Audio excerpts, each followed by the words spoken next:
Starlight Katie is now live. Streaming Final Fantasy XIV Online, Crossed Swords lore.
Motherfucker, I can't believe it.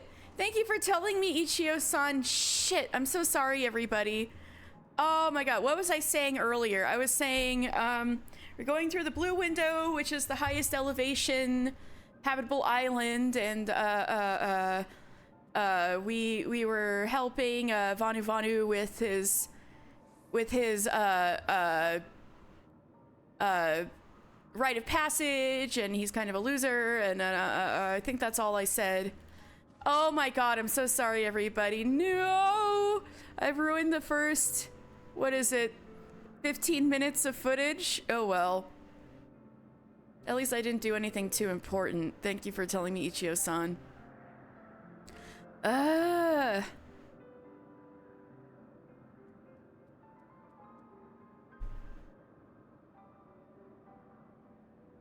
LBS sometimes, I swear. It's because I keep plugging and unplugging my microphone because it's a really convenient cord to charge my headphones with. So a lot of things reset. Damn it. Sorry, everybody. Anyway, welcome to Lore Sunday with Mr. Final Fantasy. I'm about to go fight a whale. I was talking. Oh, man. Oh, man, I'm so sorry. But it's fixed now. Let's go fight a whale. At least I didn't say anything too important.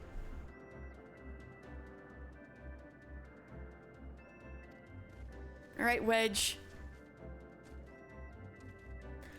I probably shouldn't be telling you this, but I don't like this plan. I don't like it one little bit. But I can't help being excited all the same. So tell me, mister, are you ready to hunt the white whale? Are you ready to hunt the white whale? Yeah. Let's go get Moby Dick. After you then, mister. All aboard! Alright, I'm gonna go fight the whale.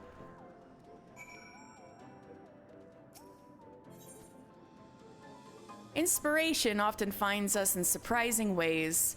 So it was that a casual mention of skyfishing helped Sid Garland conceive of a plan to lure out Bismarck, the Lord of the Mists, by using the Enterprise to tow an island through the Sea of Clouds.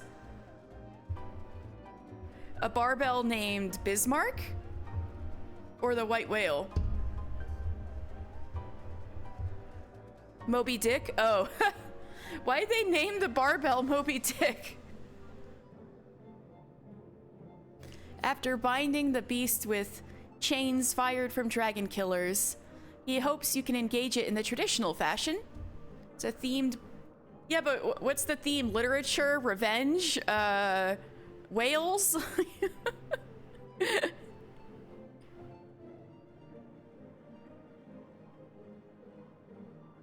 Though the plan is somewhat sound in theory.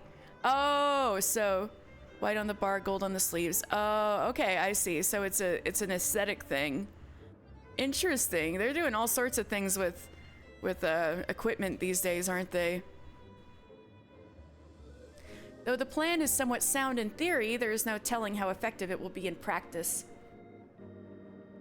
Nevertheless, the engineer has seen you through many dangerous situations in the past, so at least the odds are in his favor. Well, time to go fight another primal. This is what we do best.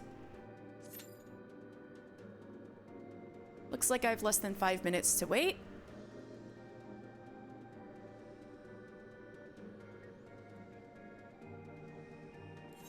I feel like I should probably... we should probably be able to see Mister's beautiful face. I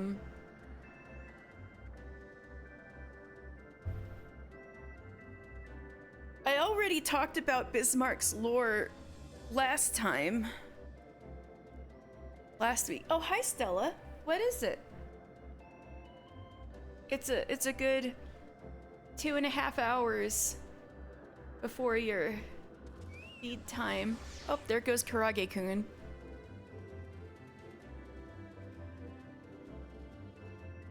So,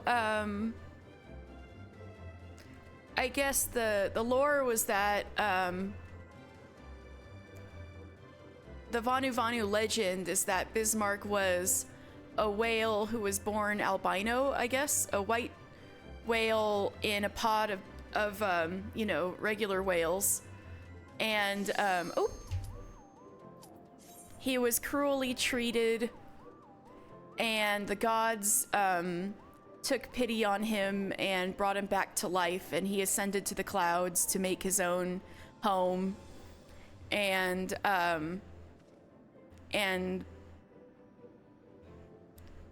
you know, allowed others to live up with him in the clouds on the islands and stuff. So that's why it's so hurtful to the Zundu that the primal is actually eating islands, but it's like, why is he eating the limited land up here when this was his gift to us, you know, according to their legend, right? So we're gonna get rid of him. We're going whaling.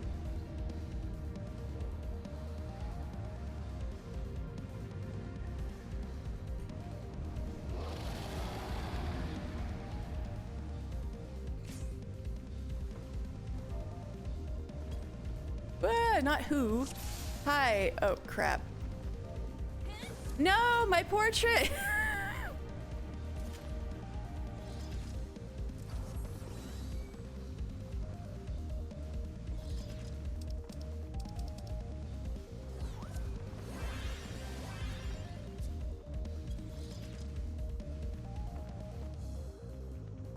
Our thing is broken?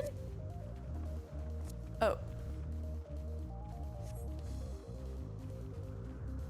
Cetacean rage. Ugh.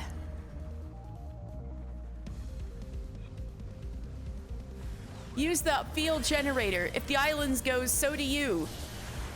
Oh, that's familiar. Just like Leviathan. I think somebody's got the field generator. I'm working on this guy.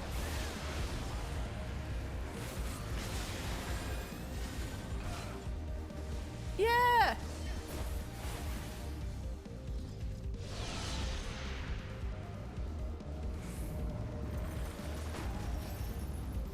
Alright, we're good. Oh, they got the dragon killers. Okay. So this is gonna drag him close. We're gonna go hit his weak spot. We're gonna go jump on him and hit his weak spot. Alright. Like Shadow of the Colossus.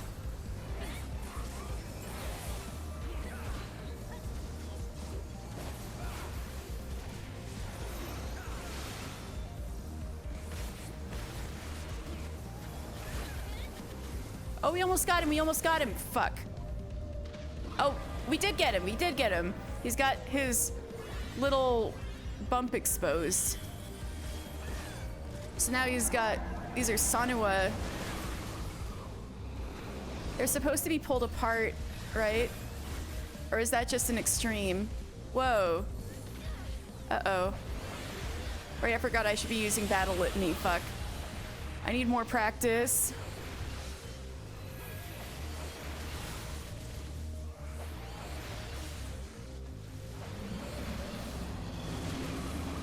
I think they're dying kind of slowly. Maybe they should be, they need to be pulled apart.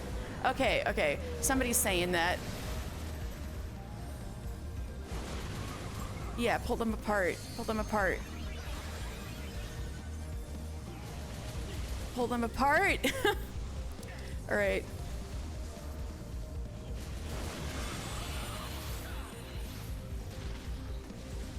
I'm saying it again.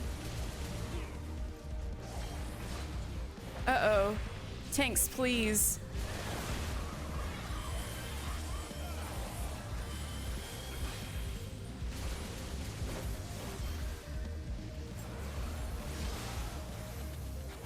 John G! John G! Onegai shimasu! Pull it to the left!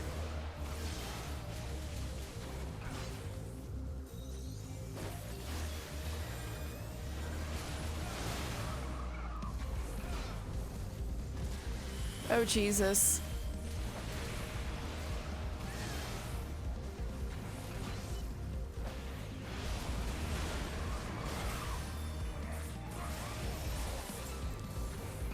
Oh, finally. Oh my god. Okay, it's happening. It's happening. Thank you.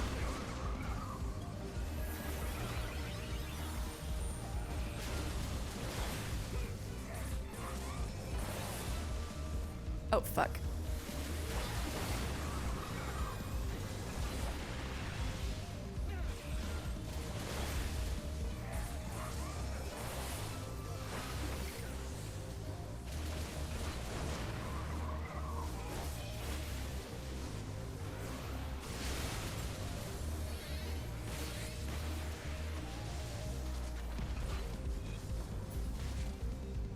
Did we get him?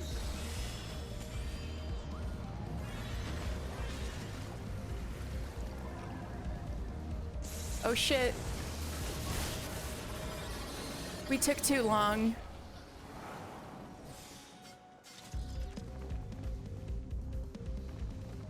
Let's separate them faster next time. I can't believe Mr. Final Fantasy is dead.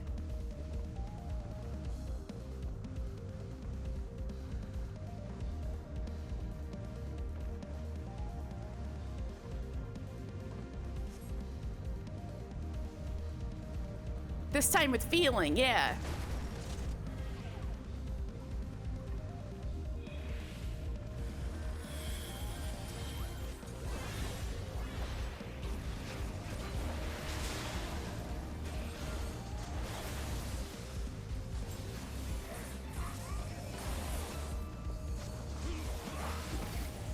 Oh, there we go.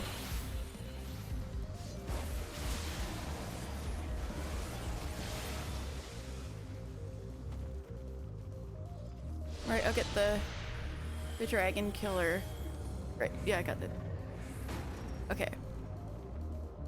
Mr. Final Fantasy is gonna get the dragon killer. Yep, there we go. That was me.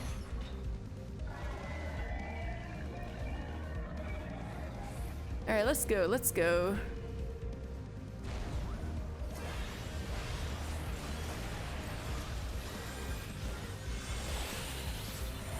Not if you... They're hard to kill, not if you use the power of love. Good point.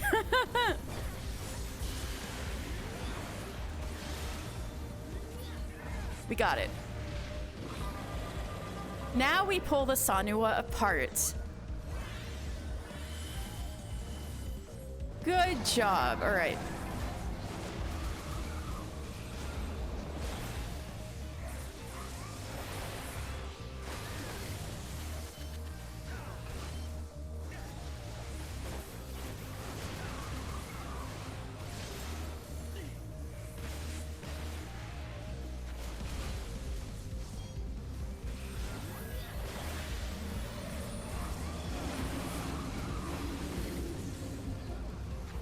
So if it wasn't obvious, these are Vanu Vanu and Sanua of the Vundu tribe who are fighting us along with Bismarck.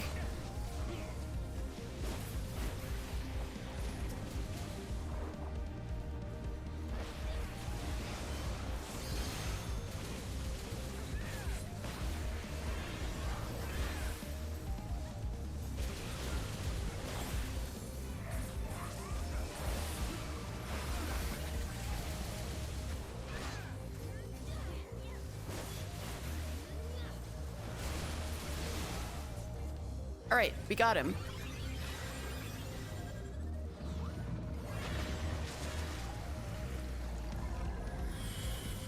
There we go! And we're alive! Phase 2, let's go! The cool music. Let me crank it up, it's a vibe. Damn it, we lost the generator!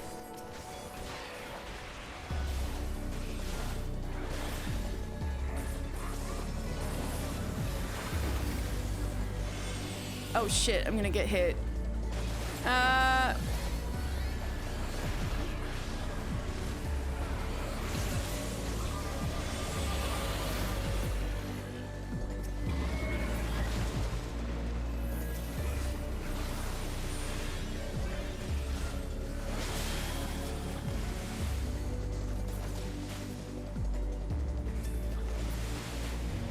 Wait, I fucked that up.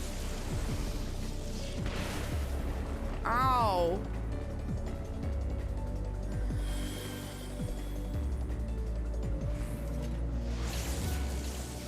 Oh, Dragon Killer. Oh, that's not good. I don't think that was my fault, was it? Were the healers supposed to help us some more?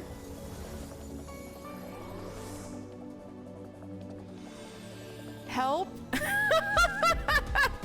Oh no. Thank you, Ophi. Oh dear. Come on, I gotta help him. I gotta help him. We're gonna get this. Oh, god damn it. We gotta do this again. Ah. Calculated.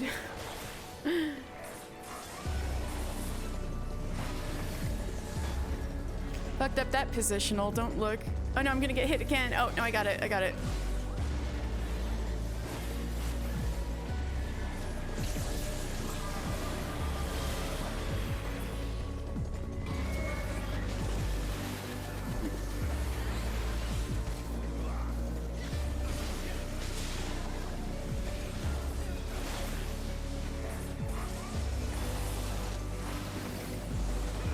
One more time. One more time.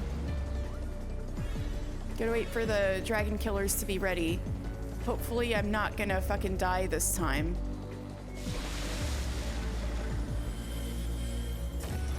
Alright, dragon killers going out.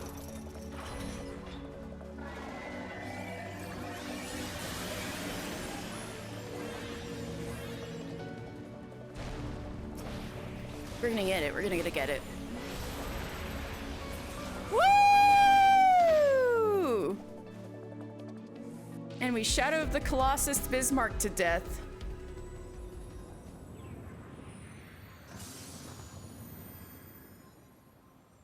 And there it goes. We did it. Another primal down. I'm gonna give Ophi. No! Uh-oh.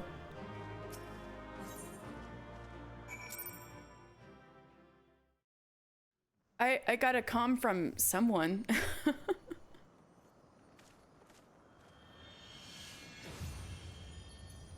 Oh, that's the key to Az's Law. Now that we have it, hopefully, nope. Oh, I'm unlocking another crystal. Just like your father exploded into ether before your eyes, Pukey Pie?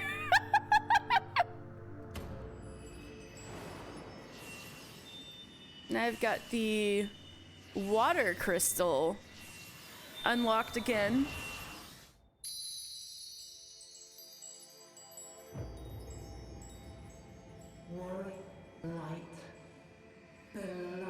Oh, I haven't heard Heidelin in a while.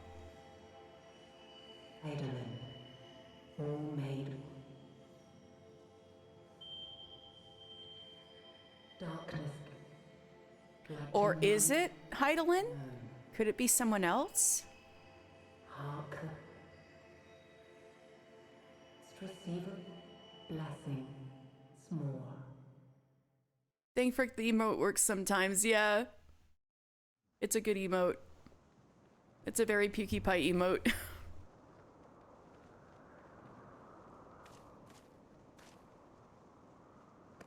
Right. Hopefully, the Pope isn't gonna swoop in out of nowhere and steal it.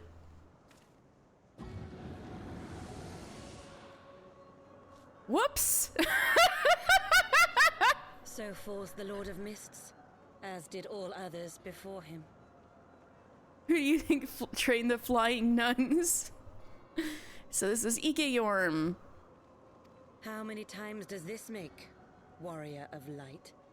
Ah, how much you have grown, far beyond the limits of mere mortals.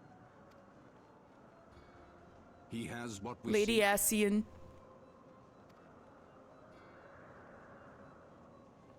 That he does. The key to Azizla and the secrets of Alag. You better hold on to that thing with like a vice grip, a freaking Nathan Drake grip, okay, mister? Fuck. Mister, I'm telling you, I just wanted you to Nathan Drake that shit. No. The blessing of light, albeit at a fraction of its former strength. You'd break it. That's a good idea, actually. Mister, you need to think better with your brain. Just to see them panic.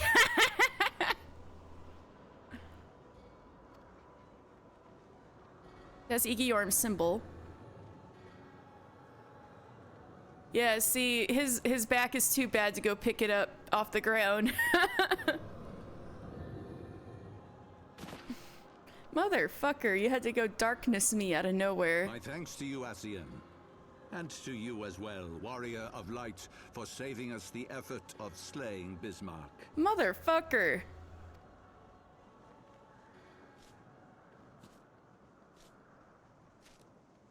Now that the key is within our grasp, the path to the heavens shall at last be laid bare. Oh, great.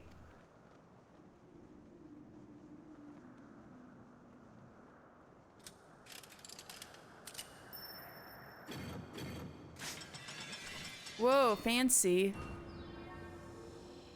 Fancy Allegan tech.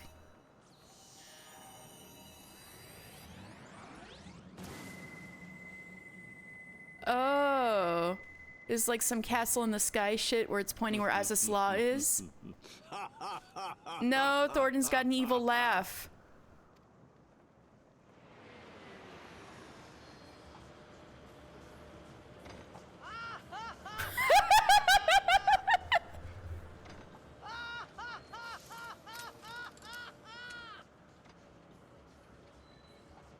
Zephyrin, I'm gonna get his ass. He killed... Where's Chiffon? Yeah, like how you're like, kill on sight. Am I done having darkness heartburn yet? Can I run after them? By our deeds shall the wrongs of antiquity be righted, and man reclaim the reins of history. One of these days he'll fall in the shower. Oh no.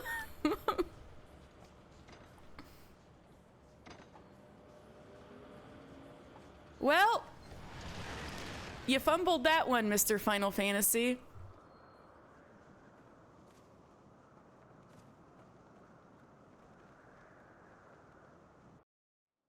You're gonna put a dehumidifier in his room while his skin dries out. Something is wrong with you. Well, I was just saying, Igiorm had to, like, pick up the key with darkness and give it to Thornton because he can't bend over anymore. Moisturize me. Oh, shit. The hell? Whoa! More floating islands!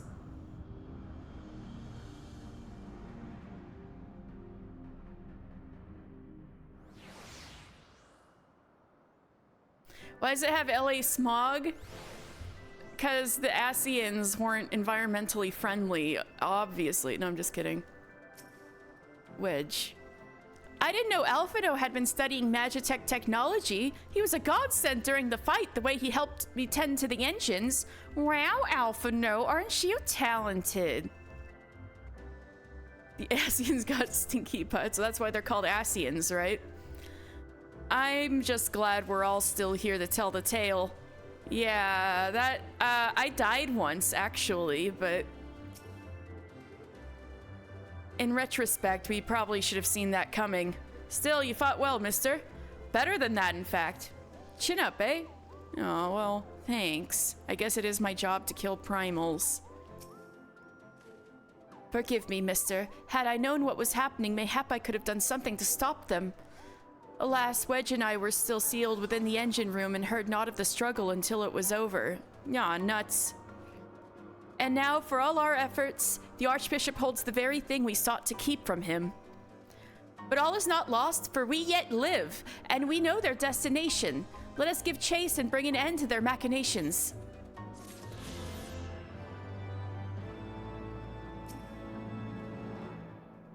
I know you're eager to get after the Heaven's Ward, but considering what we just put the old girl through, I say she's due a little tender love and care. Now, where'd I put my hammer?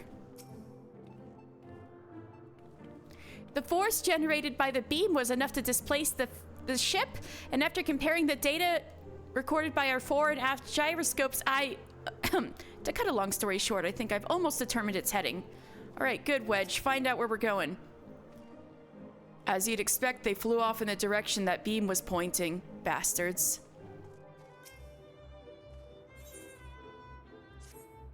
Though we failed to secure the key, we must not forget that we succeeded in ridding the realm of another primal, and prevented the Vanu Vanu's lands from being consumed in so doing. The Zundu, at least, shall be glad of our deeds this day. Let us go and inform Chief Sonu of our victory. Sid and the others will need a moment to attend to the Enterprise besides.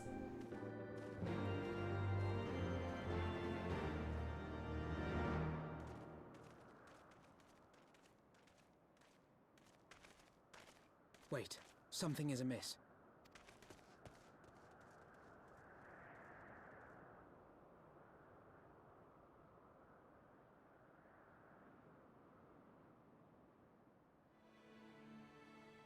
Garleans, that's right.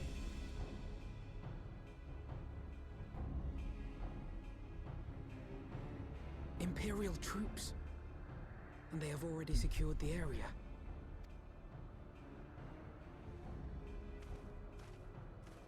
Reveal yourselves at once! Hey, you look kind of like Ravana.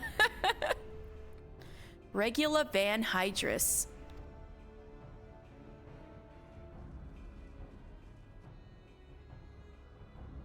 Now, there's a bit about him, but we're gonna wait to talk about him.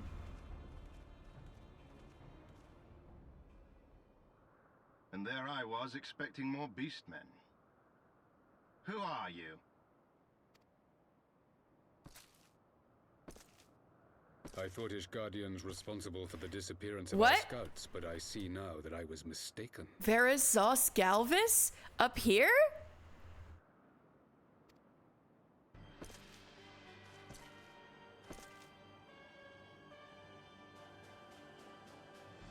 Just as Wire observed, the Warrior of Light is wont to appear at the most inopportune times. Ooh, the Emperor of Garlemald himself is up here for some reason. This is the first time we're meeting him face to face. This is, the Emperor who got crowned after Solus Zosgalvus died, and we were hearing about a whole succession debacle, and that's why the Asians were, the Garleans were distracted for a while. And, Wayu, was that Elysian lady who worked for the Immortal Flames and was a spy for the Garleans, if you remember. So it seems that she was reporting to the Garleans about Mr. The Warrior of Light? He who bested Van Baelsar? Yep, that's me. It would seem that the famous hero of Eosia seeks Azizlar as well. Hardly unexpected. The secrets of the Allagan's power to bind icons to their will could scarcely fail to interest the scions of the Seventh Dawn. So icons are, I think I mentioned this before at the Praetorium, but icons are primals, the word Garleans use for primals.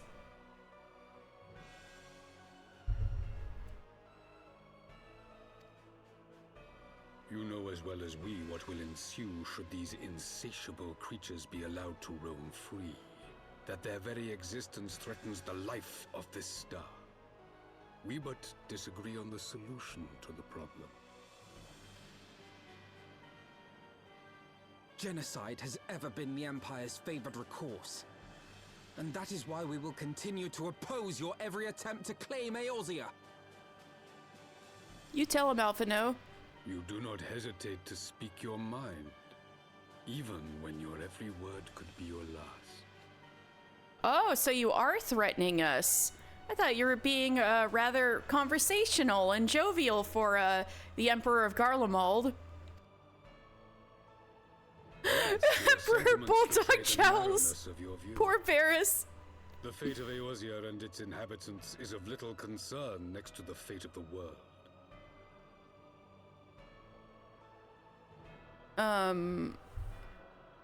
Yeah, but we're killing primals.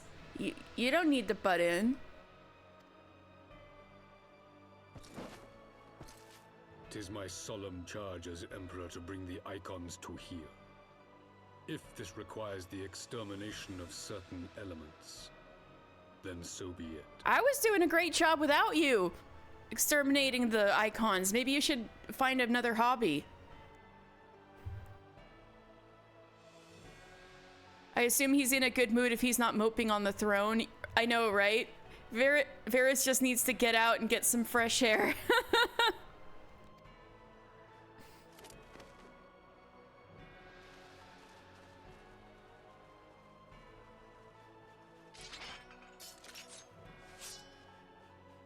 No, don't! They are not his thralls! What the fuck? Regula? Get him. What? Oomst. Where did that come from? That's what I'm thinking. Take cover! Lucia? Holy shit. Lucia, you have a Magitech Reaper? Your Radiance. We must withdraw. Wait, that Magitech Reaper looks familiar.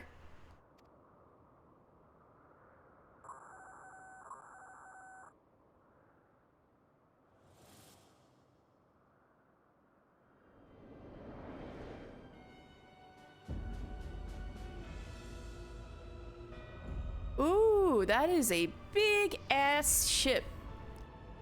Another Agrius class ship. Oh shit. We shall meet again, warrior of light. On that you have my word. Well, there they go. But at least the Zundu are okay. So, there was some rumblings. Too has designs on Azisla. But why would the Emperor himself elect to lead the expedition? Okay, Zundu is okay, yes.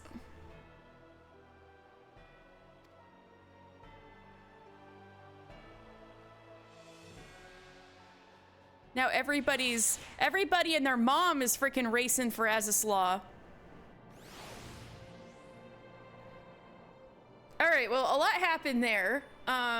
So that big ass ship is the second Agrius class warship. The Agrius was the biggest, at the time, was the biggest Garlean airship ever built. And it went down during the Battle of Silver Tier Skies. So the Agrius is actually what we were walking on in Keeper of the Lake.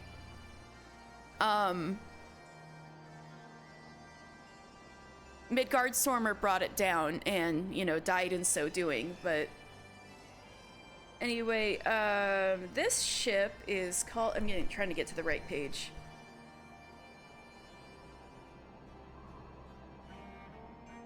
The Gratian. Or the Gratian is Gration.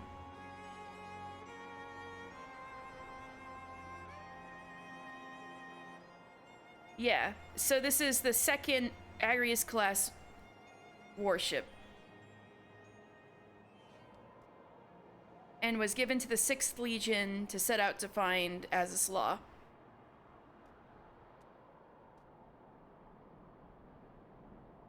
And it was completed in the 56th year of the first Garlean Emperor's reign. So that was how many years ago?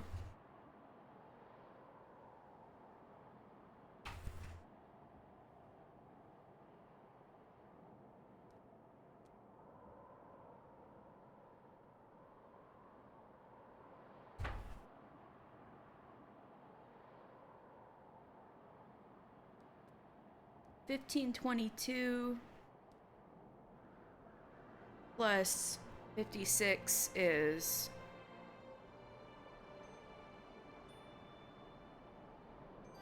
78.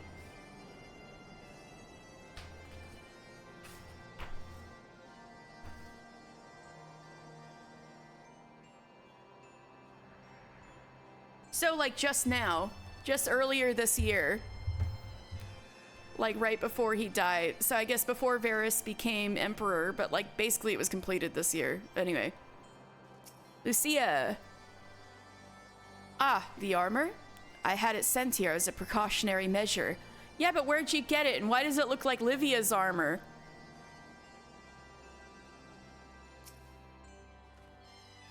Never in my wildest dreams did I think I would stand less than 20 paces from the Emperor of Garlemald. Varys saw Scalvis in the flesh. I assumed the commander that accompanied him must be the legatus of whom the centurion spoke. Ah, forgive me. This is neither the time nor place for such idle speculation. Pray return to the Enterprise at once. It occurs to me that our friends may have run afoul of Imperial forces as well. I have yet to apprise Chief Sonu of all that has occurred, but once I have, we will rejoin you at the airship. All right, then. If you fear for our safety, may I direct your attention to the suit of Magitech armor nearby and its exceedingly capable pilot. Yeah, you sure know how to drive Magitech armor, don't you, Lucia?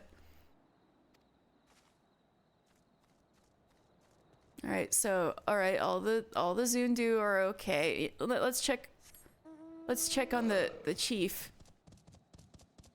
How are you doing, sir? Oh. Wait, that's Anu Vanu. Sonu Vanu, how are you doing?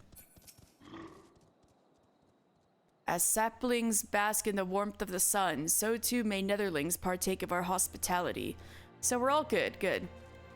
And also, Gunu Vanu, who I was muted while helping earlier, is an underachiever and is trying to pass off me killing a bird as his achievement. So, Anu Vanu, most benevolent and wise elder, behold! Gunu Vanu brings 8th offering for rite of passage. With this he grows from nestling and becomes a true member of Zundu. Well, well, like father before him, Gunu Vanu comes with beak of savage Sanahale. Such an offering is most unexpected, but as surely as moon sets in west, Gunu Vanu shies from hunt and runs from bloodshed. Does he expect Elder Shaman to believe this is no longer so?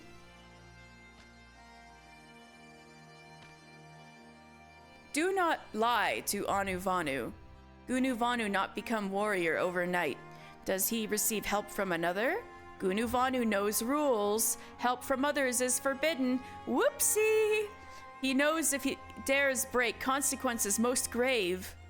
Wait, Elder, make not hasty decisions. Slayer of Sanahale, not Gunu Vanu. This is true, but Slayer is not other Vanu. It is Netherling. Rules of right forbid help from Vanu, but make no mention of Netherlings. See, Elder Shaman, Gunu Vanu breaks no rules. Man, finding loopholes. Wriggling his way into this. Gunu Vanu twists words as Weaver braids rope. Very well. Anu Vanu acknowledges Gunu Vanu not break rules, but nestling he remains. Gunu Vanu must try again. Again? Ooh, I got glamour prisms.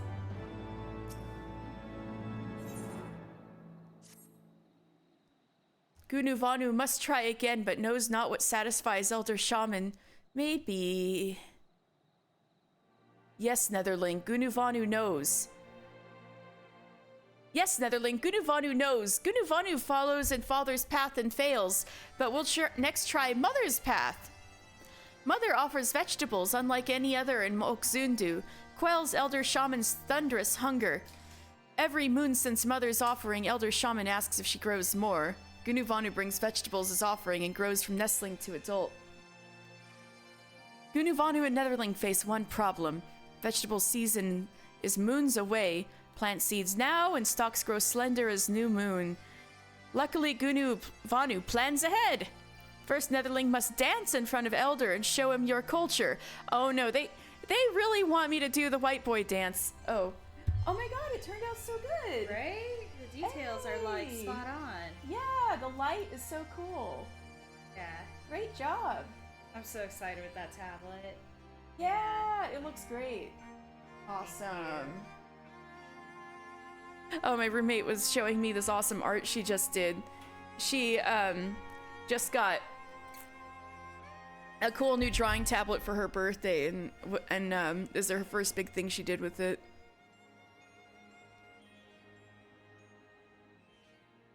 But man, everybody in Okzundu wants Mister to do the white boy dance so bad. Dance until wind goes from lungs, then meet Gunuvanu under shade of our first meeting. Now go, dance like sun never rises again.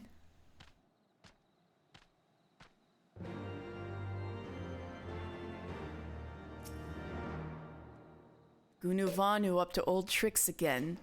All right. I will show you the dance of my people. I should probably just... Oh, here we go.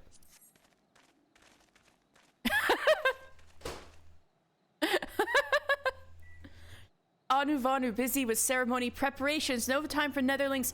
Ah, but he dances as a leaf flutters in gentle breeze. Netherling steps soothe Anuvanu's weathered bones. Could Netherling show more of his people's dance? Oh god, I gotta do it again? Alright.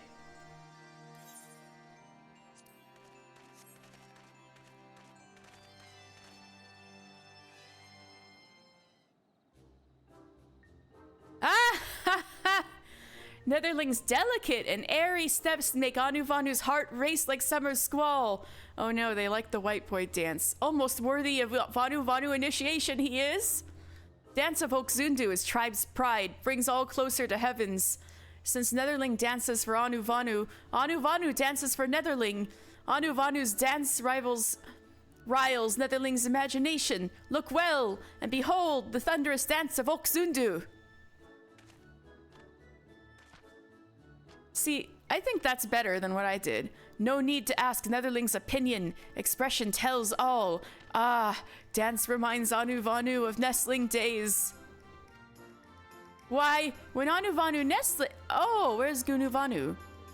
Alright, well, I guess I did a good job distracting him. Oh, Sid was still way over there? Oh, funny. Oh, wait. Oh, that's where he... Right. Anyway. Oh, so lame to use the mana cutter when we can't fly, but anyway. Netherling! Gunuvanu's plan works perfectly. He knows Anuvanu falls into fervor during dance. It seems Netherling does too. Yes, plan is Gunuvanu's most clever idea. After Mother's offering of vegetables, Elder Shaman... Happy Killdozer Day? What's Killdozer Day?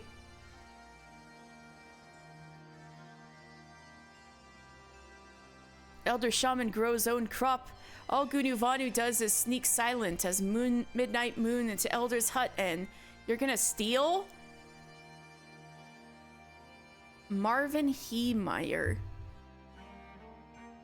I'm gonna type it in.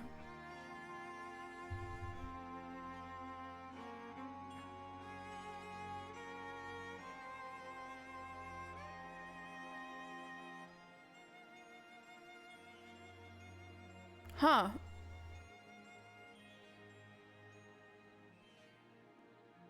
Oh wait, I think I've heard of this. I've heard of this bulldozer. Oh my god. Yeah, with the armor. He like built a tank and went through town. Wait, I think I have heard of this. Oh my god. So today's the anniversary of the incident.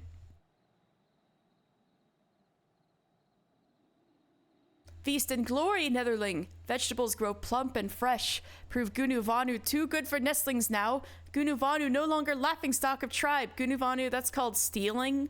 And I don't think the elder's gonna like it. Steal? No, Netherling. Gunuvanu borrows vegetables from Elder. Netherling, come, now to show offering to Elder Shaman.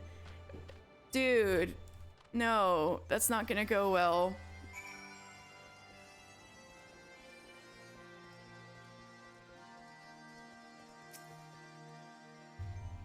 Got screwed over by local government, being paid off by a corporation. Oh, and that was his retribution. I think I remember something like this. Oh, I can reset Stella Cam if I don't scare her to be very, very quiet.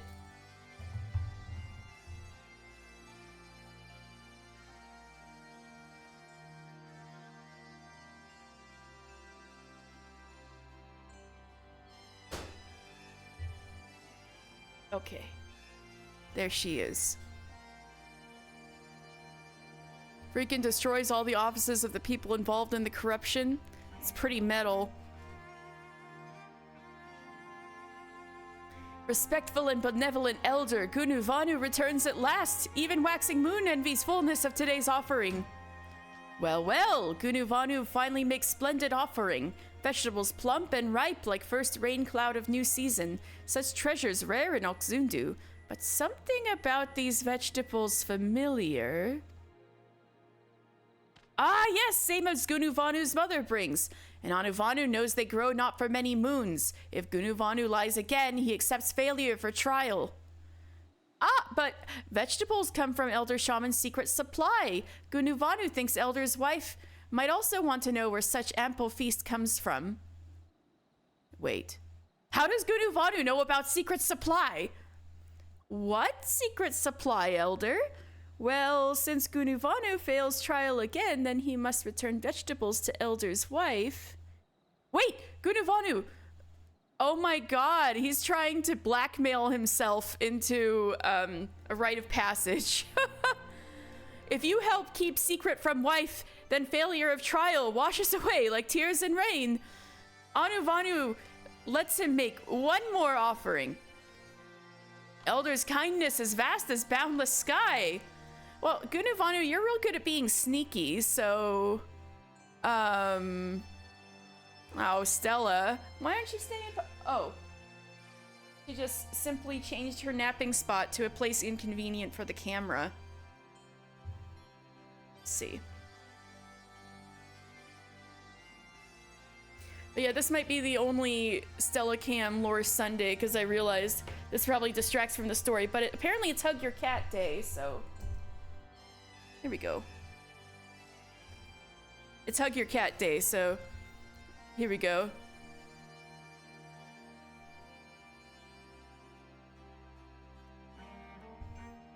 Elder's kindness is vast as boundless sky. Gunuvanu brings even more impressive offering next Elder sees. Oh, I gotta pick which one I want. Aw.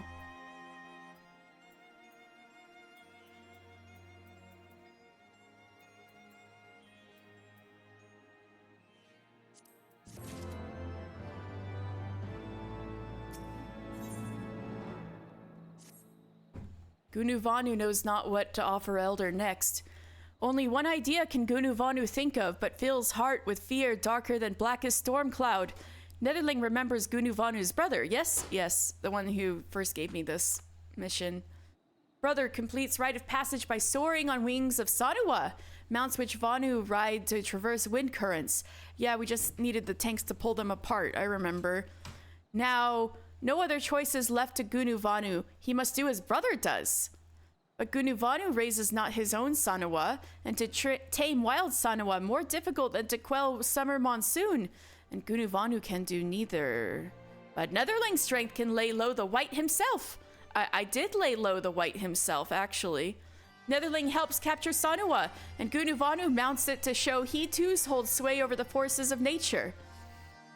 Netherling worries not. Gunuvanu, as always, plans out every step. Meet at the blue window. Gunuvanu goes ahead for Netherling's safety. Well, I have to go that way anyway, so...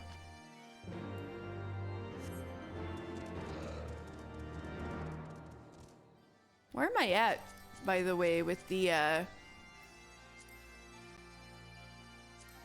ether currents here? One more! Wait, isn't that a quest? Ah! Oh, it might be MSQ. Ooh, I might be close. Alright, so I gotta go back this way.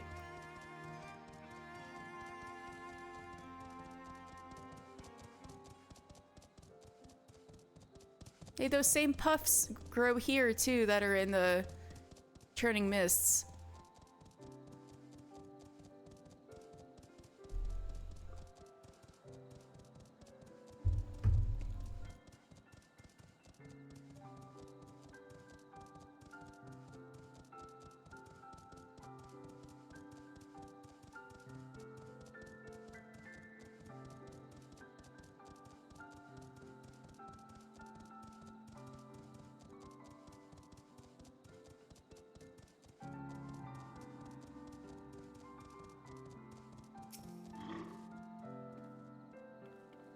All right, how is everybody over here? We saw it fire on the village. Are you all right, mister?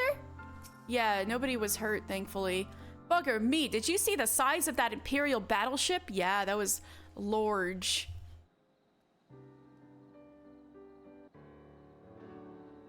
Thank the 12 you're alive, mister. When that battleship appeared and fired on the village, we feared the game was up for you and Alphino. What in the seven hells happened out there? Birch the Archbishop turns up with an Ascian in tow, and now the goddamn Emperor pays us a visit? What is this, a procession of notable bastards? What's next, Keeper of the Seventh Bloody Gate?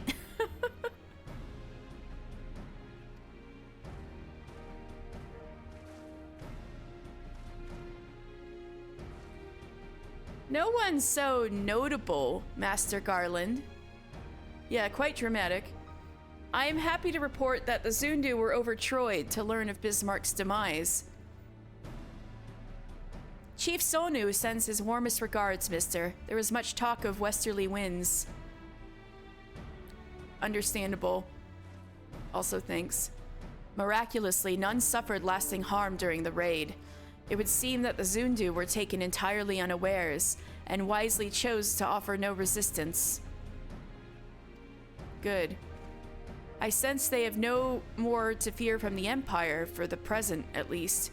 Had the Emperor truly been intent on their extermination, Ulk Zundu would have already been leveled. Plainly, Varys is only interested in reaching Azys Law.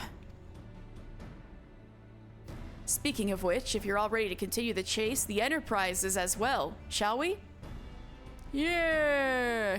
Azys Law. Oh my god, wind up Sid!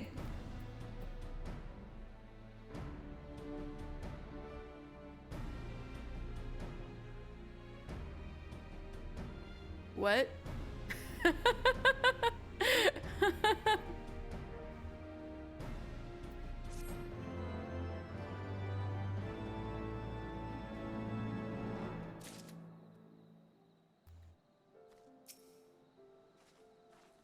And what will we find at the end of the road? You want to talk about this, Livia-esque Magitech you got there? Well, what are we waiting for? I've done it, mister! I've worked out which way they're headed! Whenever you're ready, we'll set course for Azys Law. She's all patched up, mister.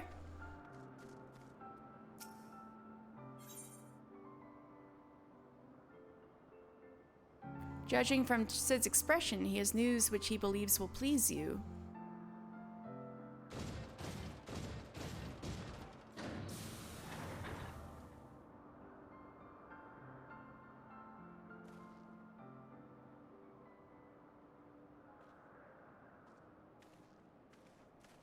Lest you wonder, Wedge was able to calculate the heading indicated by the beam of light emitted by the key. If Azys Law lies in that direction, we'll find it. The Soleil may have a lead on us, but she's no Enterprise. We'll catch them. You'll see.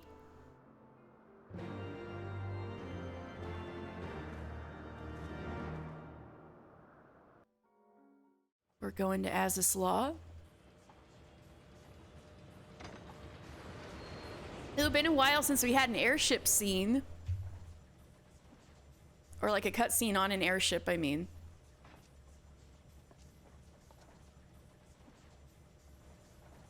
I did not think that I would ever have occasion to pilot a suit of Magitech armor again.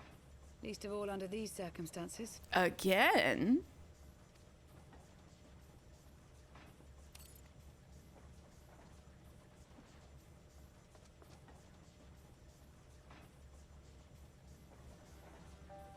She's a My full name is Garlean. Lucia Go Junius, and I was born a citizen of Garlemald. Lucia Go Junius. So now we know she's a native Garlean. She's not of Ishgard. Born of Ishgard, at least. Also, Junius. That sounds familiar. That explains it. When we first met in Ishgard, I very nearly called you Livia. Sid, you knew what Livia looks like? Livia? Livia Junius, the tribunus who served under Gaius van Baelsar. Yeah, I kind of killed her. Sorry.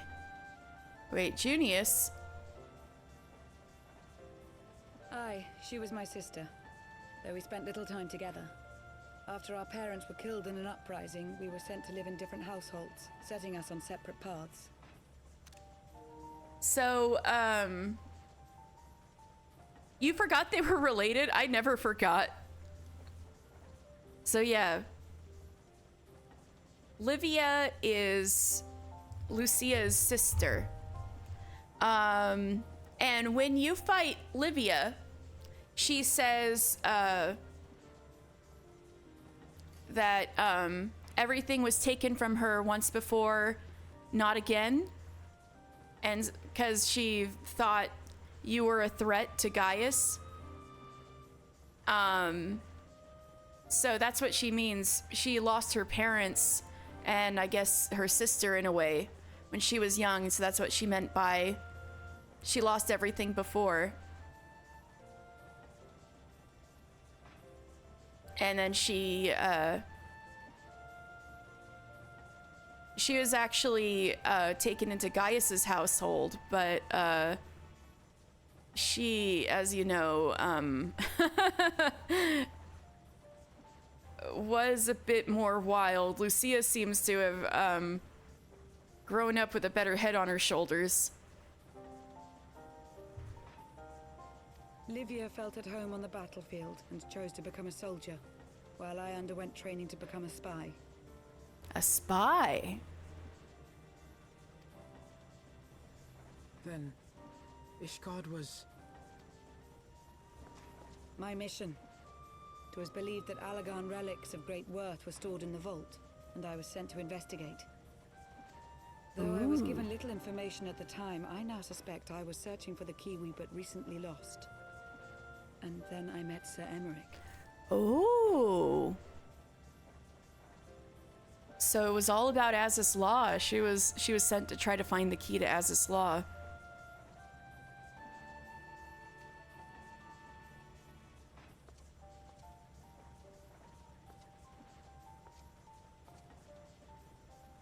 It was his usefulness to my mission which prompted me to approach him. But I soon found myself drawn to him for other reasons. He too was a prisoner of his past, judged for his heritage as a bastard son of the Archbishop. Yet unlike my sister and I, he did not curse his fate.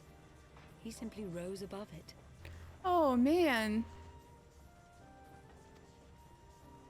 In time, I came to realize that I had found a man worth following. Oh, And a Lucia. new home besides. And when I subsequently confessed all to Sir Emmerich, he was good enough to accept me into his service. Oh. Oh, she cares him so much. And Emmerich's so good. Like, she straight up admitted to him that she was a Garlean spy. And he still, you know, accepted her. I do not question your loyalty to Sir Emmerich. It is your loyalty to your sister which concerns me. She's dead. I have long been of the opinion that those who dwell in the past risk losing sight of their future.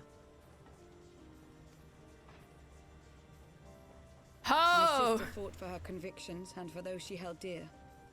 So do I. So must we all. Well, I guess that's one way to put Livia. That's one way to describe Livia. Well, I, for one, am happy to welcome a fellow Garlean to our merry band. Especially one who can make Magitech armor sing.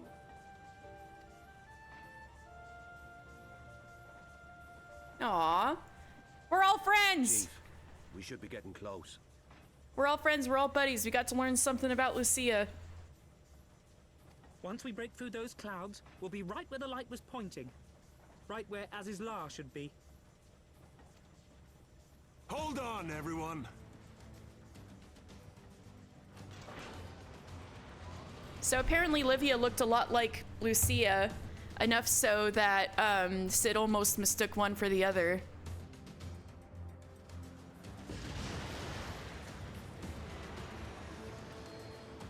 Which is the biggest hint we have as to what Livia looks like, because we never saw her face. Look! I think that's it!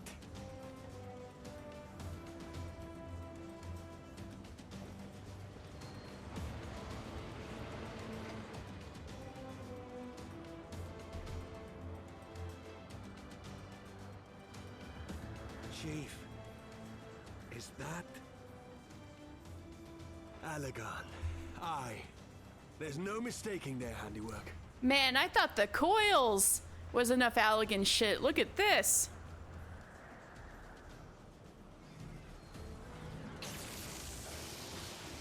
Oh, they got a barrier? What was that?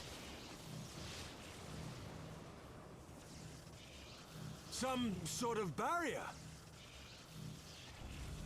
Can the Enterprise handle this? Oh, ow, ow, that doesn't look good. Hold, Chief! She's breaking up! Ruh-roh. I've lost the auxiliary propeller! We gotta get out. Sid, it's no use! We must return to Ishgard and find another way! God damn it all! Why do the Allegans always have to make everything so bloody complicated? Yeah, no kidding.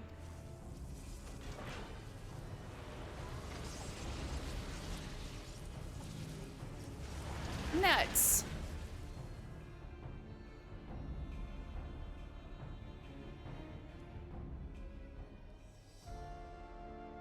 Well, so much for that.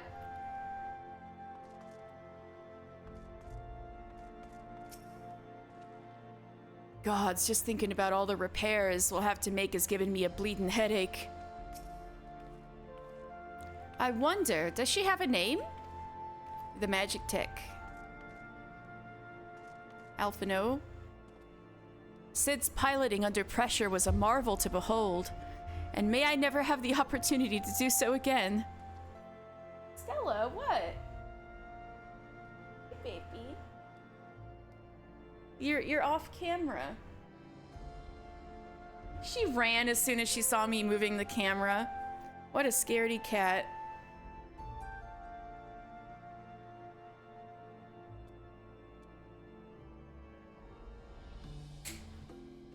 Right, Lucia, we just found out a lot about you. What could be out there that would warrant the personal attention of the Emperor himself? So anyway, oops. Lucia Go Junius.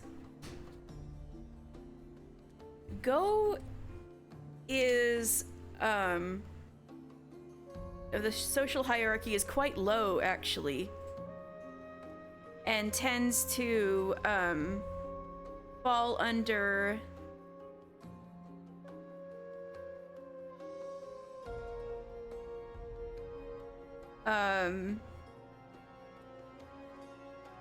public officials.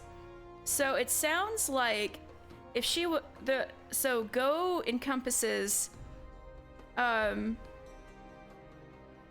supervisors of public morality, rulers of imperial provinces.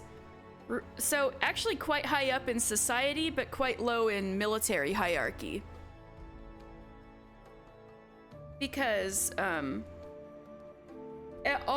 entire military is higher in rank than civilians, so she was technically a civilian. Go is pretty high up there for civilians, but still like 2 from the upper echelon. But anyway, so rulers of imperial provinces are Go, which we'll see in Stormblood. Rulers of imperial territories, and then what I believe Lucia was. Lucia must have been a primus frumentaris, which is a commander of local and foreign operatives, so basically spies. So she was a spy master. That was her rank when she switched sides. She was a primus frumentaris. Stella, what the what in the world? Kitty, you got an hour and a half. Can you believe this, girl? But anyway, Lucia Go Junius. Curiously enough, the second in command of the Temple Knights originally came to Ishgard as a clandestine agent of Garlemald, with orders to seize any Allagan artifacts that the Holy See might have hidden within their reliquaries. While she successfully infiltrated the vault disguised as a female acolyte. Oh, so she dressed as a nun? She failed to conceal her identity when questioned by a young Temple Knight, Sir Emmerich. Ooh. In an unexpected display of mercy, Sir Emmerich, knowing full well that her crimes were punishable by death, offered to spare her life should she pledge to serve him. The Garlean spy agreed, if only to see another day, and with every intention of running away when the opportunity presented itself. Emmerich's too nice. Kind-hearted boy. Yet after lengthy discussions with Sir Emmerich in which he professed his visions for sweeping reform, Lucia was so inspired by his idealism that she chose instead to honor her pledge and serve as his right hand. However, there are some points on which the 28-year-old woman and Sir Emmerich do not see eye to eye. Despite his best efforts to instill in her a joy of cooking by teaching her his original recipe for dodo omelets, she remains thoroughly uninterested in the culinary arts. Emmerich? Emmerich's trying to get her to cook, and she doesn't want to cook. That's so cute. Emmerich's original recipe for dodo omelets? It's so cute. Emmerich is so cute. Oh my god. Right, I should read about Emmerich one of these days.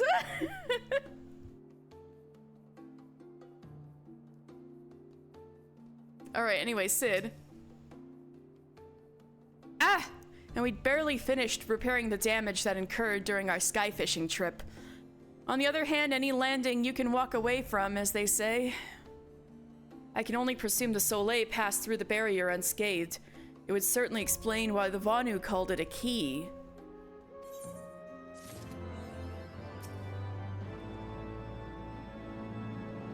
For every day I spend in the sky, it feels as though I spend a week on the ground. Aw, sorry, Sid.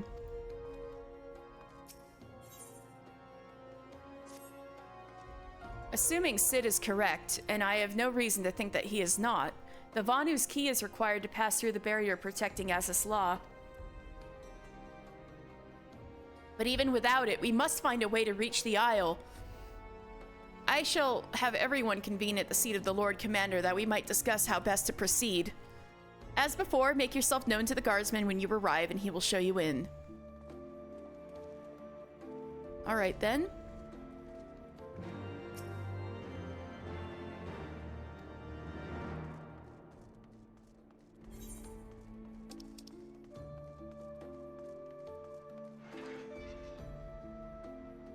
Oh.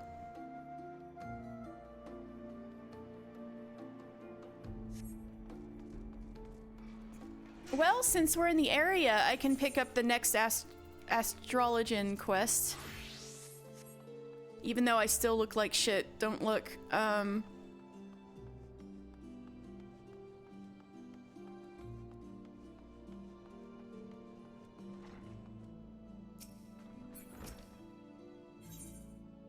Janikanar believes you and he are ready for the next step of your training.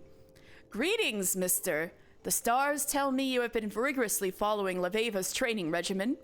Though I harbor doubts that go out and do things while I traipse around the realm constitutes as a regimen.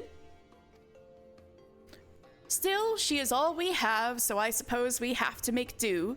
And as the stars would have it, she has just sent word that she is ready for us to attempt the opening of the second Heaven's Gate. You are aware of the seven heavens, are you not? Just as there are seven realms of the underworld, so too are there seven realms of the firmament. Each of the first six represent one of the six basic elements: earth, ice, water, wind, lightning, and fire, and the seventh and final heaven representing the element's astral polarity. The first six heavens are represented by the six constellations, which each revolve around the pole star. Astrologians of the Charlian school draw on the ether contained in the celestial bodies represented in the constellations by unlocking or opening the gate to heaven that constellation is correlated with. There is no actual gate. Think of it more as a portal to the soul. You are opening your mind, allowing for the attunement with these distant bodies, much like one attunes with an aetherite, but on a far grander scale. That sounds dope as fuck, Shanekanar. Now, this may come as a revelation, but Hydaelyn is not flat, like most believe. What? The world isn't flat? It is, in fact, a sphere so large that when we walk upon it, it only appears to be flat. No wonder people in Ishgard hate this guy. I'm just kidding. Because it is a sphere, there are some locations better suited than others to observing certain constellations. That is what Leveva is doing right now, finding a location in which the next Heaven's Gate will rise to a position directly in mid-heaven, where it will be easiest to attune with. And it seems she has found one near the final prayer in Eastern Thanalan.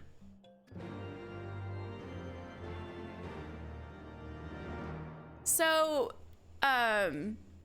the heavens and hells we've spoken of before, but it might be easier for me to just read it out again if I did before.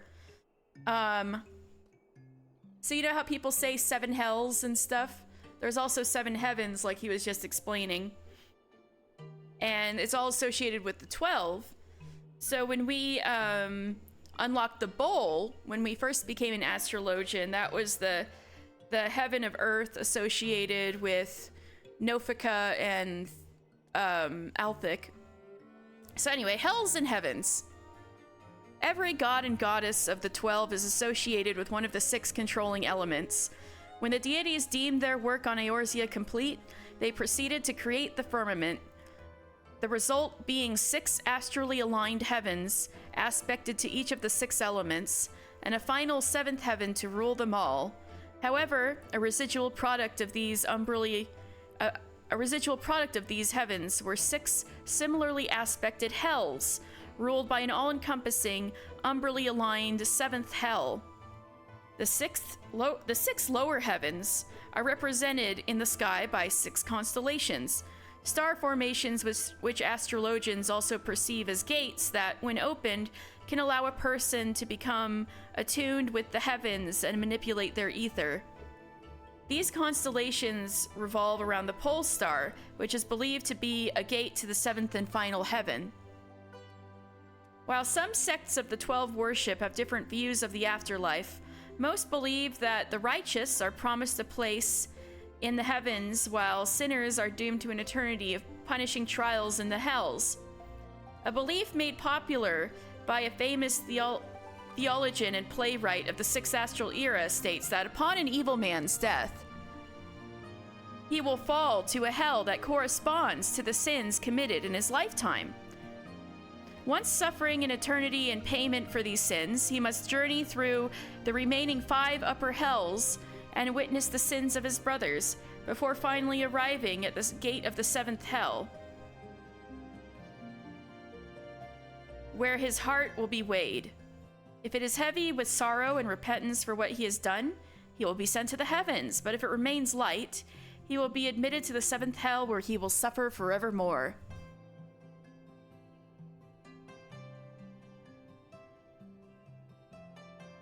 So when we unlocked the bowl, the heaven of earth, the gate to the heaven of earth, it said that leaves fallen from the bowl and left to rot in the pit are what create the hell of earth. And the hell of earth is where thieves, defilers of nature, liars, and revisionists go when they die. And then to the heaven of earth, it said that that's where naturalists, farmers, historians, and archaeologists and such folk go when they pass away. So which heaven and hell you go to depending on what you did in life. And do I have any more room? No. All I can do is solve more quests, which I believe I can turn in a leather worker. Yeah.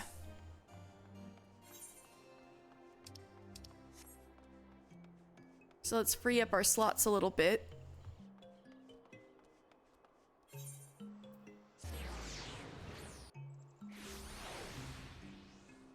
Let's go talk to good old Eld. Amanalan and Onawa. Oh, I haven't talked to you since Orshifon. I still can't quite believe that he's gone. It's like a joke, told in poor taste, except I've no one to heckle but the gods. Damn. My lord. Yeah, Manalan. That was his half-brother. Oh yeah, if you noticed, today I am Mr. Final Fantasy of the Silver Fuller, which was Orshifon's title in life. He was Orshifon of the Silver Fuller. So I'm honoring Orshifon today.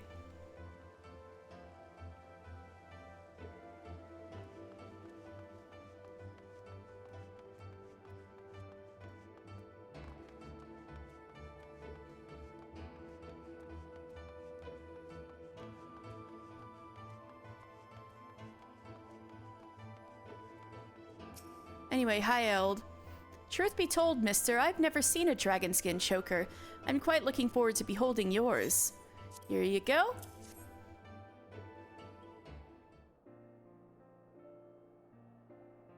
This is perfectly gorgeous. Why, the design will impress the most discerning of highborn, and the craftsmanship will thrill the most discriminating. Ah, there you are. That ode is priceless. Really, I'd have given my fortune for it. And I am a man of my word. Here, the letter of introduction. Oh, so all you needed was for your favorite singer to write a song for you, and now you're okay. Well, I guess it's better than him being our enemy forever. Thank you, Master Gerhardt. It is very much appreciated. My dear, forgive me for misjudging you. I've heard you learned what it is to be an artisan at your grandsire's knee, and I can see now that devotion drives your own work, but I'm still watching you, punk.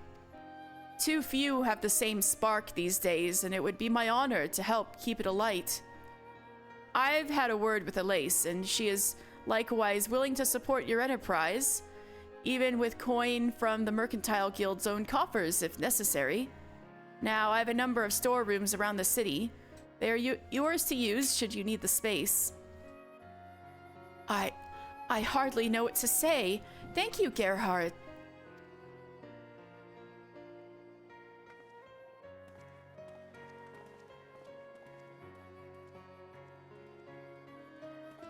Well, things are going well for you in the Gridanian Master Eld. I dare say you'll climb even higher yet.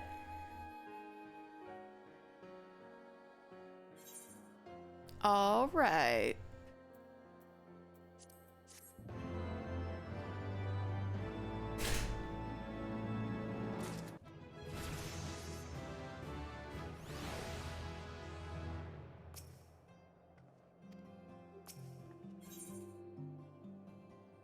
Oops.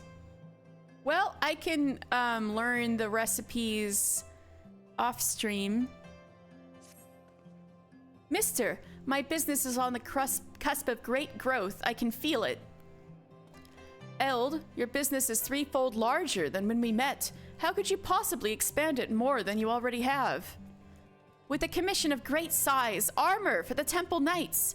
Until now, the Holy See's own craftsmen made all of it, but not any longer. Strange you should mention that, actually. There are calls within the Order to create a more mobile band of knights. They ought to be discussing what armor will let them move swiftly and silently. So I guess more than just dragoons, because dragoons are pretty specialized. Aha! If they choose leather, just think of the rewards we shall reap. But how did you come to know the inner workings of the Order? For that matter, why do you spend your every free moment here? Who are you, Master Ort Fashel? Sir Ort Fashel, if you must know, I'm a Temple Knight. A currently homeless Temple Knight. Homeless? We're like, my wife, kindly soul that she is, threw me out. Even that leather bag did not soothe her savage temper. Oh no, Ort Fashel. So I've taken a cheap room at Cloud 9 and wander the town by day. Oh no! Which is partially because I am charged with supplying the Order. I've been looking into leather armor and have hardly suggested it, but I am alone in saying so, and so my voice carries little weight. It's customary for the Order to armor itself in plate and chainmail. Simply put, no one will give that up in favor of leather. But the Wood Whalers in the God's Quiver have long used leather armor. Surely that is proof enough of its worth. El, don't you know that Ishgardians don't give a shit about people outside of Ishgard? Well, I'd anticipated some opposition. I drew up a letter to ask Guildmaster Geva's advice on selling leather armor. Could you take it to her and explain the situation, mister? I have to talk to Geva about a couple of things now. In the meantime, Ort Fashel and Sir Ort Fashel and I will discuss how to best approach the Order. Well, that'd be pretty big. Making armor for the Temple Knights and letting them know there's more to life than mail and plate steel armor in the freezing cold. I wonder what Guildmaster Geva will have to say. The Wood Whalers in the God's Quiver traditionally use leather armor. Perhaps she's never run into this problem before. Pay no mind to me. Oh yeah, that's the same. Hi, baby girl. What is it?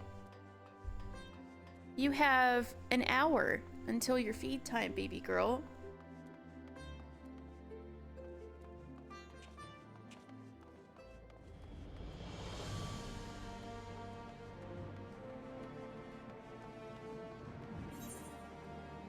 I don't have enough room to take on the machinist quest.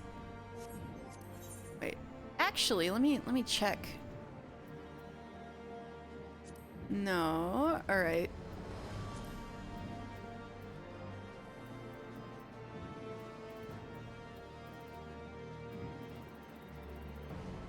Oof. We are full up on quests. But these ones over here are... Oh, I think that's Fisher. No, no, no. No, not Fisher. Minor? No. Unfulfilled dreams. Oh, it's a regular quest. Okay. Well, that'll help free up some room. Maybe we can take on Machinist.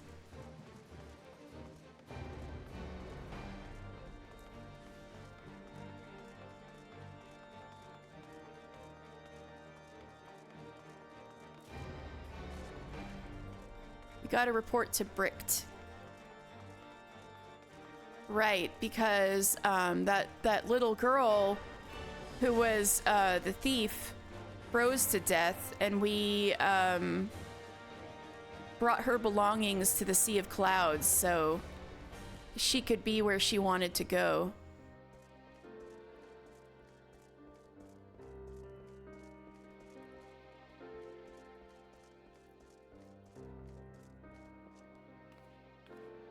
Right, I need to go down.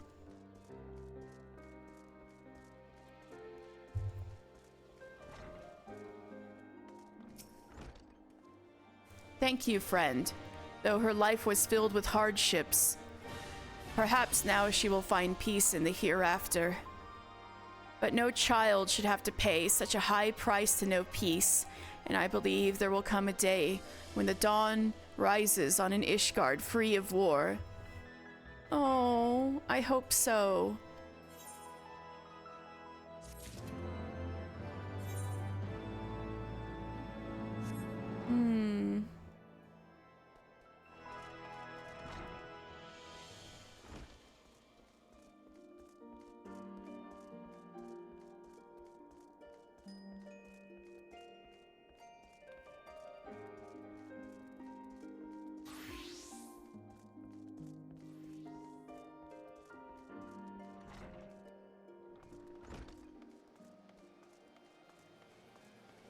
Here we are at the congregation. Andalou, are you still saying the same stuff? Yep.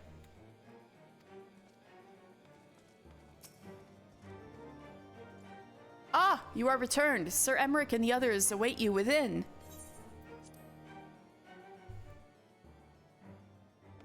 Hey, it's all of my best friends. This is an excellent group of people. Look at this. This is all people who are friend-shaped all together in the same room. My friends. Lord Edmund, how are you doing? How are you feeling? Are you okay? Welcome back, my friend, and pray forgive me my earlier display. No! Yes, friend-shaped room. No, Edmund, do not apologize for displays of grief over your fucking son dying. I grieve for my son still, and shall continue to do so, but I have resolved to be strong. It is what he would have wished. That's true. His last words to me were, "A smile better suits a hero."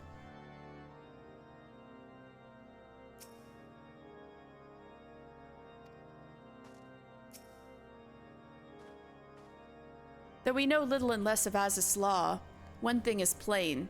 The Archbishop and the Garleans cannot be allowed to avail themselves of its secrets. I swear, wherever there's an Allegan ruin, there's trouble just waiting to happen. Yep, I suppose that's why they erected such damnably convoluted defenses around everything. If the Empire has an interest in Azys law, we have all the more reason to hurry. I would not see its secrets fall into the hands of either the Archbishop or the Emperor. Let's go, Lucia.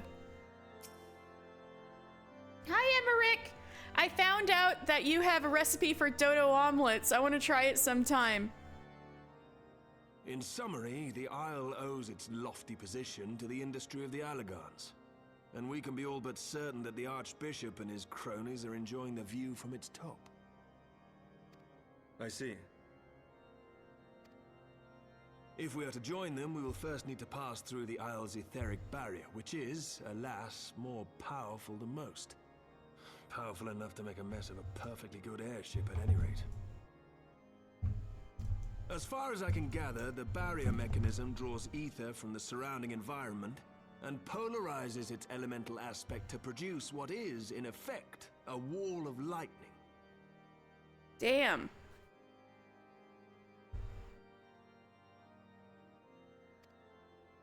It seems plain that without the Vanu's key, any attempt to reach the Isle will end in failure. Well, that's not good, because we don't have it. Alas, the key was careless enough to leave without us, and I don't think the Vanu keep a spare. Master Garland, I based on your fumbled that, experience, sorry. Is there no other way that we might breach the barrier?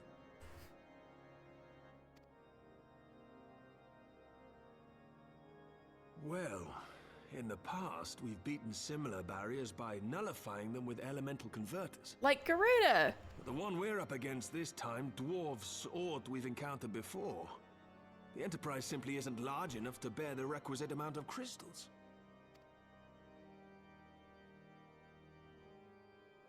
I'm reminded of the quantity needed to nullify Leviathan's command of the sea. A veritable mountain of crystals that could only be borne by lashing two galleons together to form a twin vessel, scarcely able to propel itself, much less fly. Yeah. True. Man, if only Y'shtola was here. She always had ideas for ether stuff. That said, we're not without options. If it isn't feasible to nullify the barrier, we might try piercing it. How? We create a ram of condensed ether and mount it on my ship. There's just one problem. I don't have the faintest idea how to build one. It's going to take a true authority in the field, I reckon. Would that the Archons were still with us. I know, that's what I'm saying. I wish Y'shtola was here. But yesterday evening, I chanced What? to find Mistress Tataru in unusually high spirits. Assuming I understood her excited ramblings correctly, she has acquired a clue, pointing to the whereabouts of one such individual. Oh fuck, somebody should have said something sooner. An Archon? Truly? Fuck, we gotta go talk to Tataru. Ha! Fortune favors the righteous, eh? Well then, let's not waste any time. While you go and look for our missing friend, I'll work on modifying the Enterprise. Holy shit. Her hull will need reinforcing to bear the punishment, not to mention a mount for the ram. A friend, a scion? Just you wait, my pretty. By the time I'm finished, you'll be an airship reborn. An airship reborn.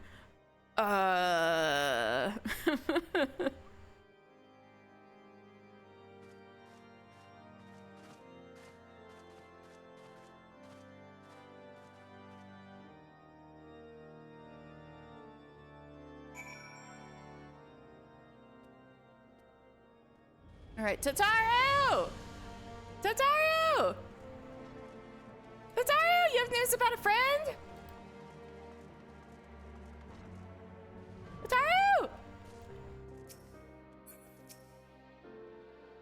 She may not spend her days slaying primals, but Tataru is no less a scion than you or me. Voloft has her knack of Voloft has her knack for acquiring information proven vital to our endeavors. I agree 100%. It was Tataru who was being self-conscious about her worth to the Scions. Welcome back, mister. How goes the mission? Did you manage to catch up with the Archbishop and his cronies?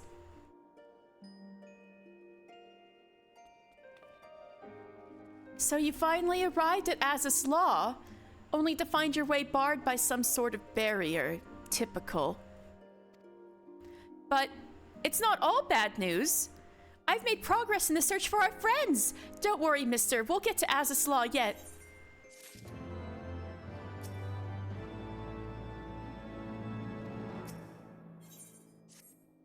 When you fled the Victory Feast, you used the ancient watercourse beneath the city, right?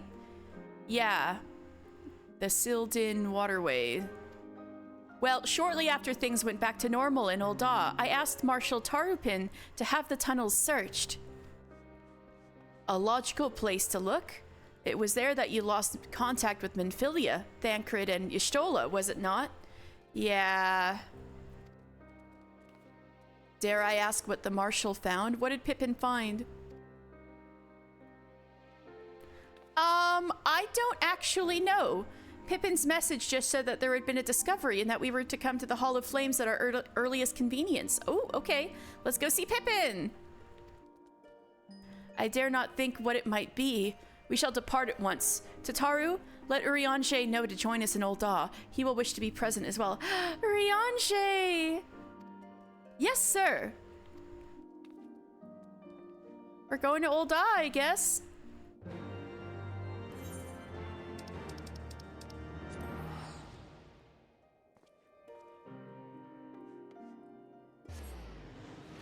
We have a few quests to turn in Ul'dah anyway, so it's for the best.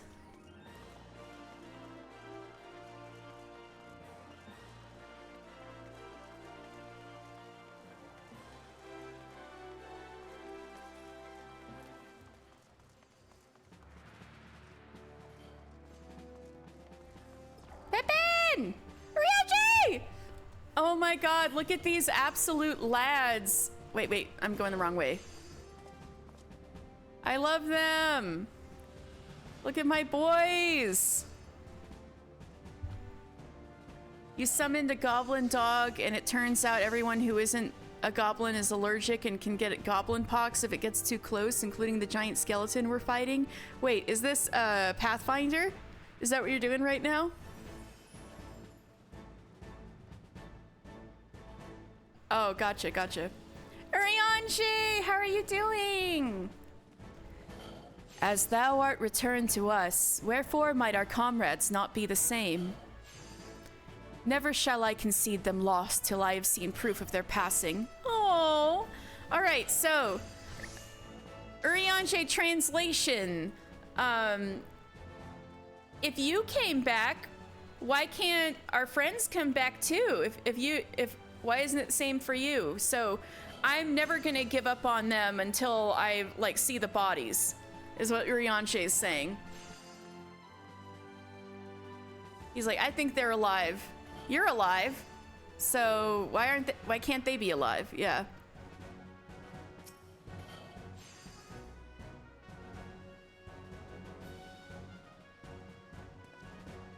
We are grateful for your assistance, Marshal Tarupin. You saved her grace and father both. 'Tis the least I can do to repay you. Rowan, it's Pippin! Forgive my impatience, Marshal, but your missive mentioned a discovery? Yes, of course. Boyfriend time! As per your request, I had my men scour the waterways. The Lalafell with the most riz in the game. Almost immediately, we encountered a difficulty. An entire section of the tunnel had collapsed. With the mineral concerns cooperation, as the Amajima and Sons. However, we were able to remove the rubble, so they got the miners in there to remove the rubble, which yielded the battered bodies of a dozen crystal braves. Were they dead? Oh shit. Go on. Oh, poor Alphino. Be at ease, Master Alphino. Your friends were not among the deceased. That alone is cause for hope. Damn! So all 12 of those guys that Thancred and Y'shtola were facing off with were all crushed to death. Or Thancred and Y'shtola straight up. No, they disappeared in a flash of light. But all those guys died down there.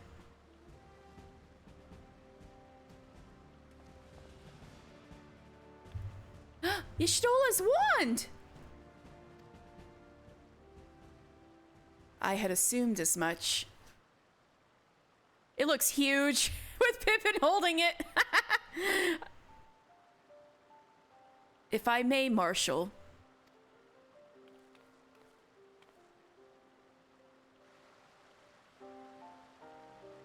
Oh, putting on the etherometer. I need to make one of these for my cosplay still. I have foam and things for the lenses and like paint. Stella, what the fuck?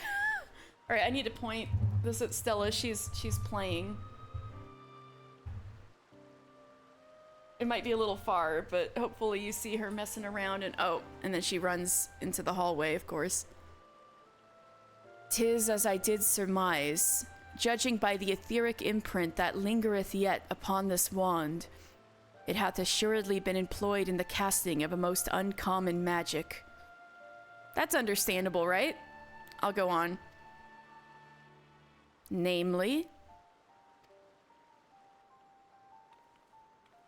the very first that man did conceive to traverse great distances, and the ancient precursor to all methods of travel that utilize the life stream. Flow. So the spell she used is called Flow.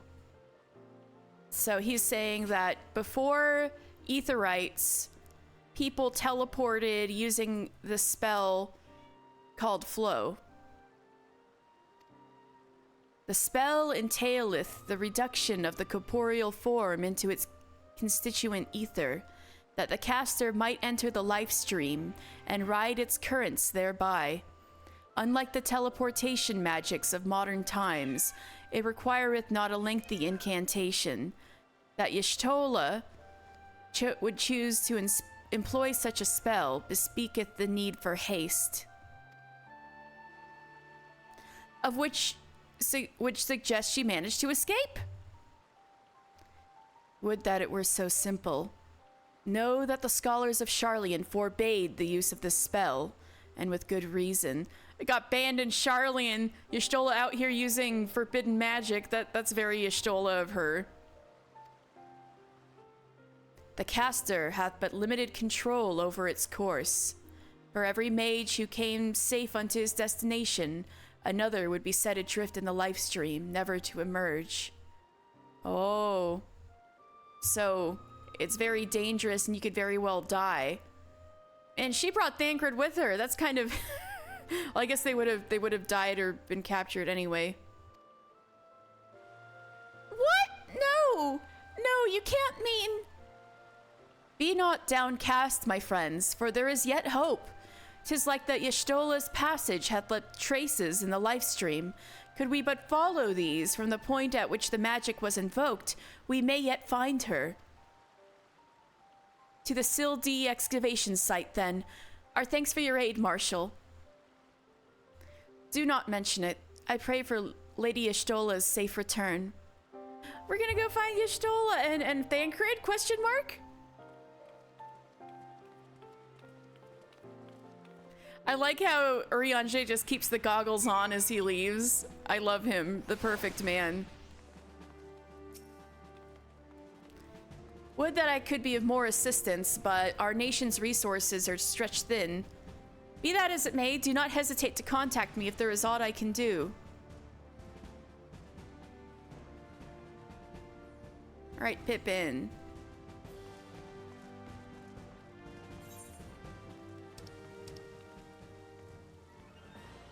Alright, we need to go turn in some quests.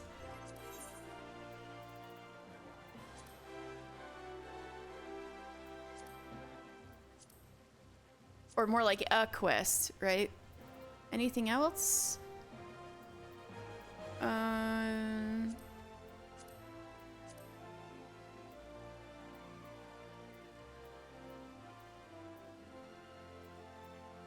Yeah, probably just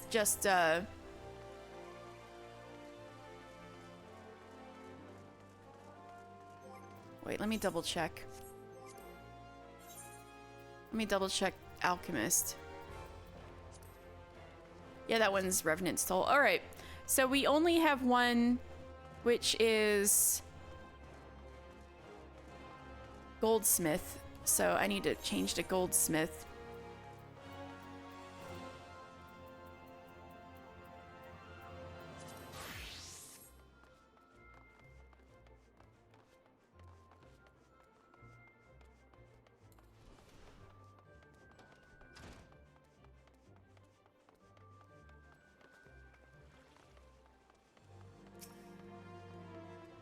Yeah, let's go to...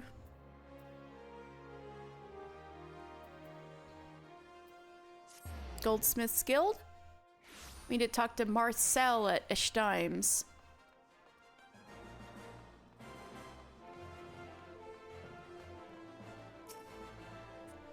Have you fashioned the hard silver bangle of casting that I requested? Show it to me and I will evaluate the quality of your work. Sorry it's been a few weeks, Marcel, but here you go. It didn't need to be high quality, but I did it anyway, because that's a Mr. Final Fantasy guarantee. By Thol! I have seen many a bangle in my day, but never one that exuded such grace. I can see why Mistress Serendipity spoke so highly of you, Final Fantasy. Technical skill and aesthetic sensitivity. An artisan who lacks one or the other is no true artisan at all, but you clearly possess both, and in spades, my good man. Yes, if anyone can give form to the formless and breathe a heart into metal, it is you. You are a worthy heir to my mentor's legacy if there ever was one. Why, thank you. And yet, even one of your already estimable skills must not neglect your practice. Our clients expect no less than a masterpiece, after all. Continue to hone your skills, and I shall call upon you before long.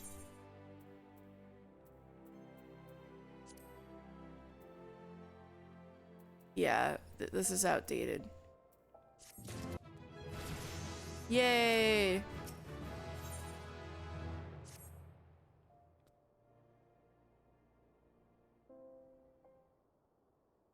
Yes, what is it? Oh, Final Fantasy. Pardon me, I was in a bit of a fluster. I've just received word that my client's husband is en route to this establishment at this very moment. As for why, I haven't a clue. I've kept his wife's commission in the strictest of confidence, just as I was instructed. Oh, but speak of the devil. So this is that lady's husband, Still River. Jeweled Peak and Still River. Marcel! I'm a busy man, so I'll get straight to the point. My bonding anniversary's coming up, and I need something for my better half.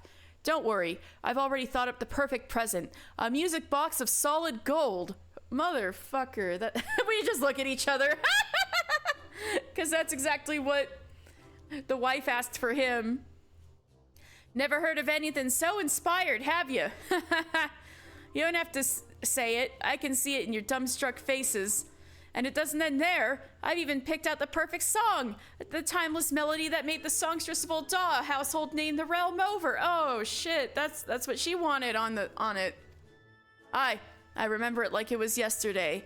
I was swaying back and forth in a half-blind rapture, enthralled by the songstress's ethereal voice, when I near bumped into a lovely lass sitting next to me. I knew it at that moment. Now this was a woman I could spend an eternity with. They eternally bonded. But also, the songstress of Ul'dah, again, that's Flamine.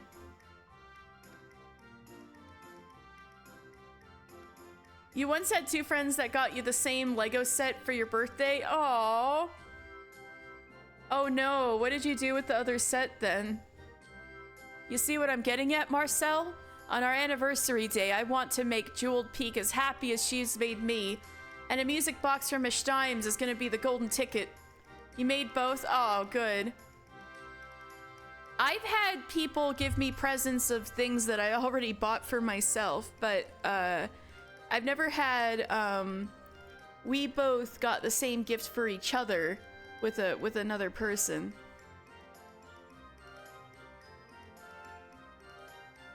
You see what I'm getting at, Marcel? On our anniversary day, I want to make Jeweled Peak as happy as she's made me. And a music box from Esteim's is going to be the golden ticket. And with that, I'm off. And I trust you not to speak a word of this to my wife. Well, we're in a pickle, aren't we, Marcel? Twin music boxes commissioned by husband and wife to be gifted on the same day, playing the exact same song. This is an unexpected development, to say the least. I could speak to one or the other to persuade them to reconsider their choice in present, but then I would be breaking my vow of secrecy. No, a man is nothing without his word. I will give this some thought. In the meantime, why don't you speak with Mistress Serendipity and see if she has some insight into our predicament? Well, I'll absolutely go talk to Serendipity. She's just but a little jog away.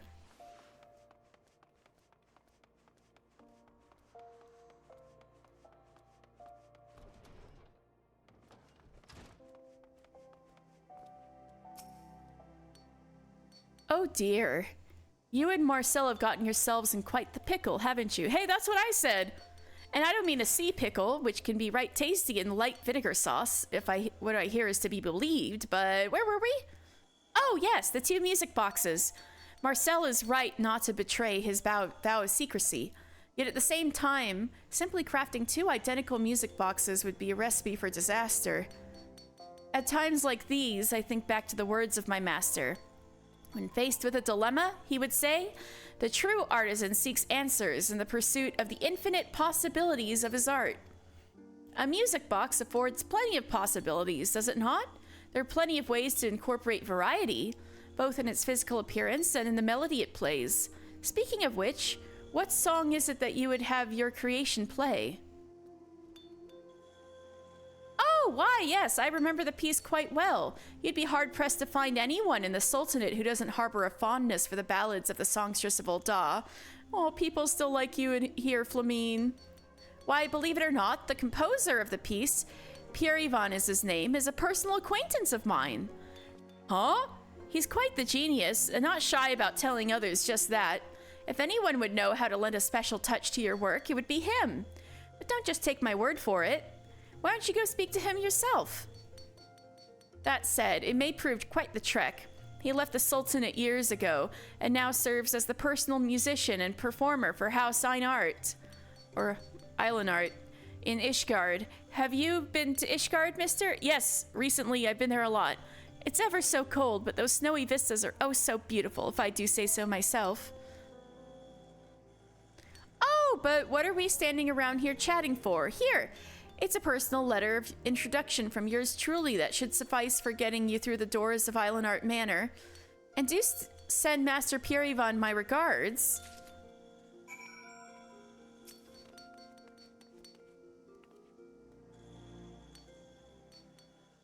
Well, next time we're in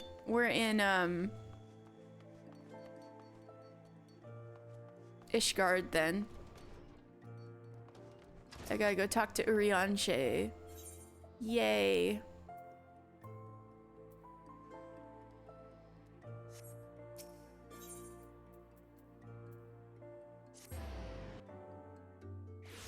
I gotta switch back to a Dragoon.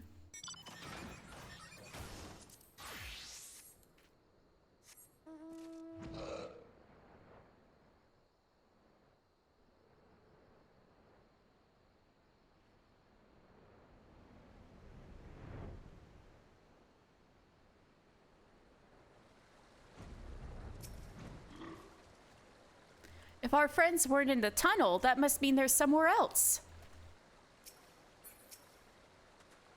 Simply being here calls to mind the events of that fateful day. Alphino is still traumatized. Same here, buddy, don't worry. This is where I reunited with you.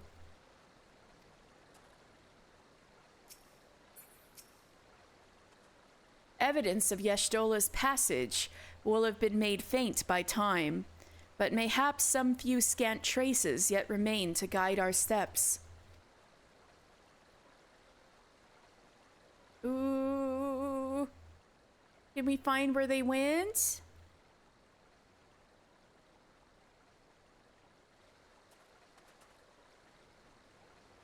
Yeah, etherometer time. I gotta make this.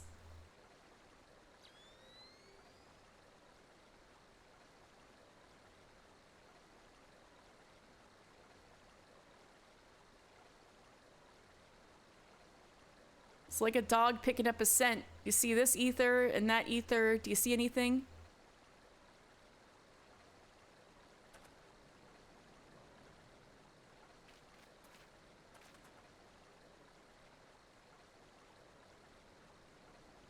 And he double goggles it. He's so funny. I love him.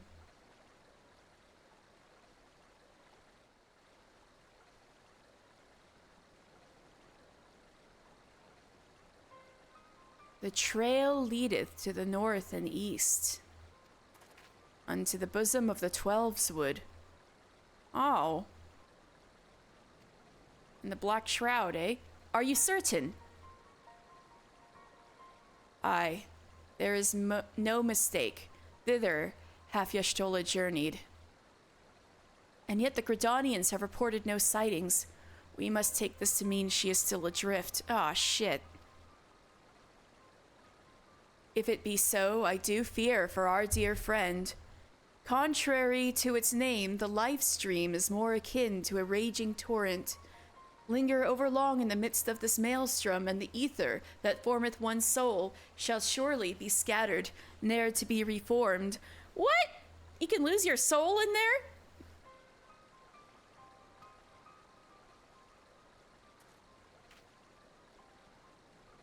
We have no time to waste. I wish we'd been a little faster about this. Y'shtola has been in danger this entire expansion so far. Urianger, pray explore all possible options for reversing the effects of this forbidden magic. Mr. Tataru, we three shall press on to Gridania and petition the Elder Seed Seer's aid. Oh, and I have stuff to do in Gridania, too. No shit. We need to help our friends. Y'shtola!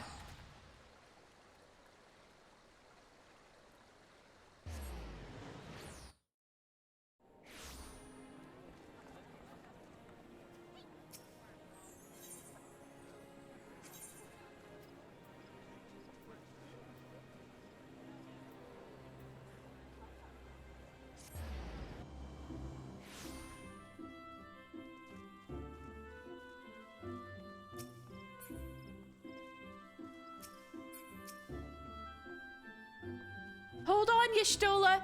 We're coming for you. It is said that the elementals perceive the life stream. If, as we suspect, Y'shtola is still adrift in the midst, then they may be able to find her. But if we are to appeal for them for assistance, we must needs do so through their chosen, the Padgel. It is imperative, therefore, that we speak with Kane Senna without delay. I think she'll make time for us.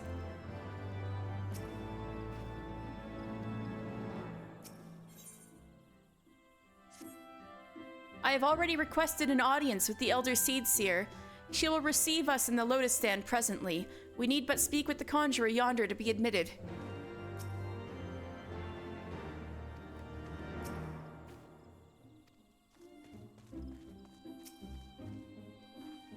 The Elder Seed Seer awaits. Pray, follow me.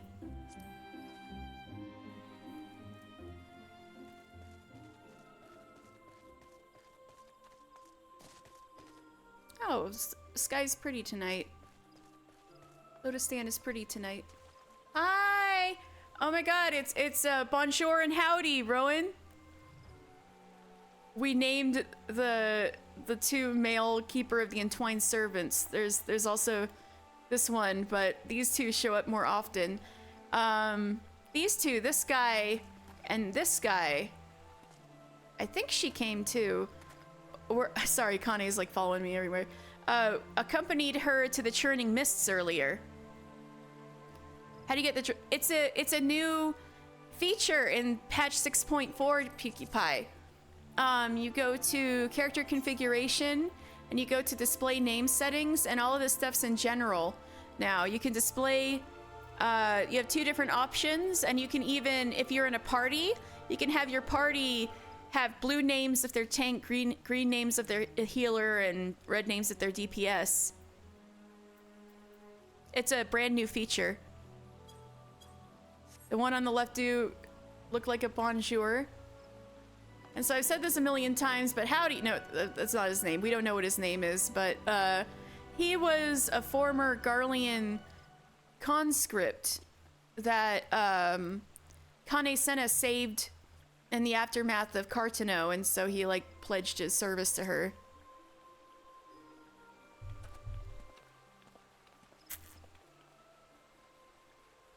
Be welcome, my friends, and speak freely. I gather your suit will admit no delay. It will not, my lady. Pray forgive the abrupt nature of our request, but it is a matter of life and death.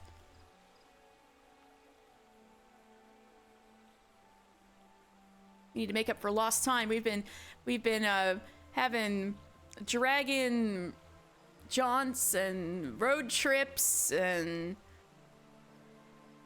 killing whales when we should have been saving Y'shtola. I see. As you say, we must needs act swiftly if we are to free Y'shtola from the ungentle pull of the life stream. And as you have surmised, we cannot do this unaided. However,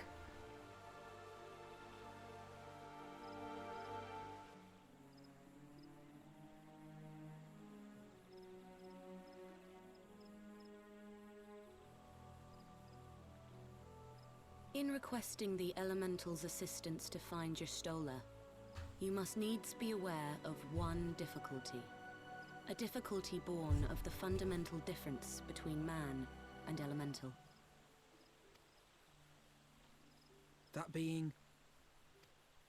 In perceiving the world around him, man relies upon senses such as sight and sound. For the sake of convenience, he gives names to such things as are near or dear to him. Being formed of pure ether, however, such concepts are foreign to the elementals. Instead, they perceive by observing the ebb and flow of the energies of life.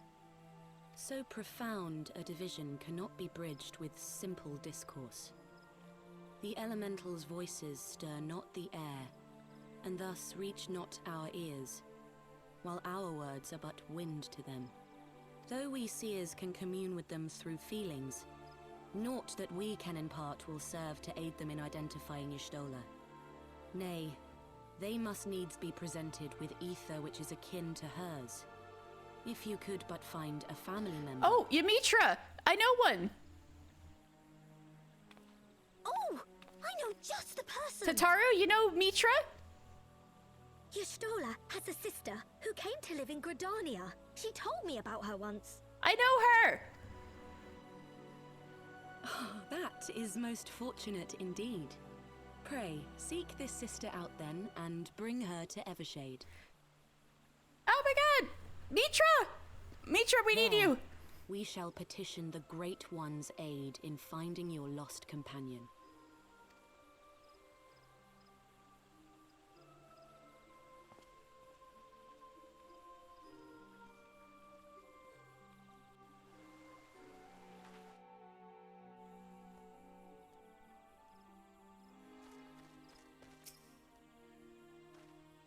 I was not aware that Y'shtola had a family member here in Gridania. How very convenient. Forgive me. I've grown so accustomed to being laughed at by the fates, I cannot help but mistrust them when they smile on us. Alphino, you're traumatized. Poor boy. We must, of course, seek the woman out at once. If memory serves, Y'shtola's sister is named Ymitra. Yes, I know her. Oh, you know her, do you? Well then, that ought to make things easier. Anyway, she spends most of her time around Apkalu Falls from what I recall. Let's look for her there. Now, if I recall, I had not started the summoner quests yet when I got to this point in the game when I was first playing, so now I'll see how the dialogue changes if I already know Ymitra.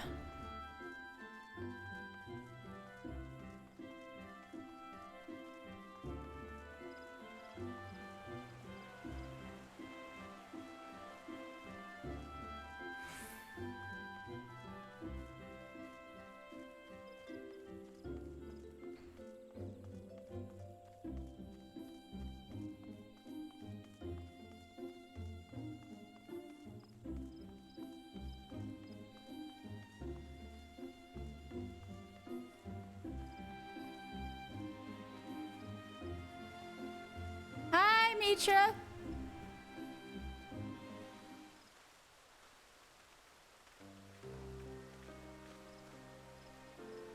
Greetings, mister. What brings you here today? I see that you have companions and you're not dressed like a summoner.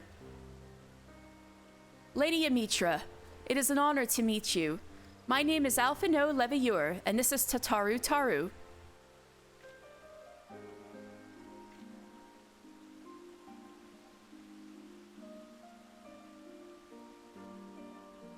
So you are my sister's comrades in the Scions of the Seventh Dawn. When I heard that your people were being pursued, I desperately sought to reach Stola, but all mine efforts were to no avail. Now I know why. A forbidden spell of all things, that she should be so reckless. But what's done is done. I thank you for bringing word to me. Needless to say, I should be glad to help. Though we were born of different mothers. Oh, I forgot about this. They're half siblings. Then, that must be like, their father was the Y clan chief, and he had all the bitches kind of situation. Though we were born of different mothers, our veins course with the same father's blood. I hope that this will be enough for the elementals. Come, let us make for Evershade at once. I want to meet the Y tribe someday. The Ya tribe. I mean, they gotta be around Charlian since they're like all there.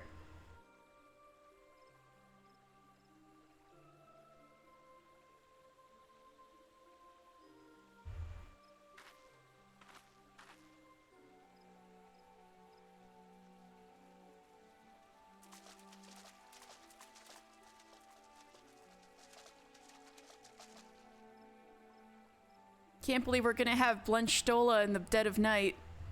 Let us begin. Raya O, Arun, if you would.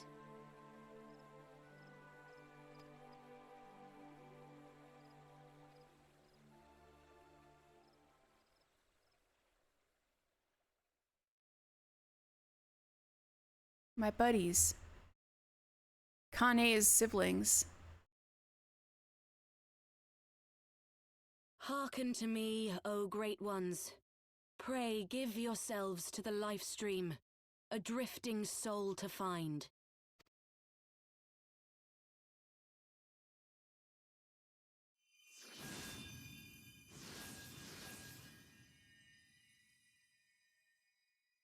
So they're under the Great One. So probably to commune with the greatest elementals themselves.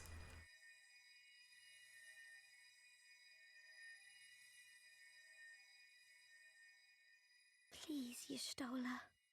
Please come back to us. Y'shtola!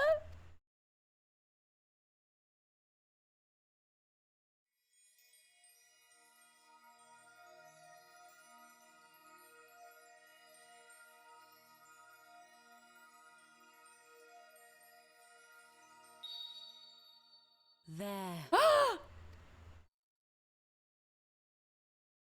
Now!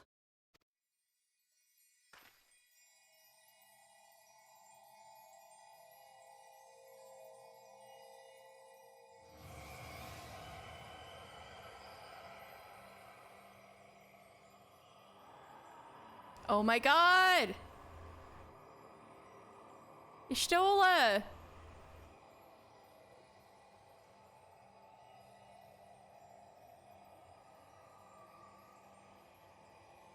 She's naked.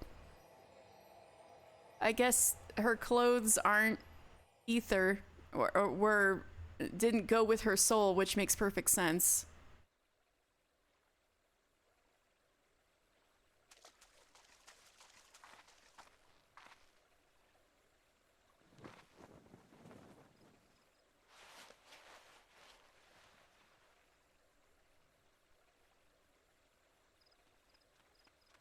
The Lady Keeper rolled her up. The meme is here.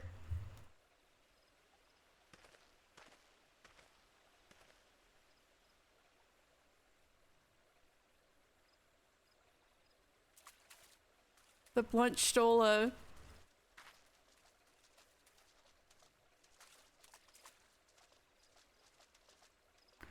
You stole a The room has been ready burrito. to My post. heart can't. Pray, bear her thither at once.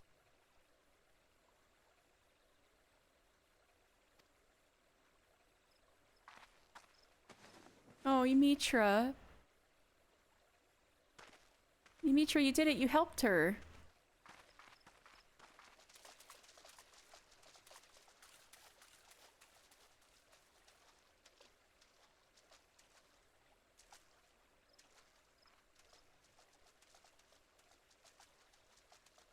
I mean, it looks funny, but I can see why they... To pray, my friends. I can see why they burritoed her. Like, it's gotta be uncomfortable to lay right on the grass like that, you know?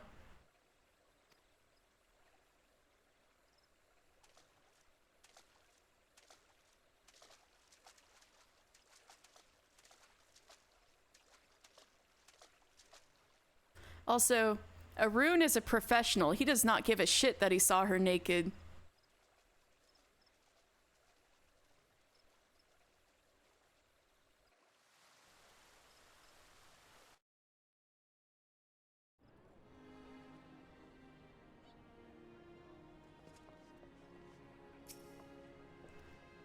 Let us pray that Y'shtola awakens.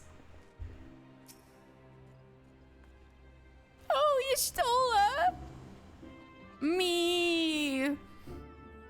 Just seeing her face again, it's... Oh, I've been so worried! Me too!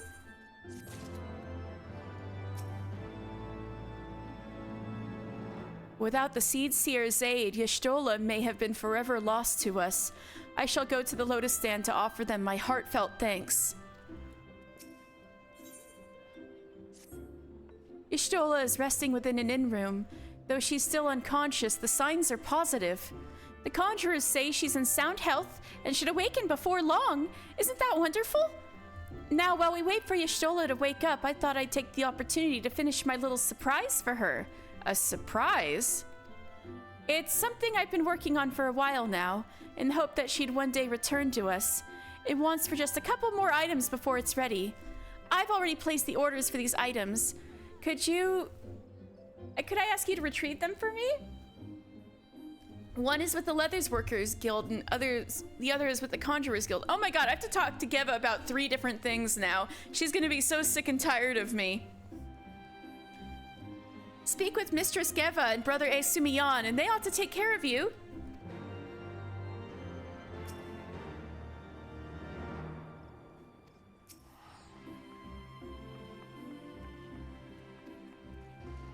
Well, yeah, we might as well, all right, let's see.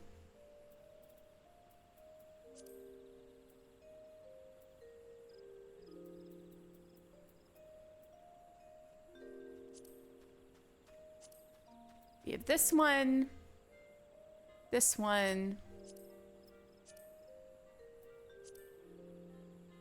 this one. We have a lot of things to do in Gridania.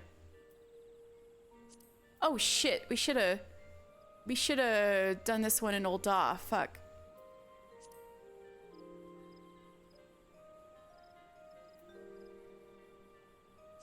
Oh shit, we had a couple more to do in Old Daw. I should have checked more carefully, man.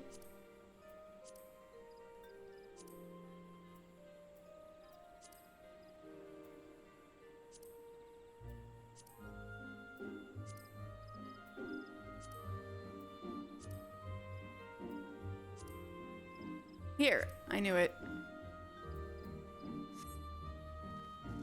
Well, you know what? Since we're here, I guess we might as well do the Ixal quest progression. We're gonna demand that Tataramu be coughed up. Hand him over. That's our boy.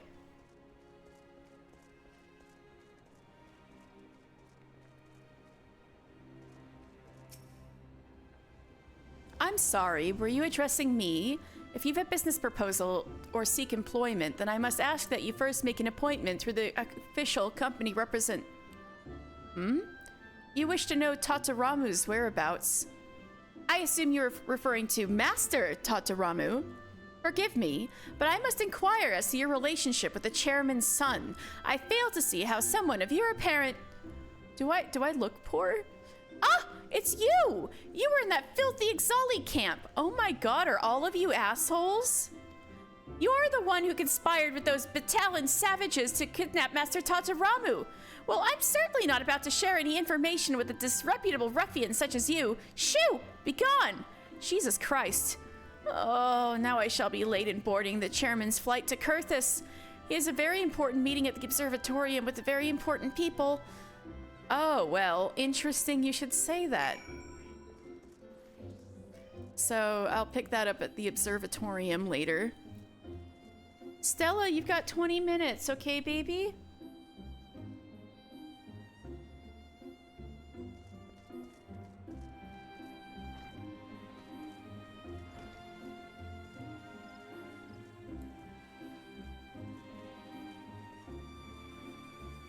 I know, baby.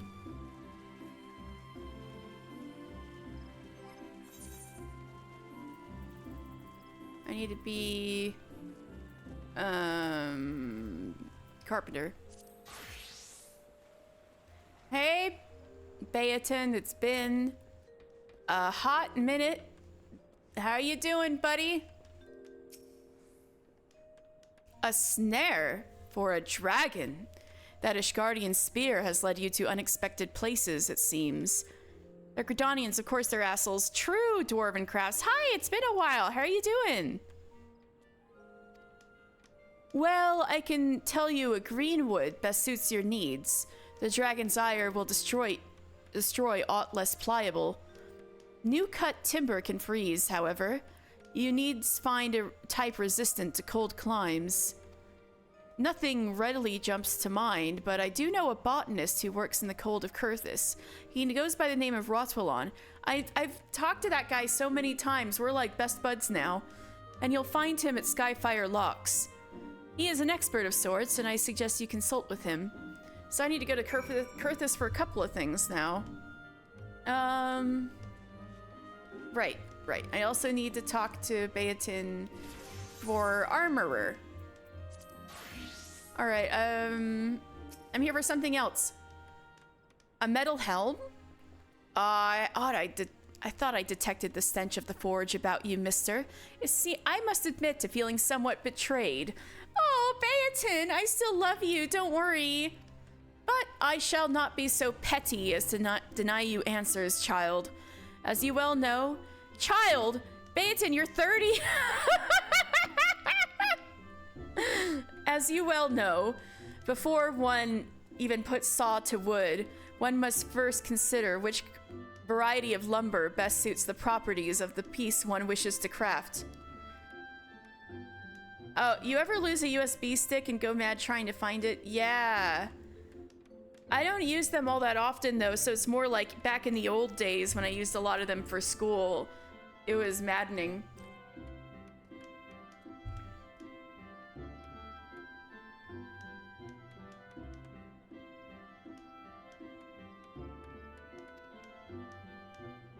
The same can likely be said of armor craft. Amongst the many metals available, surely there is one that retains its strength even when beaten sufficiently thin to meet your needs.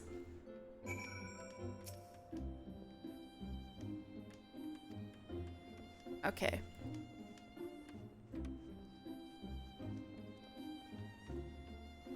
We need to speak to Geva about so many things. Oh god.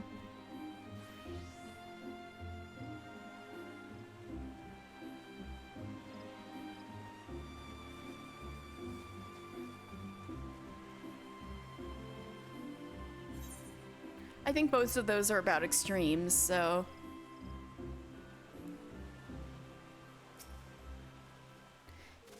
You use one to transfer G-Post pics from your PS4 to your laptop and you can't find anywhere?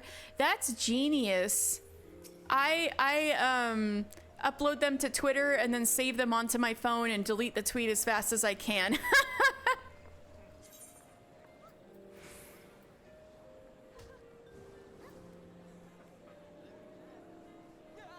Oh, why don't we talk to Asumi? My buddy, my boy.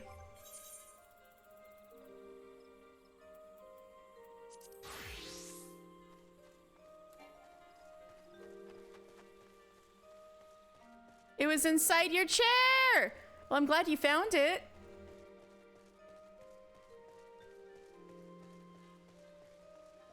Biddy. Araya. Hey, Asumiyan, my buddy. Greetings, mister. I trust you have been well. Is there aught you require of me? Ah, yes, Mistress Tataru's order. As requested, it has been sanctified in the sight of the elementals. I know not what she intends for the staff, but it is a most singular artifact. Even one possessed of my experience would struggle to wield it. Well, Y'shtola is OP, so we're good.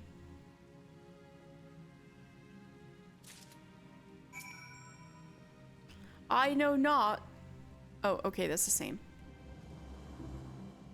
A new staff for Y'shtola. Yeah. Instead of your little wand stick, you'll have something much cooler.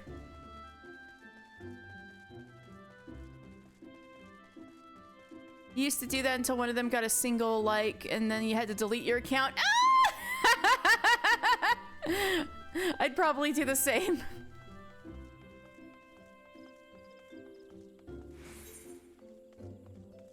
I should have teleported. Crap. I can get the Mikedo's Amphitheater one and hop over.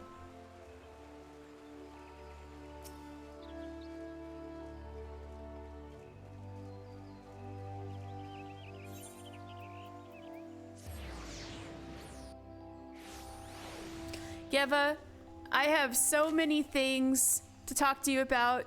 I know I'm gonna bug you so much, but just know you're my favorite. You're my favorite teacher, okay? You're gonna be sick of me, but know that I love you.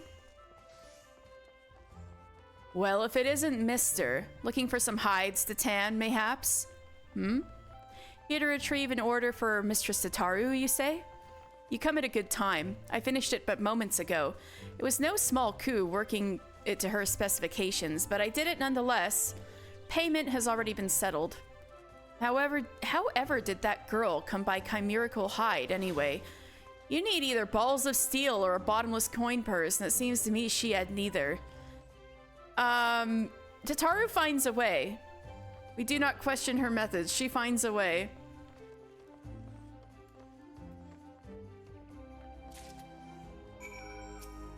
All right, number 2. Armorer. Branching out into other disciplines, mister? If you'll recall my Geva patterns, you already have the answer to your question. Always craft with an eye toward minimal waste. This approach also respects the life that was taken for the material by making the most of every strip and square. In this case, however, you may simply need to take care that you have not added unnecessary weight in your quest for sturdiness. And then the third one is... what was the winter's sale? Oh, leatherworker. Duh. Mister, I haven't heard a peep from Eld or you. I take it the two of you have worked out a deal? As someone who doesn't craft except for taking Weaver to 90 exclusively for tribe rewards, I feel like I'm missing out on story bits. Oh, yeah. Especially, Alchemist gets wild. Alchemist has a good story. I also really like Carpenter one. I really like the Carpenter. I like the Gridania Guildmasters, but of course, once you go to later expansions, you get given to other people, but I like them. What was another one?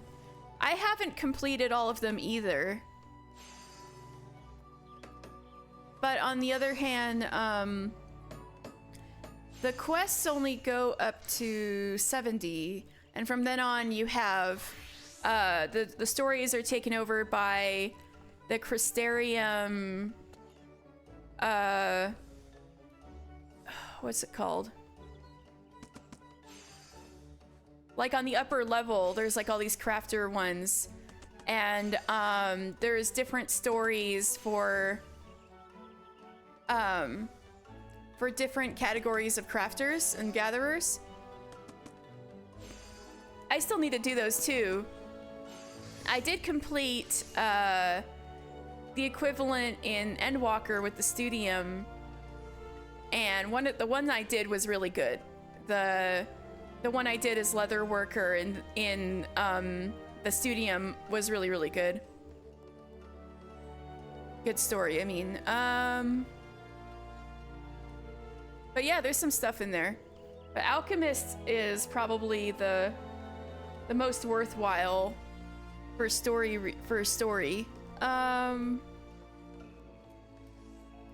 yeah, some of them I still need to see the whole thing.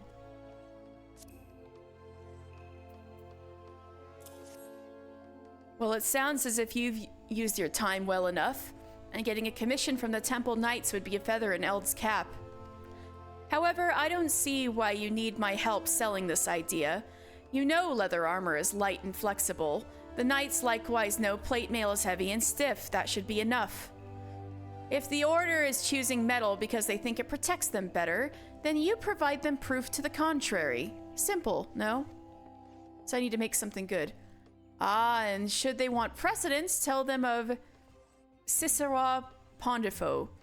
He was a leather worker who visited from the Holy See in the time of my grandfather.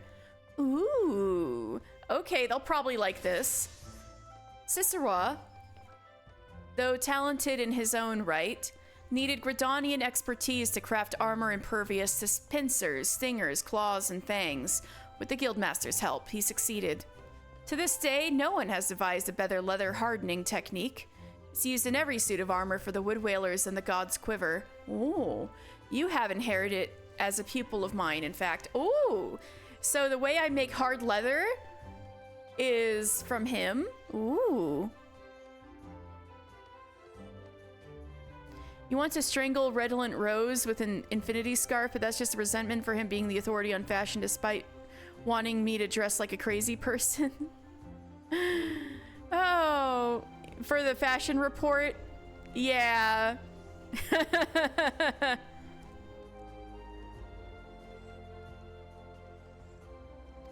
Well, there you have it. Win the commission with that tale of friendship between nations. Failing that, fashion a suit of armor with your customary care and demonstrate its effectiveness. Now, are you quite finished wasting my time? Yeah, sorry I took up so much of your time, Geva. I'm good now.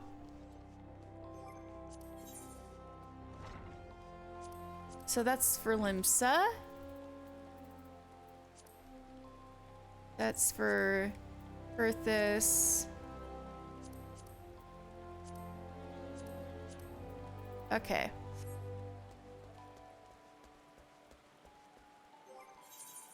Now I have to go back to...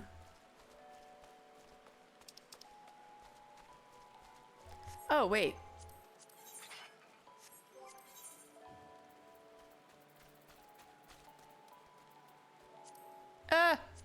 Let's do Summoner real fast. I need to talk to Ymitra, it turns out.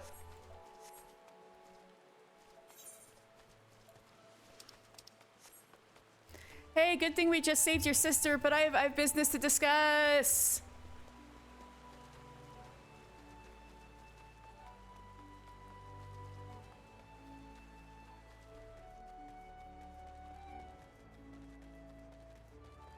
Ymitra!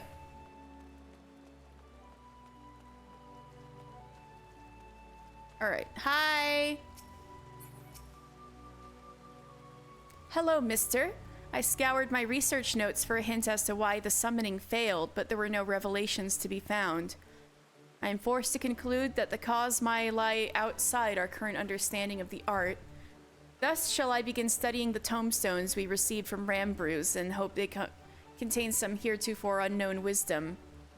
Mayhap these new Eggi require a different manner of catalyst? While I delve into this mystery, I suggest you continue practicing your art. We enter an uncharted realm of summoning, and you must be prepared, body and spirit.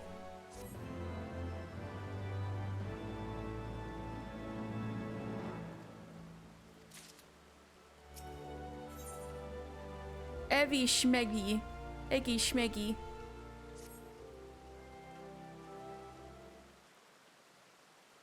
Greetings, mister. Since we last met, the arduous task of deciphering those tombstones has occupied my every waking moment.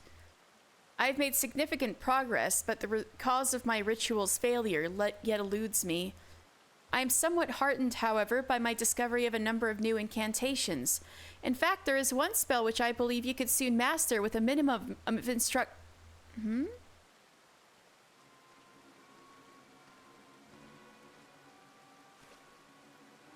Pray forgive my interruption.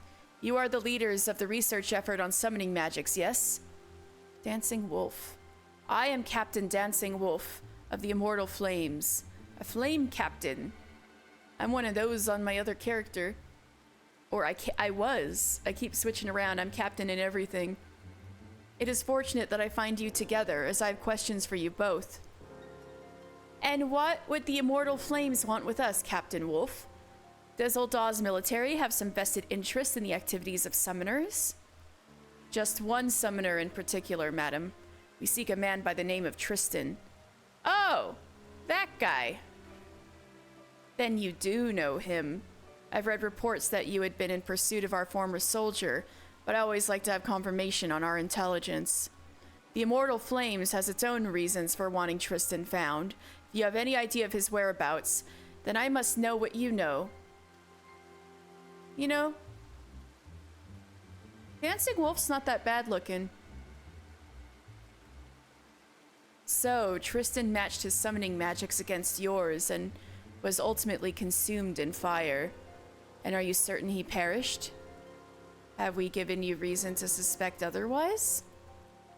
I do not doubt the veracity of your tale, but there has been an incident. A merchant caravan was recently attacked by a man who, by the description given, closely resembles Tristan in appearance. Should we allow the crime of a former Immortal Flame to go unanswered, then the integrity of the entire organization would be called into question. I think the integrity of the entire organization was already called into question several times in the last few months, but what do I know? We looked on as Tristan was engulfed in flames, not remained, not even a charred corpse, and we believed him utterly consumed. Could he have somehow survived that inferno? Well, if there's not a body... If he is alive, then we have unwittingly permitted the escape of a known pawn of the Paragons. Captain Wolf, you must allow us to accompany you on your investigation. Your combined expertise in the summoning arts is most welcome, Lady Amitra. The attack occurred on one of the roads out of Camp Drybone. Join me at the settlement proper and we can continue the search for witnesses.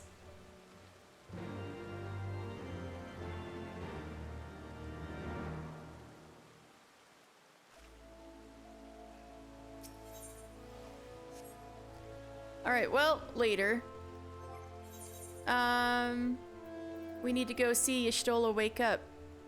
And actually, it's Stella's feeding time. So let me go to the Carline Canopy and then I'll take a break.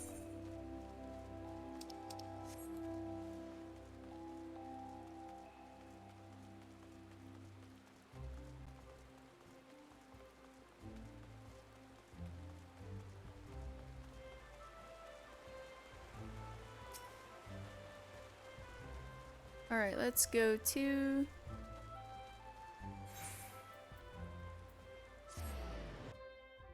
Carline Canopy.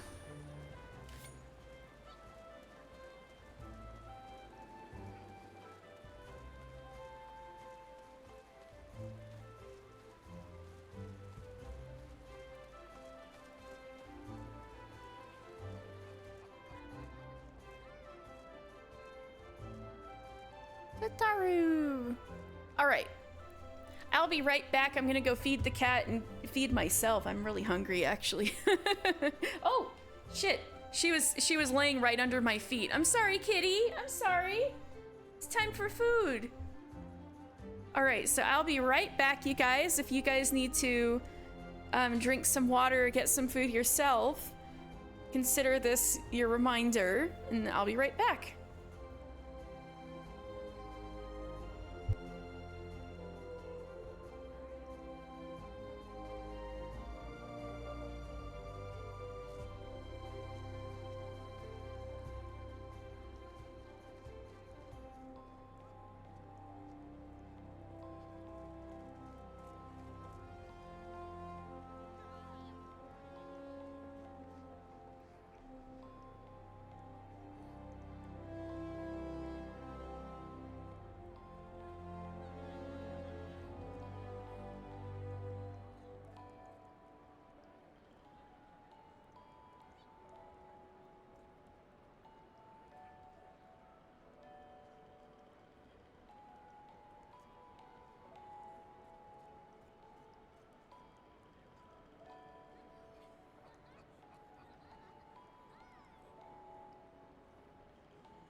Alright, I popped myself some popcorn. Let me know if it's loud. I'm trying to eat quietly. But anyway, oh, my controller. That's important.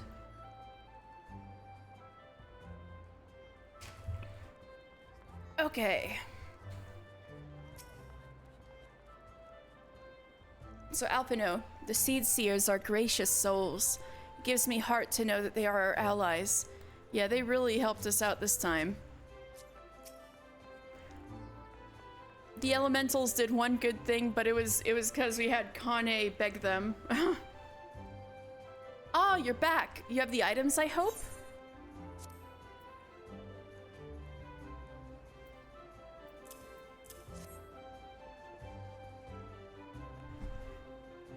Ooh! It's precisely as I requested. A perfect match for the other pieces. Truly, Geva is a master among master. Yes, she is. She's the best. And the staff completes the surprise. Thank you so much, mister. I can't wait to see what Y'shtola thinks of the surprise. Lest you wonder, she's doing very well, and the conjurers have left her in her sister's care. Oh. Yumitra was out to breathe in some air when I was talking to her about the summoner stuff. Oh man, I try not to do these little time warps. But that one I was slipping.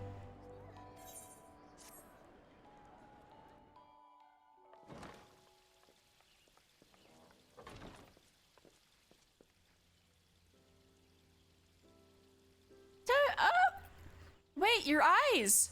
Y'shtola! I'm so glad you're back! Oh my god, we finally found someone! Tataru.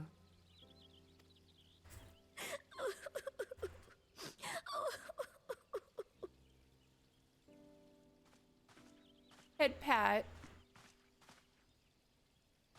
You are safe. Thank the 12. Yeah, I'm glad you're safe. But your eyes? Something has changed about you, Alphino. Or mayhap the change is with me. I seem to sense the ether around me more keenly than before. I am pleased to see you well again. Do you feel strong enough to talk? Worry not. I am well enough. Yumitra!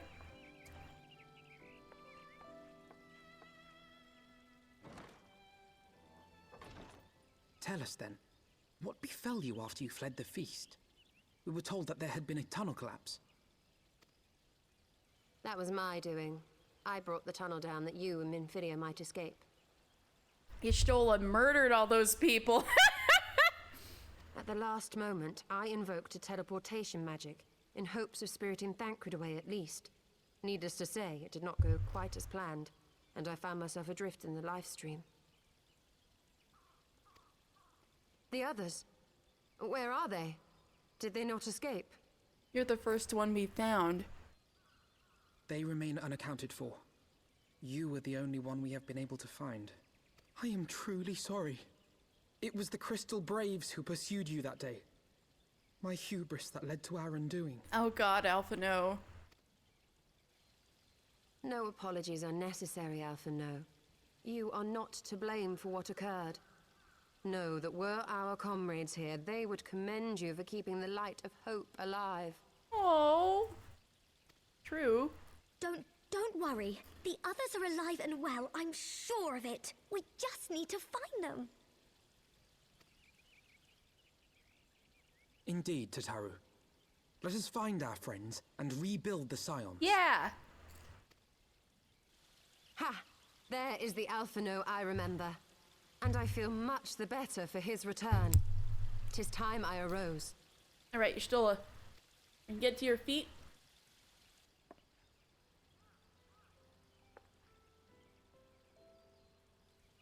That reminds me. I have a change of clothes for you. I don't like to boast, but I made them myself. I learned how to weave while we were in Ishgard, you see. Yes, she did! She learned from a grandma, the best person to learn from.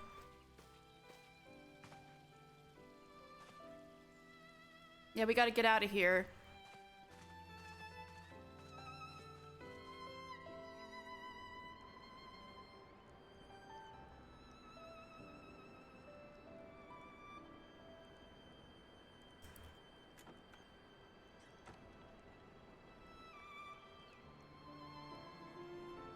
Oh!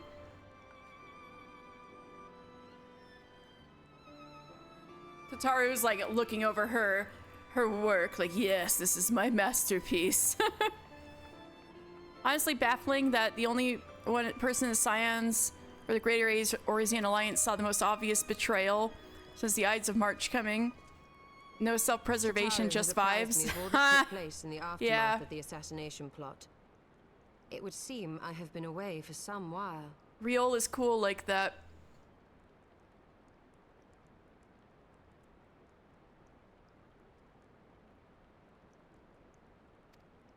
Yes, much and more happened during your absence.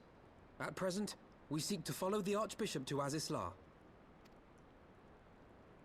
And you want for some manner of etheric ram to pierce the floating isle's protective barrier. I like how we mean to follow the Archbishop to Azisla is like a completely insane thing to say to someone without context.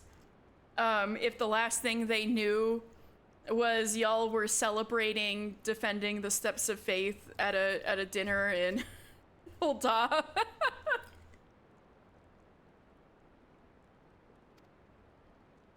We do. Might you be able to furnish us with one?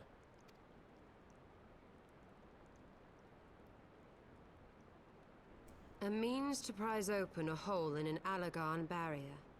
And one large enough to admit an airship, no less. Nay, I lack the knowledge to devise such a weapon. Damn. Oh, no. Yeah, she literally just said... No, I didn't mean that literally. Yeah, Tataru... She just said that Tataru apprised her of events. But I just meant... Imagine if they didn't, and you just said, oh yeah, we gotta go follow the Archbishop to Azisla. That would be so funny. Like, what happened while I was gone? I didn't mean it literally.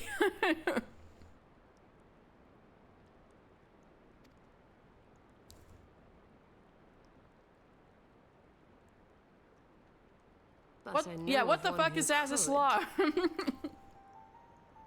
Ooh. A leading figure in the field of etheric research, and one of the finest scholars ever to grace Sharlayan. Matoya, my former master. We're gonna meet her! Yes!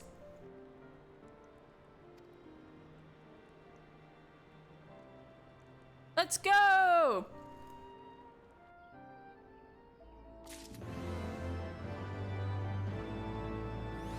Y'shtola!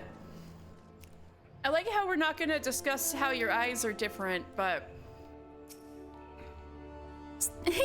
Y'shtola looks absolutely smashing in her new outfit, don't you think? Yeah, the thigh boots are certainly a choice. Tataru's like, I'm gonna make her look stylin'. Matoya, the name rings strangely familiar. I think your grandfather and her knew each other pretty well.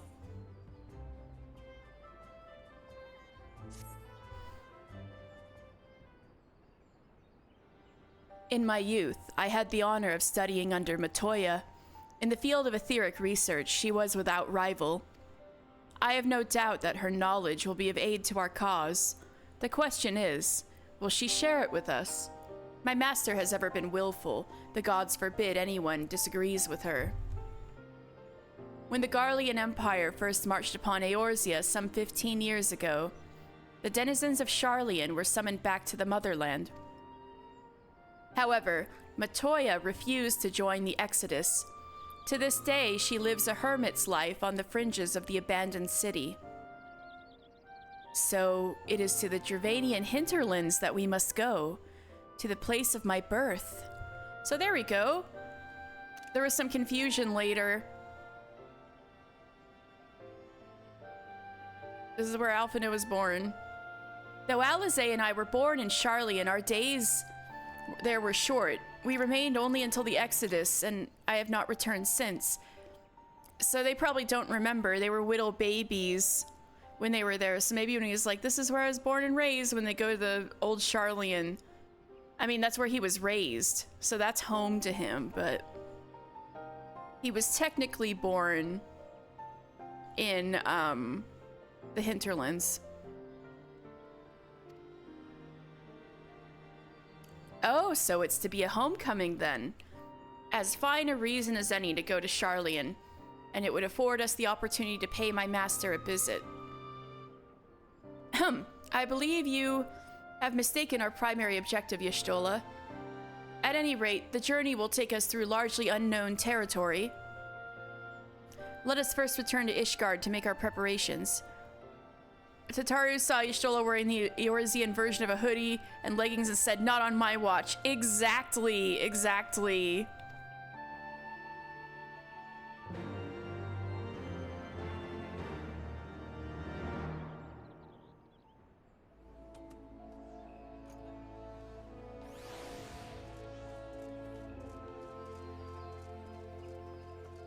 Alright, well, looks like we're done with Gridania. Guess we might as well go back to Ishgard.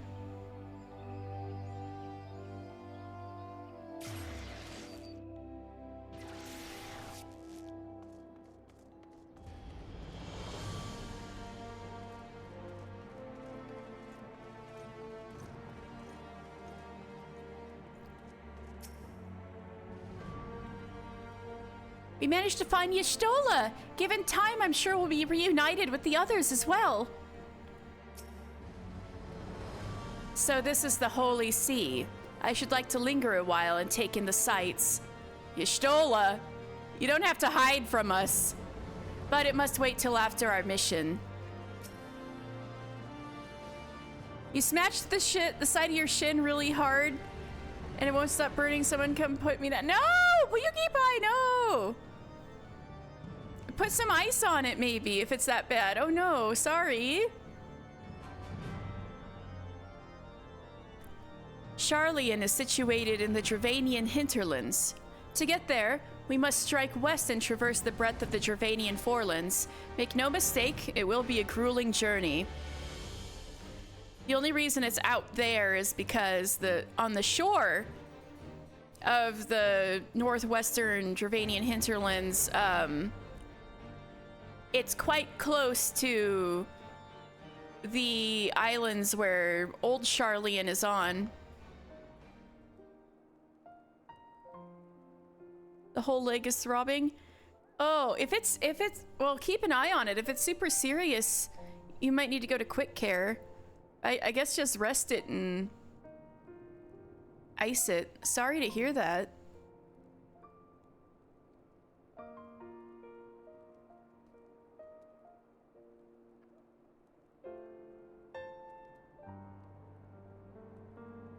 But yeah, it's a pretty short distance across the water, or more like the closest part of Eorzea to those islands is Dravania.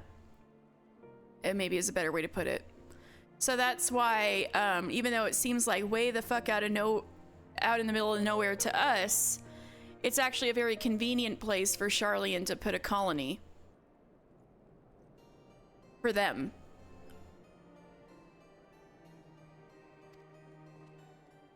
The party shall be comprised of Mr. Y'shtola and myself. Tataru, pray remain in Ishgard and continue the search for our missing friends. Yes, sir. First, let us make for Tailfeather. I have a few things to do there anyway, I think. Maybe?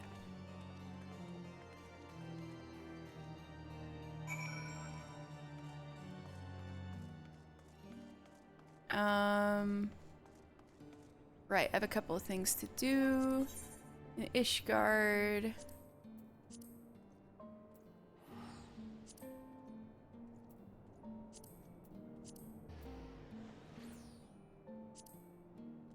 Yeah, here.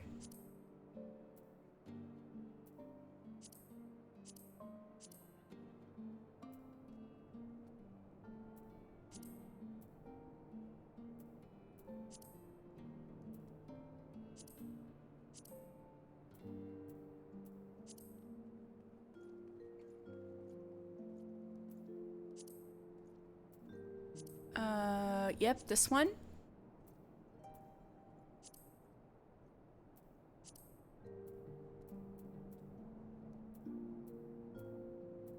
Okay, just 2 of them.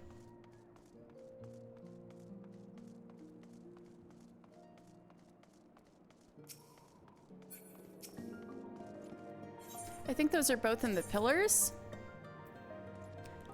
Oh wait, I need to take on machinist.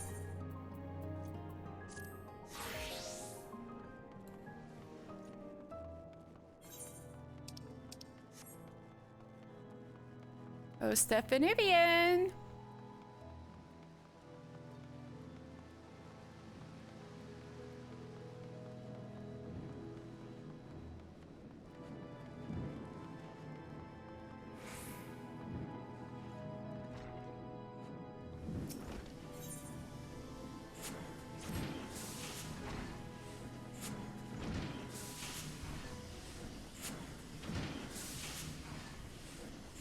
Greetings, mister. Have you come practiced at defeating your foes from a distance? With the range of our weapons, even skyborn dragons will learn to respect the threat posed by a trained machinist. Despite the proven efficacy of our cannons and ballistas, however, many knights of Ishgard continue to eschew firearms in favor of the spear and the sword. Ah, the creaking chains of tradition. Hark! The very creaking I spoke of draws near! Who are you making fun of? Oh, it's your dad. Ugh, this stifling heat. Oh, I gotta think of this guy. Ugh, this stifling heat and sulfurous stench. I can scarcely breathe. And worse, I can scarcely bear the sight of mine own son, garbed in such filthy garments. Why must you persist in this infatuation with smithing, of all things? The dad! 'Tis called machinistry, father, and you need not come at all if the air in the workshop so offends you. Would that I could shed this onerous duty, but as manufactory chief, I must needs supervise its operations. So this is Count Baron Dwan du Islandart. So this is Francel's dad. This is Laniat's dad. This is Stephanivian's dad. There's another son we haven't met yet, and then the deceased Sir Clodenbaum is the son that he lost. So he's got 5 kids, and we know 3 of them. This is the daddy-o. This is the head of House Einhart. Whichever one I should go with. So he has a page. Hold on.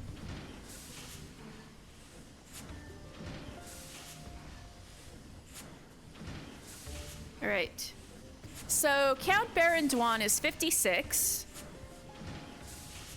In his prime, the patriarch of House Islandart was considered a fearless knight with a peerless martial skill.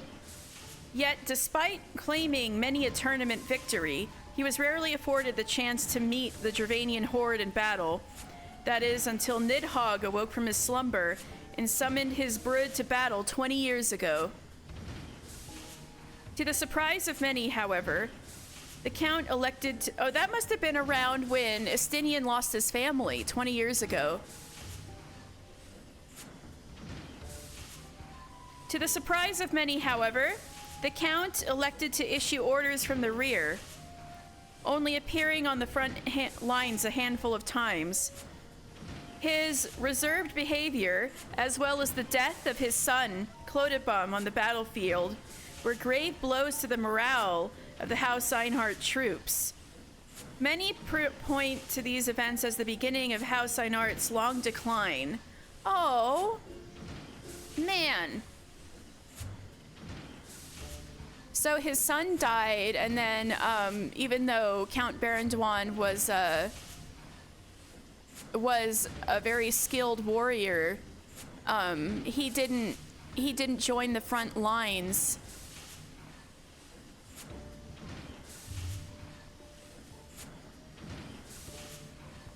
And And ever since then, House Einart has been the bottom of the barrel as far as high houses goes.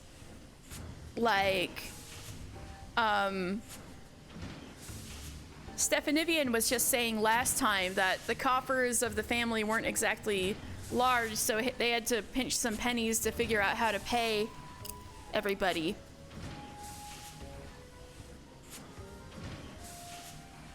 And the Sky Steel Manufactory is the responsibility of House Islandart, that they create the cannons and ballistas against dragons, so that's why. The Count is the manufactory chief. Supervise? You barely visit but once a moon and relegate every management task to Fromolo. And what of it? Smithing is a commoner's profession, even as overseer is the role of a noble. As one of the 4 founders of Ishgard, House Islandart enjoys a privileged position, but misfortune has waged a constant war of attrition on our forces, and our claim to that position grows weak. Thus, must we attend to our duties with uncommon zeal, even duties as common as this one. So he is very much aware of his position, but we shall not suffer this mean predicament forever. No, my son, you will reclaim the honor of our family with spear in hand. You must needs become a knight of skill nonpareil and bear our flag into the field of battle. Father, the face of war changes with each passing day. Soon will come a time when machinists shall form the rank of our armies, the bulk of our armies. Should you cling to these stagnant ideas of yours, you will be swept over by the wave that carries us forward. I tire of your flights of fancy, Stefanivian. Without successes to back them, your arguments ring as empty as my treasure room. Oh boy. The Holy See has announced the tourney. You will best serve your house by returning to the practice field and thence claiming victory in the melee. I regret that you were subject to our squabbles, but Father's attitude is sadly representative of the greater part of Ishgard's populace. Their heads may as well be made from the stone of the city's walls. I have, however, designed a weapon of such brilliance that the light of its potential will penetrate even the densest mind. Rostenstall and Joy will accompany me to Raincatcher Gully to gather materials for the prototype. Why don't you join us? Practicing your marksmanship in Ishgard will only invite suspicion and ridicule, and this is the perfect opportunity to receive further tutelage from Rostenstall. But you might also train under the warm rays of Lenosha's sun is simply a fortuitous boon.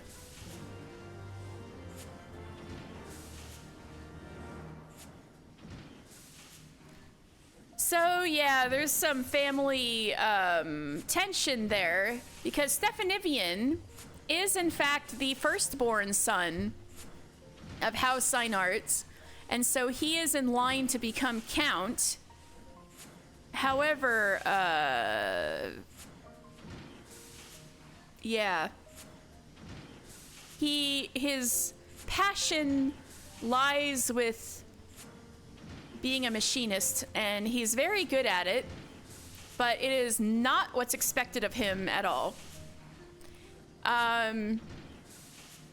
He's his house's equivalent of Artorel, so you can see how much he's kind of eschewing his position, or kind of going against the grain, so to speak. If you think about that, he is House Islandart's equivalent of Artorel as far as position and such. In fact, he's the same age as Artorel, so House Islandart and House Fortom are close, so I think it's 100% likely that they played together as children. But anyway, speaking of House Islandart, I need to go over here. Maybe I should check on the 4 Thomses. That was Goldsmith, right? Yeah. Bartolo.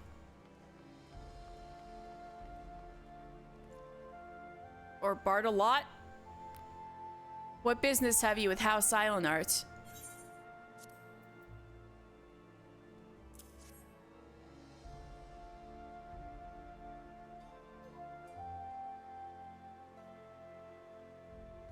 You seek Master Pirivan, do you? I fear he left the manor days ago for the Sea of Clouds, where he would travel with Milord's retinue. A real artiste, that one. Said that the view from atop the clouds would inspire him to compose a masterpiece like none this world had ever known. Milady, being quite taken with the man's work, persuaded Milord, and that was it.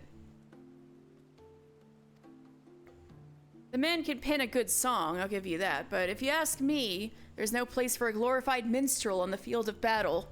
Still, if you'd meet with the man, far be it from me to stop you, you'll find him at Camp Cloudtop. Well, I have some business there anyway, eventually. Let me drink some water. Alright, I'm gonna go check in on our friends.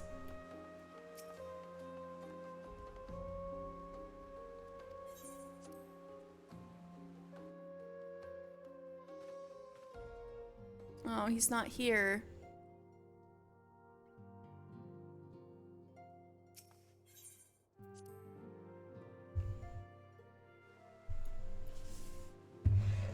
Okay. So I'm gonna switch to Leatherworker. Go to the Jeweled Crozier.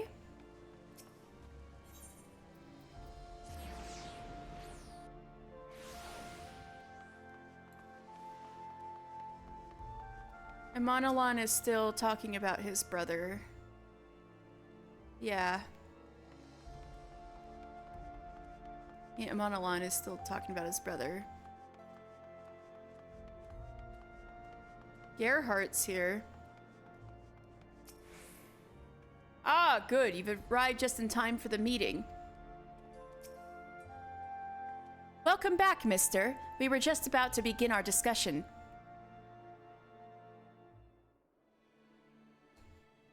I raised the issue of leather armor with the other knights, but not a man among them will give up his plate mail. Moreover, someone brought the idea to the order some years ago, and was dismissed on the basis of tradition.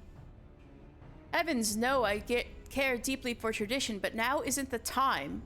The calamity has changed us, changed everything, and we cannot pretend otherwise. Just look at the weather. A good point, Gerhardt. It's cold now, and like to get colder. Wearing woolen tunics underneath plate and mail is a cumbersome affair. Leather armor offers more warmth and greater ease of movement. I don't think that alone will be enough, though.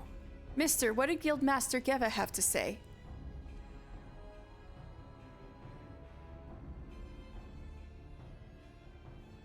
So our ideal armor will be slightly thicker for warmth and bear the brunt of even a behemoth's attack.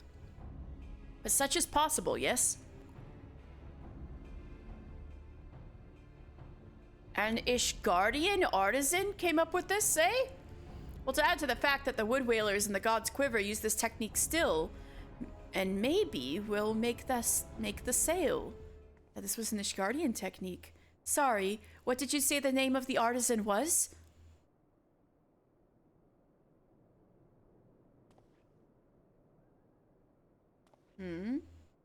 Ciceroi Pondifo? Good heavens, it's Eld's grandsire. What? Eld Pondifo? Is that your name? Eld's grandfather. I've seen his name in our records. He was the one who brought leather armor before the Temple Knights and left for Gridania after being turned down. We must get this commission. My grandsire left me little save one set of designs for leather armor. They've always been beyond my skill to craft, but I dare say you could manage it.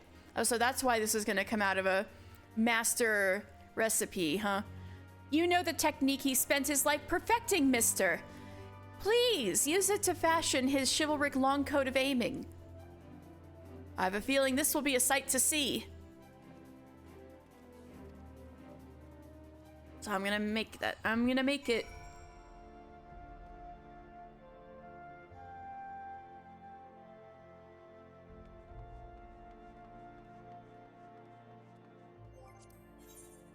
I think we're done in Ishgard. So let's go to... Oh, let me switch back.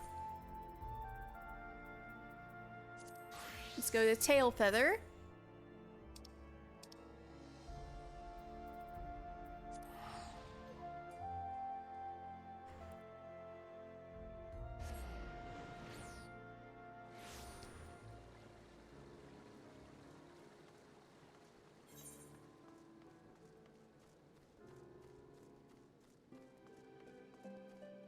I have some things out here, don't I? Don't I? Maybe not.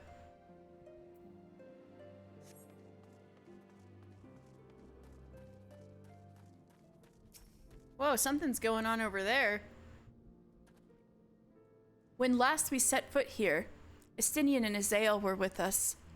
Though it was not all that long ago, I find myself strangely taken by nostalgia. I know what you mean. A long soak in the life string, followed by a long journey. I would not recommend it to anyone. You doing okay, girl? But rest assured, my strength is returning to me. I shall be back to my former self ere long. Alright, take it easy.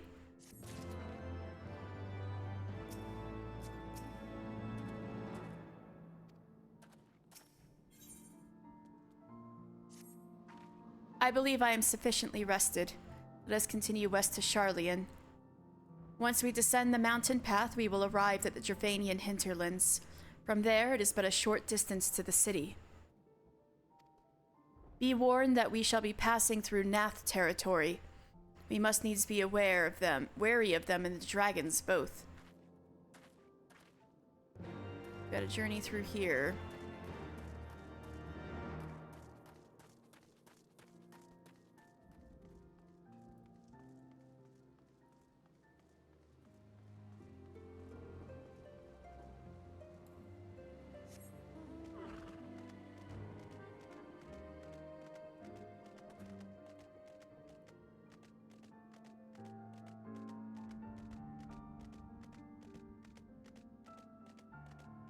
Oh wait, I can fly. Ha! I just remembered I can fly.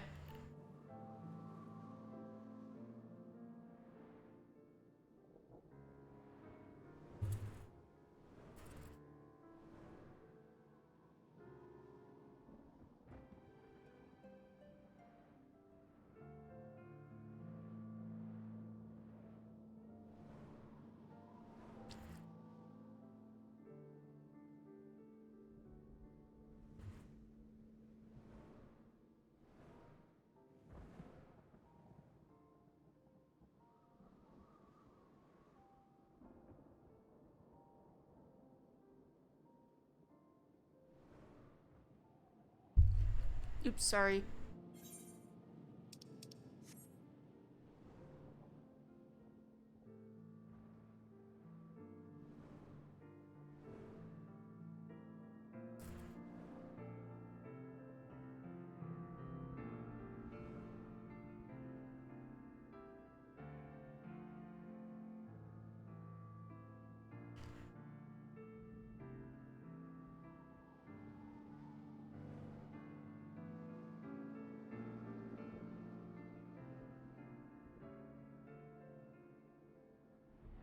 Alright, that wasn't so bad, going through Nath territory.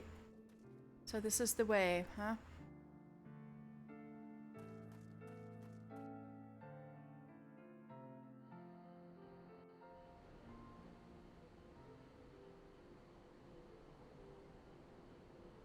To the Thaliac River, where to the melted snows of Abelathia's spine eventually find their way by means of 1,000 silver streams.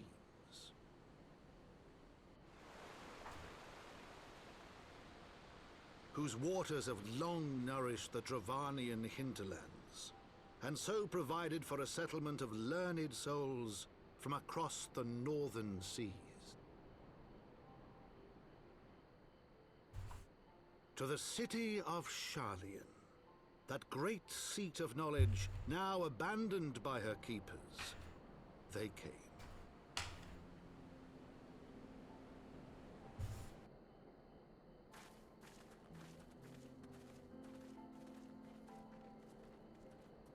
Sharlayan.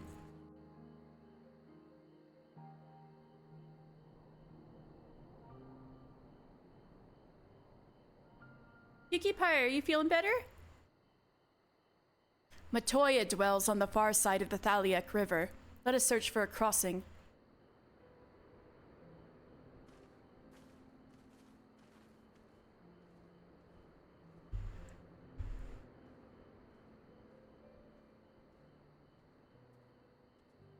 Ooh, pretty. So these are the Dravanian hinterlands.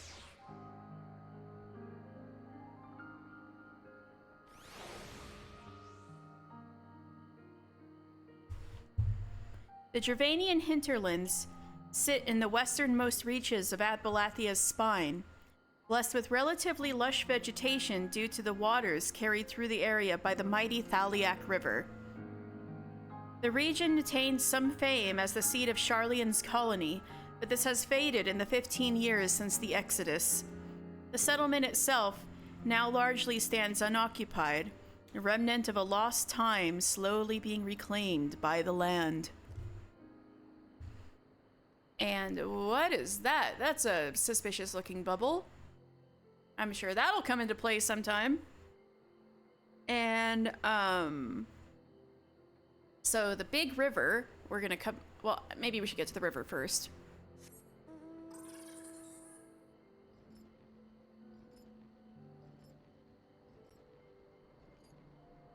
Still in agony, but it's all right. Oh, take care, Pukie Pie. Look after yourself.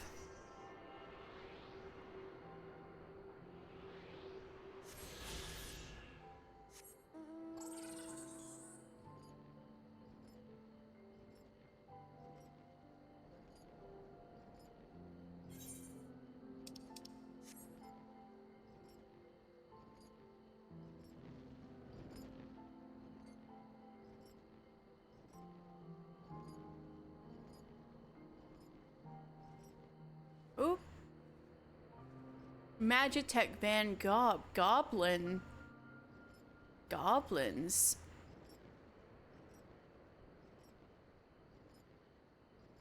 Kind of like the stuff in Brayflox's Long Stop Hard. Goblins.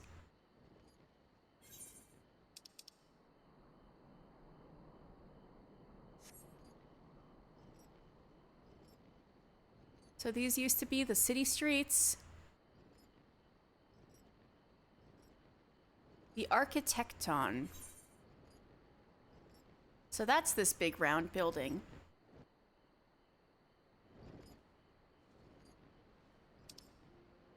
So this is the Maker's Quarter.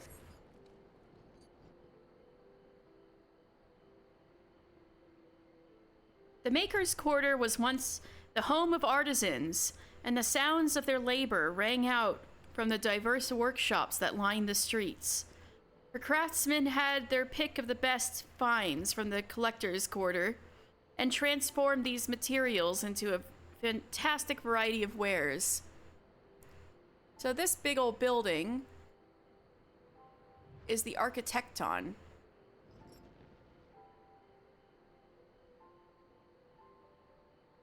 Once home to Sharlayan masters who fashioned aetherites within its halls, this workshop is now home to the Illuminati, a nasty band of goblins who would wield an ancient technologies within for their own nefarious ends. So that explains all the goblins. And I'm gonna just go in there real fast and get out. They're gonna chase my ass, but I just want to show you. There's some evidence of what this building used to be used for inside.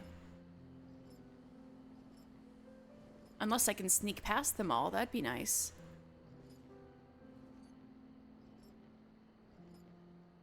Come on, I saw that crack in the wall.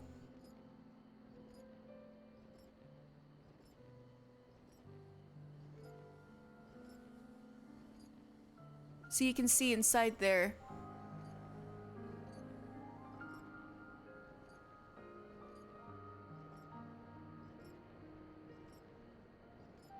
I think those are Illuminati symbols. Right, nobody's aggroed me yet. This is a... I don't think that's sharpshooter. I don't think I can sneak past him, though. Oh, maybe I can. Maybe I can. Ooh, I'm the best. All right. I am the master of stealth. I learned this from Eureka. So this is the inside of the Architecton. Oh shit, I'm gonna have to get out. Well, at least I can make a mad dash for it when I'm going out.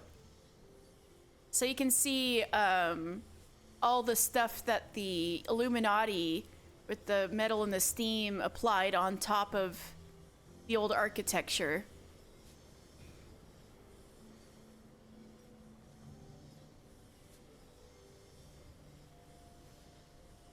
Oh shit, how can I get past these guys without being seen?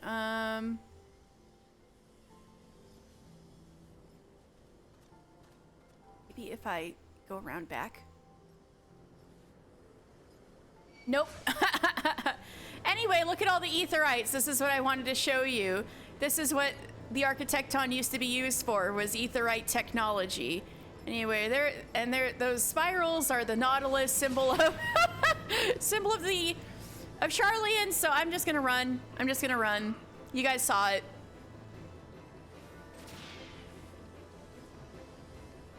We'll probably come back for a quest.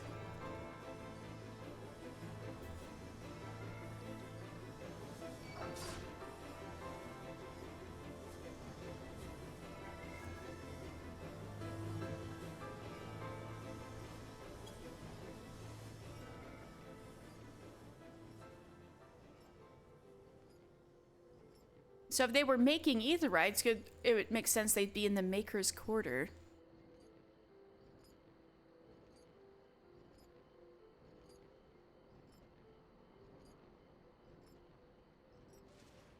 Oop. Leave me alone.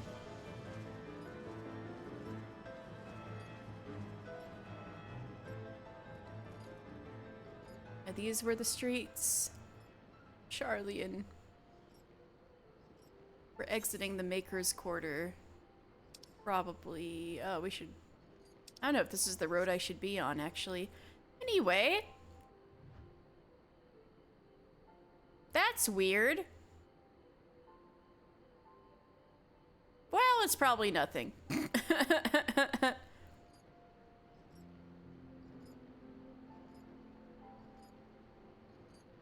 Oh, but it's actually in the river. We can get a look at the river.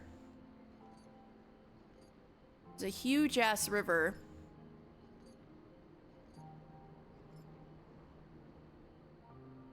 The Thaliac River. You can see some waterfalls of it right there. And we're going to see more once we get up. The Thaliac River is named after Thaliac, the god of wisdom, who is Charlian's patron deity, and also he's known for carrying a big ewer, so basically a big water container and pouring his water forth. So it makes a lot of sense that the Charlians who settled here would name this giant ass river after Thaliac. It's very, very fitting.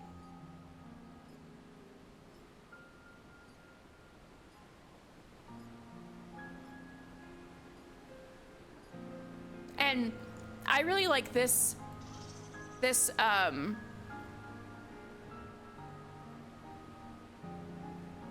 detail.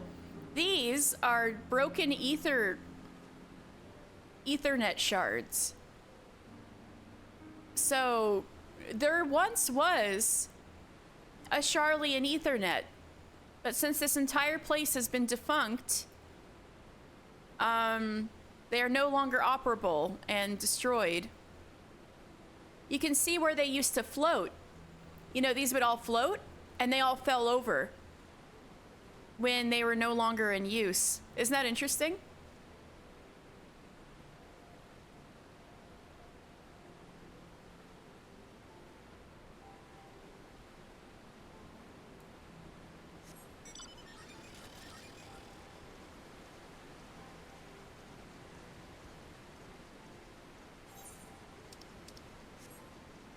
The collector's quarter. Uh-oh, something's going on here. Goblin on goblin fighting. Oh, friendly goblins.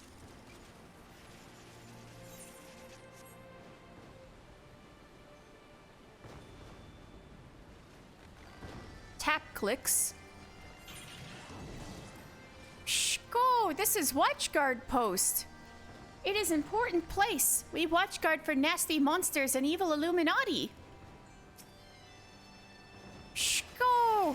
Bactrix is keeper of knowings and data, but Bactrix has nothing to teach Uplander this day. We got a little shopkeeper here as well.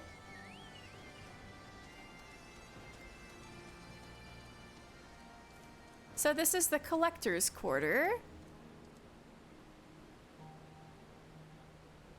From miners to botanists to fishermen, the collector's quarter was home to all those who gathered the bounty of the land.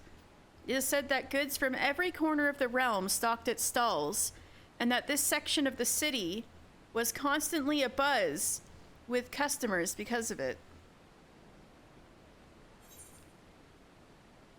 And so this place is Big West Shortstop. So Big West Shortstop was the first encampment of the goblins who made their way into the interior of the Dravanian hinterlands. It was their base of operations while they raised the settlement of Idleshire, which we are going to go to soon, and now serves as a lookout post whence to watch for signs of the dread Illuminati. Well, bros, I think there's some Illuminati right there. Anyway.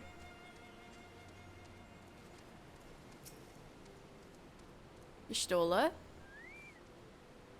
The bridge ahead is collapsed. I'm afraid we shan't be crossing there. But worry not, I know another way. See that towering structure to the north? Yep.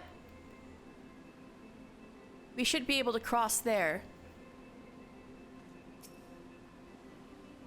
But 15 years abandoned, and already Charlian has fallen into such disarray. Verily, a city is no more than its inhabitants.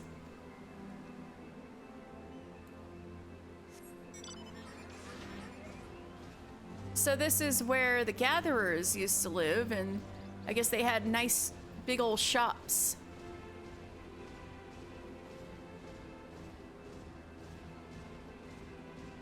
So we're heading there.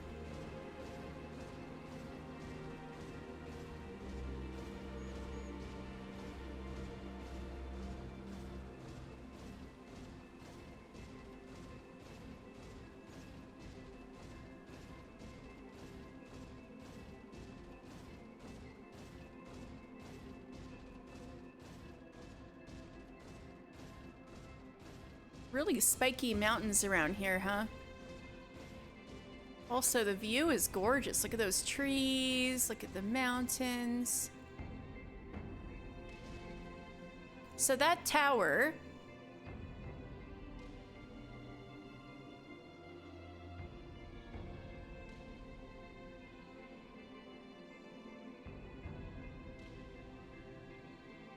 says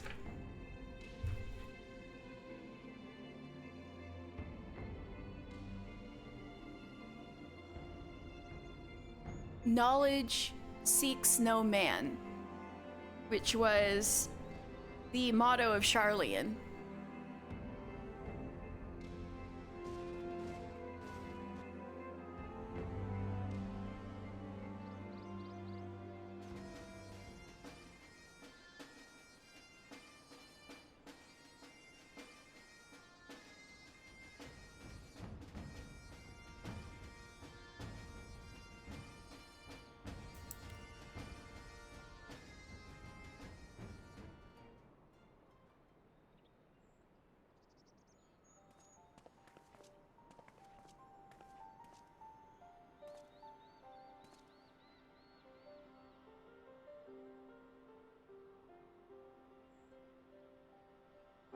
Knowledge seeks no man. So says the motto of Sharlayan engraved upon yonder stone. The meaning is simple. It falls to us to seek enlightenment. During the 6th Astral Era, at the turn of the 13th century, men from the northern nation of Sharlayan journeyed across the seas to Eorzea in search of knowledge. So that was 200 years ago? 100 years ago? I can check.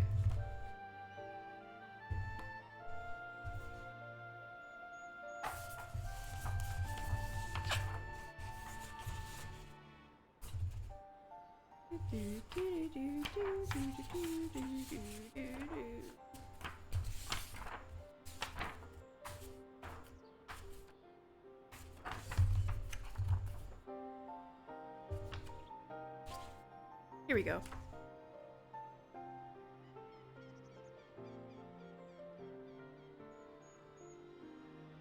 Yeah, so in 1311 was when scholars of Sharlayan established a research outpost in the Dravanian hinterlands for further observation of the ethereal sea. So over 200 years ago.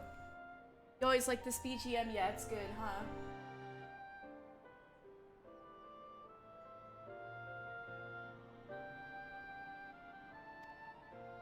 Upon arriving at these shores, they established a camp for their scholarly endeavors. Over time, this camp grew into a settlement, and the settlement prospered, and so much so that it became to be counted among Eorzea's great city-states. Alas, those glory days are now but a fading memory. With her keepers lost to her, Sharlayan has become an empty husk of her former self.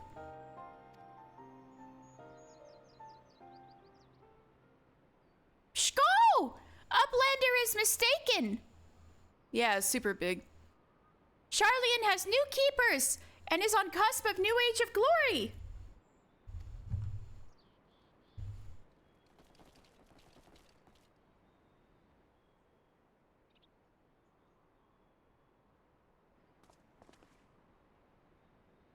Goblins? Here to plunder the city? Alpha, no, shut up. Uplander is mistaken muchly. We are not thieves. This place is our home.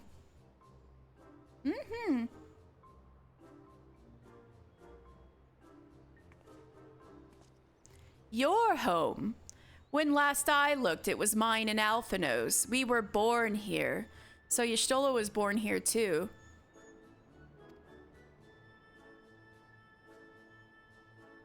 Shoo!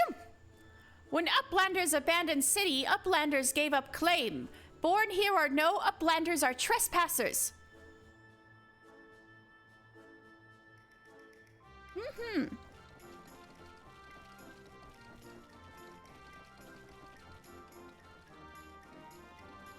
My friends, please, we did not come to dispute your claim to this land.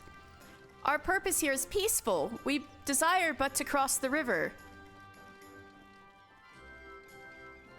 Be calm, I beg you, and let us speak like the civilized folk that we are. Surely we can come to a mutual understanding.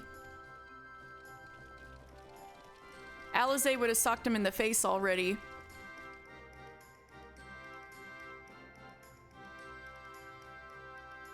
Shh, go. If that is truth, then Uplanders are welcome here. Come with Slowfix. Slowfix will show Uplanders settlement.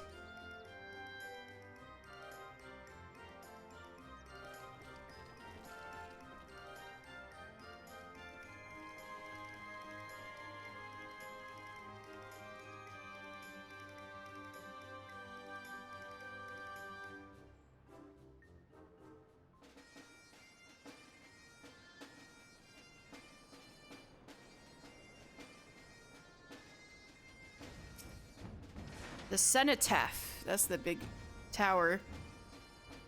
Shh, go! Woolnix is standing guard, keeping Idleshire safe. Safe for Gobbykin. Oh, Gobbykin.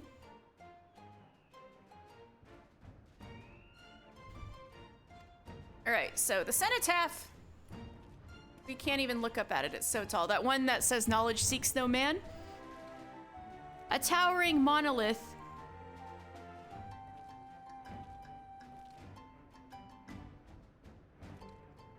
A towering monolith erected in tribute to the great scholars who have passed on, leaving behind the knowledge that has shaped the realm.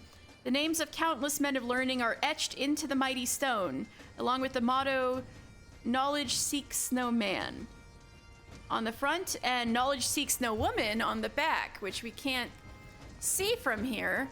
Or I guess we'd be able to see inside of Idleshire. I think this is the man's side. Equality!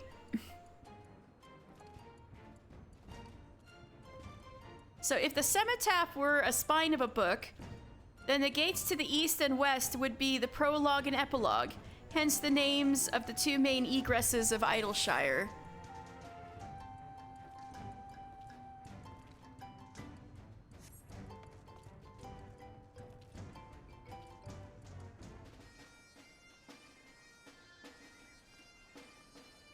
There were doors in this thing.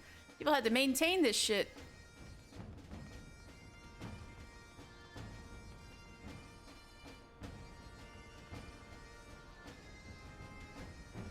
Hole picks. Go! Uplanders pack up things and leave buildings empty. So is Gobbyflock coming and becoming keepers of Charlian. Now this is pride of Gobbyflock. Hole picks will defend home and not let anyone take Idleshire. Half Six. Skoll! Illuminati must be stopped. Half Six is wrecking brain case for ways to defeat them. Clever pranks or tricksy plans. Alfin Ishtola? I suppose it's only to be expected that others would come and occupy Charlian. Nonetheless, it feels akin to having strangers take over your home in your absence. Alphino? From the goblin's perspective, such a well-appointed city is certainly an attractive proposition.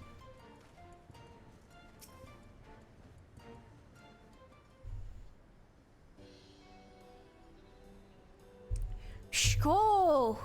Here is Heart of Settlement, name of Idleshire.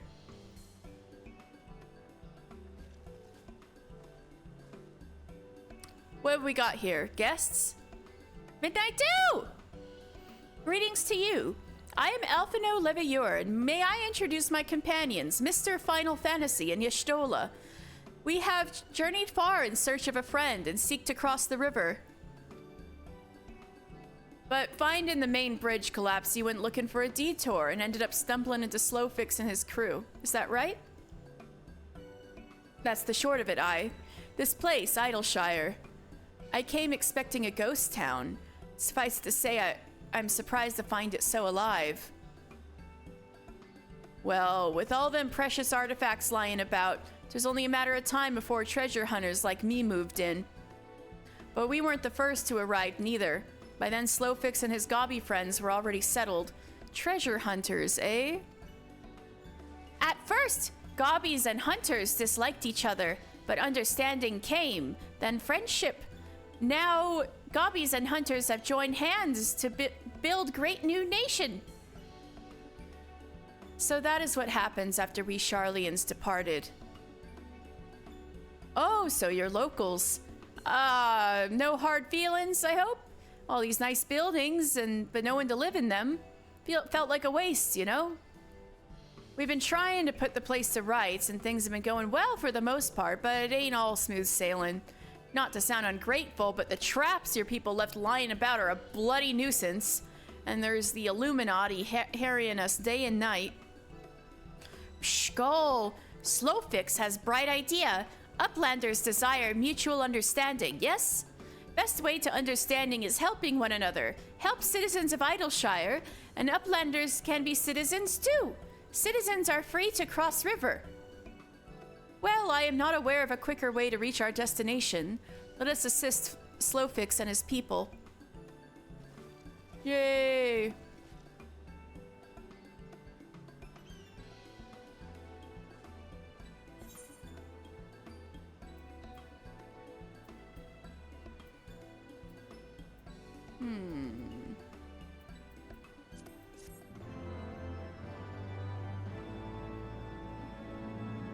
Oh, dang it. I should have taken the spear for my retainer. So, there was... You can't see it from here, but you saw that the top of the tower had crumbled a bit, right? This is some of... I think this is some of that rubble that fell from the top of the tower. And so from here, you can see the names of the scholars etched on the stone. And you can kind of really faintly see it up there above the pillars. You can, if you like squint really hard, you can see the texture that's like the names of more scholars written all over the upper part of the tower. And so that's how I figured out this came from up there. That broken bit of the top of the tower landed here.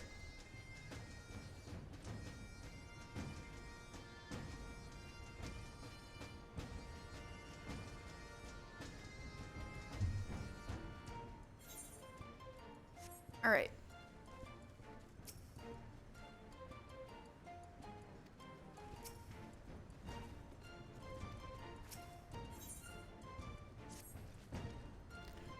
Go!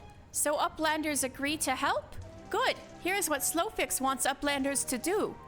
Many golems prowl Idleshire, get in the way of expansion plans. Slowfix wants Uplanders to eliminate golems. Uplanders are Charlian, yes? Well, I'm not, but I guess I am by proxy nowadays. Charlians know best way to deal with creatures.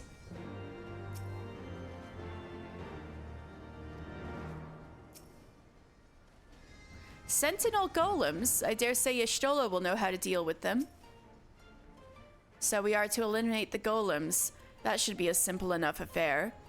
The automata were employed as sentinels, and by design can be unmade with a coded command. At the time of the Exodus, it was knots and crosses, and I'd see no reason why it should still not work. Wow, I'm glad you know that you got a good memory, Y'shtola. Let us divide the task between the three of us, the quicker to be finished with it. Knots and crosses.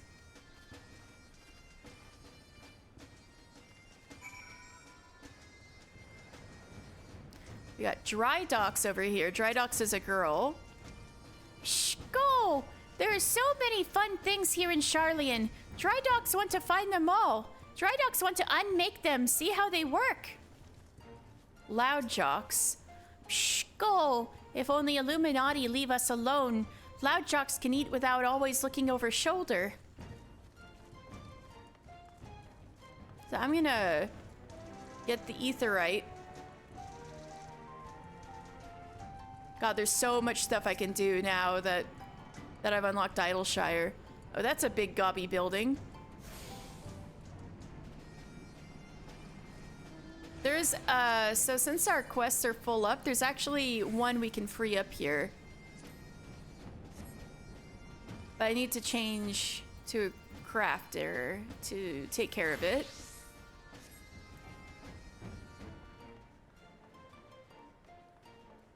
Because Rowena has set up shop here.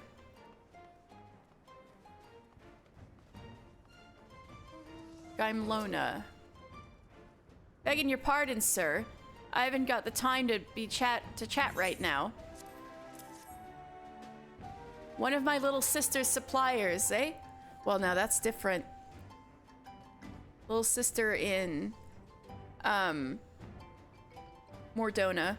Pleased to make your acquaintance. As you can see, the house has come to Idleshire, but we've only just gotten started. Yes, the House of Splendors. Rowena's. It is our hope that with the help of hard-working folk like yourself, it won't be long before we're the center of trade in these parts.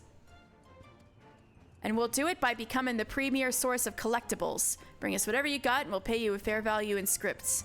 All right, collectibles, yay. May this be the beginning of a long and prosperous relationship.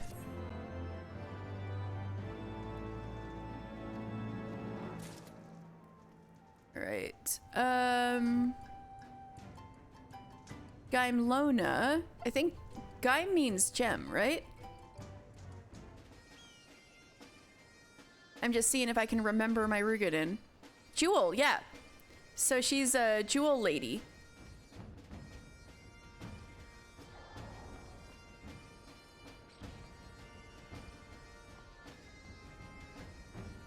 Yshtola's here.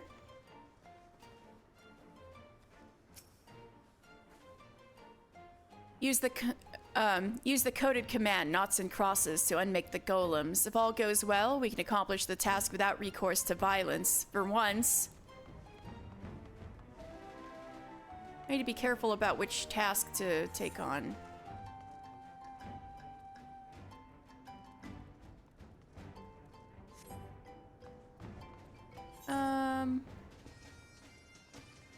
I think that might be the one that unlocks. All right, let's take it then.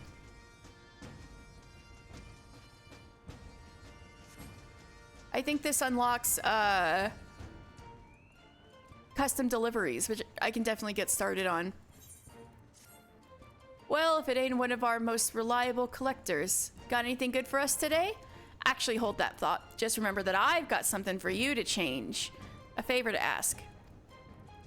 You wouldn't happen to know a girl by the name of Zloe Aliapo, would you? Hey, I was right. Sweet little thing. Born into poverty, she worked her tail off for my sister until she had paid off every last gill of her family's debts. Recently, she struck out on her own, renting out a little corner of the hard place to run her own shop. Girl's got a nose for coin that's a match for anyone in the realm, but she can also be a bit scatterbrained, which is what's keeping us up at night. We like nothing more than to stick by her side till she gets her new operation off the ground, but needless to say, we've got plenty on our own plates. That's where you come in. So what do you say? Think you could pay Zloe a visit and see that the girl's making ends meet? It'd mean a whole lot to Rowena and me. All right, we'll check in on this Zloe Aliapo.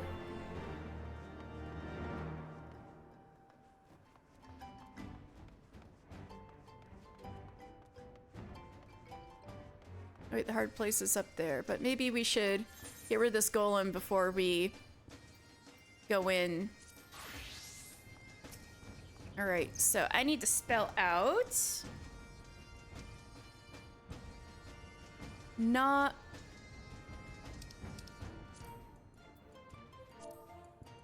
Let me try that again. Turning on my keyboard again. I was saving power. Not.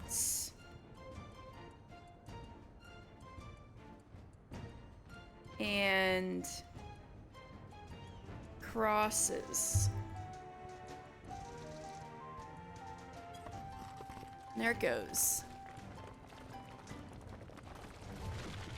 Sweet. With a shudder, the golem crumbles to pieces. So anyway, this is the hard place. I'll look at it from the inside. This is the hard place. Oh,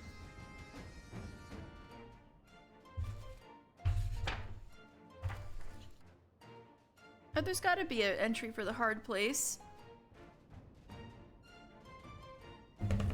Oops.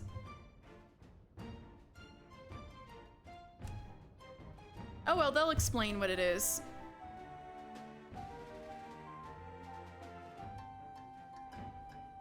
Mapopo. Welcome to the hard place. Adkarag.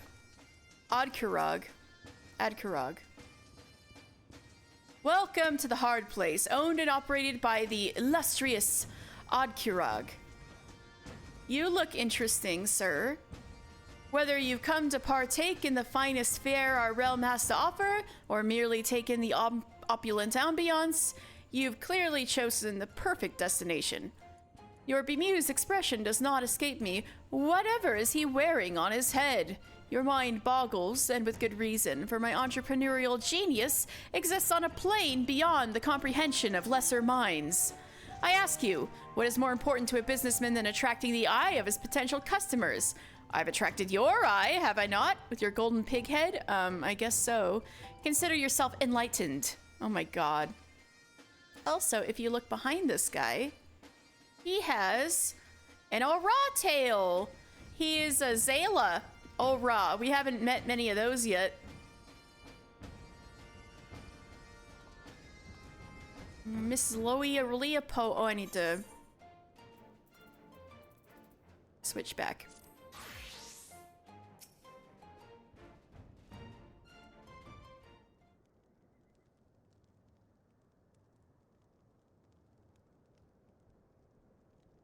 Why, yes, I'm Zloia Leopo. However, did you know? Am I famous? That's so exciting.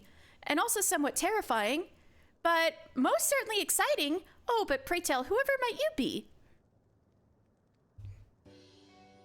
Mistress Gaimlona sent you to look after me. Why, how sweet of her to ask. And you to come, of course. Speaking of sweets, have you tried Oddkurog's pineapple pudding? It's so smooth and sensuous and... Where was I? Oh, of course. I'm doing quite well. Thank you for asking. With a loan I took out from Mistress Rowena, I rented out a room here in the cellars of the Hard Place. Can you guess what I'm using it for? Actually, let me just tell you, I'm running an orphanage. I call it Menfina's Arms because it's like she's holding the orphans and keeping them safe in her arms. Get it? Menfina, again, is the goddess of the moon, known as the lover. And also, Zloia Leopo is a keeper of the moon, so her people worship Menfina anyway. I'm still new to this, but I've already learned so much. For one thing, running an orphanage is really expensive, so I've had to skimp on a few luxuries. Food, clothing, and the like. I don't think those are luxuries, girl. You need those. Why, the last thing I ate was Oddkurog's pineapple pudding, and I had to make a single bowl last the week. It was a rather large bowl, mind you, but still, girl, please eat. But this isn't about me, it's about the children and everything I could be doing for them if only I had more gil in my coffers. Don't worry though, Zloe has a plan. What sort of plan, you ask? You're looking at it. I've started my trading business right here in this little corner of the Hard Place. I acquire rare treasures and relics from the realm over and sell them to wealthy collectors for princely sums. Oh, if only I could marry a prince, all my worries would be... Wait, what were we talking about? What's in it for my suppliers, you ask? I was just getting to that. See as how I'm on such good terms with Mistress Rowena, you see. I was thinking I could pay them back in scrips they could spend at the House of Splendors. I haven't actually asked her yet, of course, but I'm sure she'll say yes. Did I mention that we were really, really good friends? You know a thing about crafting, too? You know a thing about crafting, too? I knew this was Loe's lucky day. Almost as lucky as the day when that nice old man paid 10 times what the stone was worth. A whole 100 gil. Oh, this poor girl. Just because I reminded him of his granddaughter. Anyhow, what do you say? You can be Loe's #1 procurement specialist. You'll do it, won't you? For the children? For the children? Yeah. Oh, you're the best, the absolute best. I knew it the moment I saw your face. With you on my side, Zloe's House of Almost Splendors, I'm working on the name, will be turning a profit in no time, and Menfina's Arms will be spread wide to hold every poor orphan in a loving embrace. Anyhow, let's make this official. Mister, was it? Zloe is also looking forward to doing business with you. Did I say that for every collectible you bring to me, I'll pay you in scrips redeemable at Rowena's House of Splendors? I did? Good, because that's exactly what I'll be doing, provided Rowena approves, of course, which she will, I promise. That's how Rowena pays her hardworking employees, after all. No gil, just scripts. Why, I can remember her counting them out. 1 script, 2 script, red scripts, blue scripts. Oh my god. 1 fish, 2 fish, red fish, blue fish. She'll be positively thrilled that Zloe's following in her footsteps. I just know it. Were there red and blue scripts back then? I see the sparkle of curiosity in your eye. But Zloe, you ask? Without any gil to your name, how do you purchase food, drink, and other basic essentials of daily life? You weren't wondering then? Well, Zloe will tell you anyway. At Rowena's House of Splendors, you can purchase an enormous flagon of pineapple juice for the low, low price of only 130 scripts. And who needs food when you have pineapple juice? Not Slowy, that's for sure. Pineapples. Girl, you need some nutrition.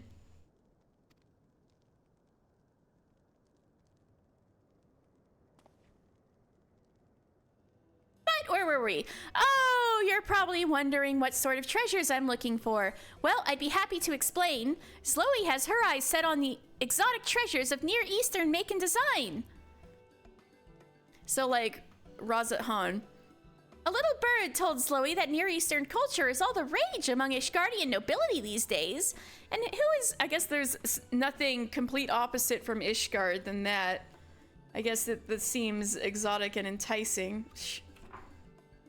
And who is Slowy to disappoint such potentially generous customers? I'm counting on you, friend.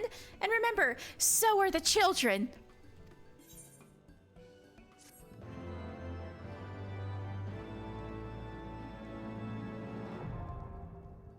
And there we go.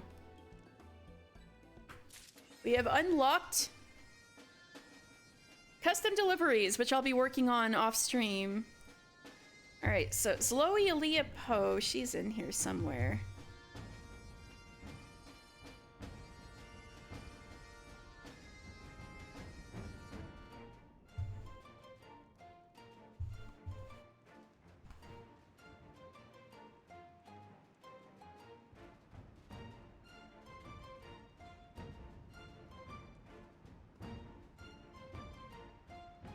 Slowy, Slowy, Slowy.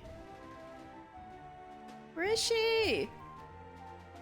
She might be in the second book.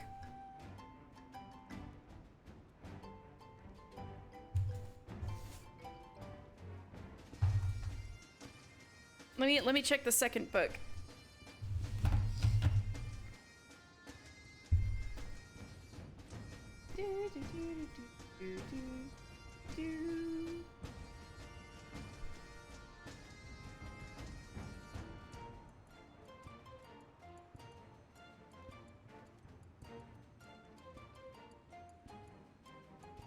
Here she is. Here she is. All right.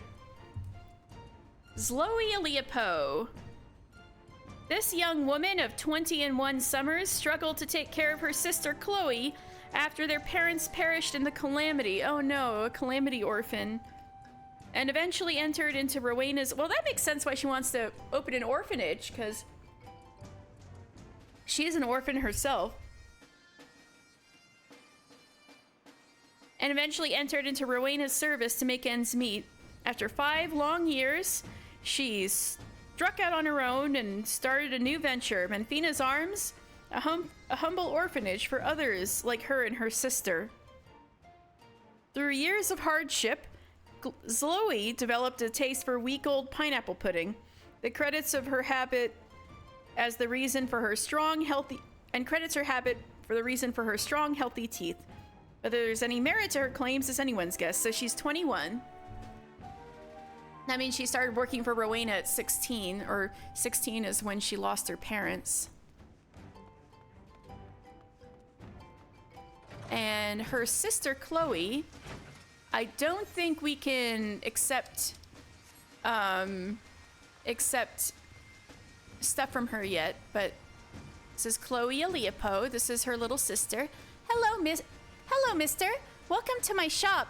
Actually, it's not like a selling things shop. If you want one of those, you'll have to go see Aunt Rowena. Did you know I'm her favoriteest helper? Thanks for coming, though. I like meeting new people, and you seem really nice. Yeah, so we're gonna talk to her more, but this is Chloe Aaliyah Poe, Slowy Aaliyah Poe's little sister. Slowy's sister yearns to follow in her elder's footsteps, and to that end, she earns scripts by helping out Aunt Rowena. The 13-year-old girl, she's sure talks really childlike for 13. The 13-year-old girl also makes up stories to help cheer up Takebe, a fellow orphan, and relies on adventurers to provide inspiration. Precisely how she managed to befriend so many is unclear. Though there is some speculation she employs advanced techniques she learned from her aforementioned aunt. Oh boy. So she's She's a second Rowena in the making. Watch out for this little one. As for Takebe, we haven't met her yet, so I'll bring her up when we meet her. And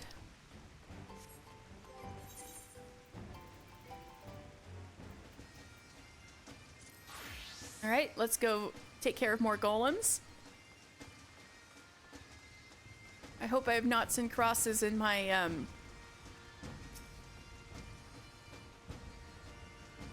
rumble. Shit. Yay! There it goes.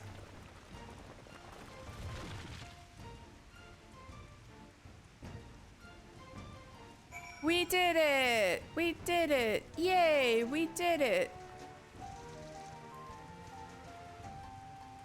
Oh, Ethernet shard.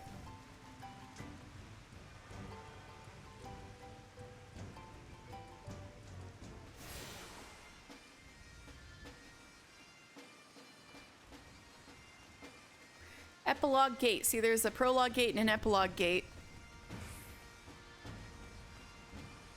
Midnight Dew. I will talk to you. What manner of quest does Eloise have?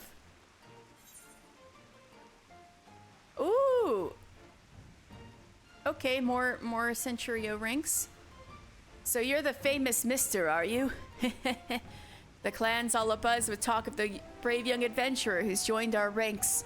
But tell me, how is it a storied young feller like you's only approved to take on level 2 marks? I've been thinking that myself. It's been really hard to grind up Centurio seals so I can get my artifact weapon early. Scared of getting that pretty face of yours scratched, are you? She's flirting with me. Well, it's up to you, but if you've got the stomach for a new challenge, you go back to that inn and tell Ardalan that Eloise says he's holding you back. If he doesn't approve you for more advanced marks, he'll have me to deal with. Well, since we are full up on quests, I'm gonna go resolve that real fast.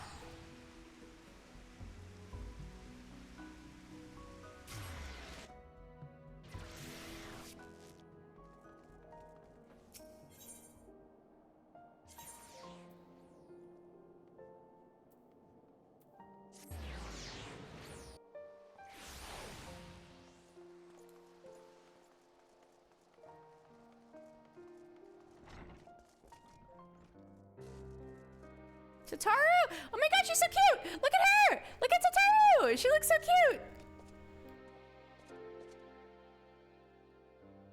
What do you think of my hair, mister? Goes well with my garb, does it not? So this is where you first get the Stormblood hair. Oh, and did I mention that I made the garb myself? Because I did! Tataru made this little dress for herself! And she's got her hair!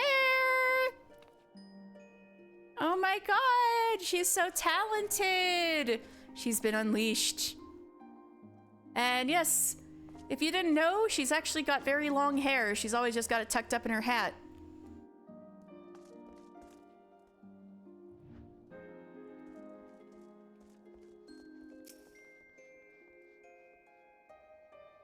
Oh, so you met Eloise then, have you? Well, if she says you're ready for level 3 marks, it ain't worth arguing. Just make sure you're prepared to go before you... well prepared before you go after one of the beasts. They're more dangerous than anything you hunted so far.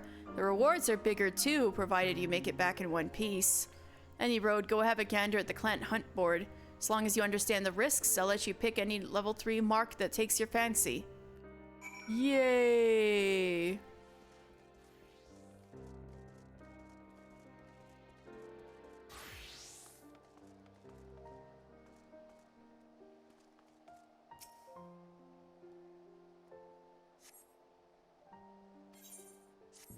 Hooray! I'll go ahead and take that.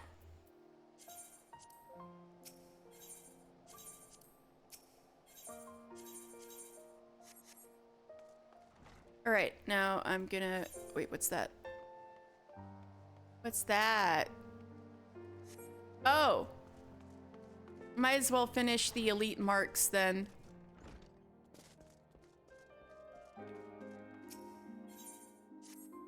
Well, mister. Well met, mister. I've got some good news for you. I've had word from Sir Lodast, the master of Clan Centurio. Seems he's been keeping half an eye on your progress, and he reckons that you're just about ready to spread your wings as a fully fledged elite mark hunter. Sir Lodast was born into a noble family, but he left all that behind to head out hunting, tracking down the fiercest foes and destroying them for the good of the realm. Folk call him the original hunter-scholar. Oh, I see those hunter-scholars around, talking about hunt marks. Being recognized by a feller like that ain't nothing to be sniffed at. Don't let it get to your head, though. The elite marks are on a whole nother level to aught you'd have hunted before. Charging in willy-nilly is a sure way to meet your maker. We give them ranks based on how deadly they are, just like the grand companies do. You'll find the bills for these elite marks on the clan hunt board alongside the others. You're free to take whichever bill you choose, but make sure you know what you're doing before you head out hunting. Every one of these beasts is a nightmare incarnate.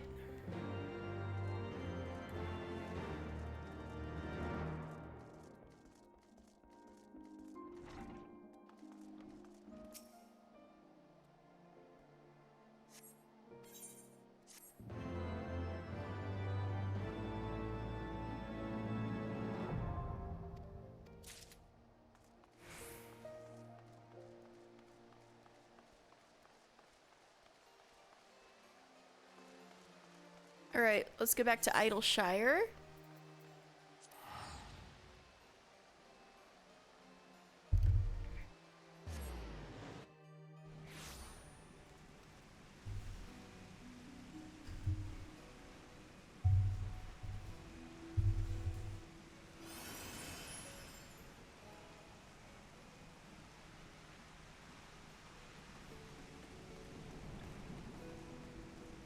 What's this manner of quest? Wondrous Tales! Okay, we can do Wondrous Tales. Are you guys ready? We're gonna meet Chloe officially.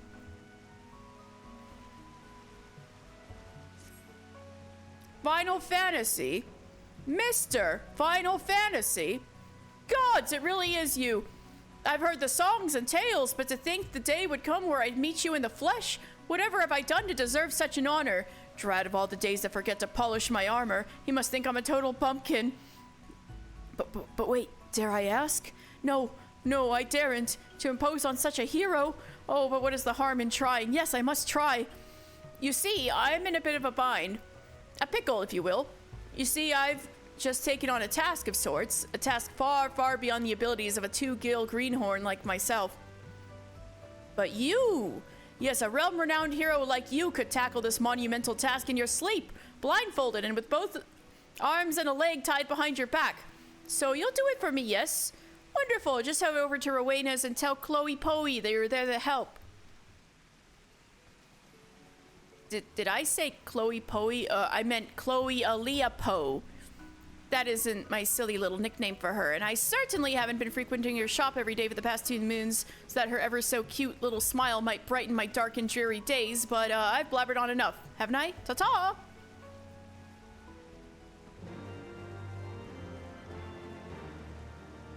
So now we have reason to talk with Chloe.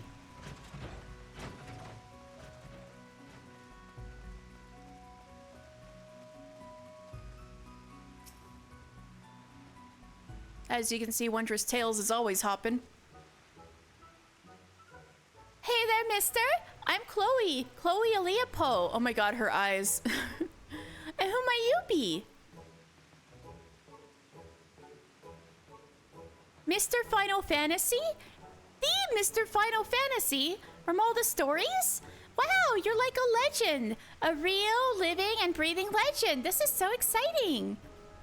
Did I tell you I love stories? Well, I do. And not just listening to them. I'm pretty good at telling them, too. I have this friend whose mommy and daddy went away and never came back. And, well, she gets lonely and cries sometimes, so I tell her stories to cheer her up. That's right. Stories of brave adventurers like you. She likes my stories. So that's Takebe she's talking about. who we'll meet eventually. She stops crying and even starts smiling and laughing. You come back and hello, sir. Yeah, but we're talking to Chloe. But lately, she's just been staring off into space again. It must be my fault. It must be my fault. I bet all my stories are starting to sound the same. But then I had an idea. Do you know what it is? I'll ask great adventurers like you to tell me your stories. And then I'll put them together to make stories of my own. It's a really great idea, right? Tell me you think so too. So, will you help me? Rowena gives me all sorts of things when I work hard. So if you do this for me, I can give some of them to you. What sort of things? Well, tone stones for one. And well, all kinds of other special stuff, but not my Mandragora pin. That's all mine. Oh, her Mandragora pin on her necklace. Isn't that cute? So, do me a favor. Remember all your bestest stories and write them in this notebook here. I call it Chloe's Wondrous Tales. Because I have a tale, and I tell tales. Get it? God damn it, you're so cute, even if your eyes are a little terrifying. Every time, and her little fangies, every time your stories help me come up with a new tale of my own, I'll give you a present. It'll be a lot of fun for both of us, don't you think? Thanks, mister. And by the way, you're even more handsome than I pictured you from the stories. Hee.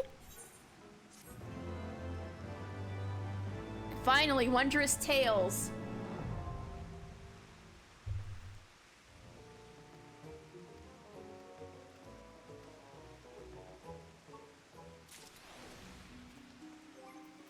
So I've been, oh my god, I have been waiting so long to unlock custom deliveries and Wondrous Tales. It's gonna be so much easier to level now. Thank God. I will get these quests eventually, just I don't have a lot of space.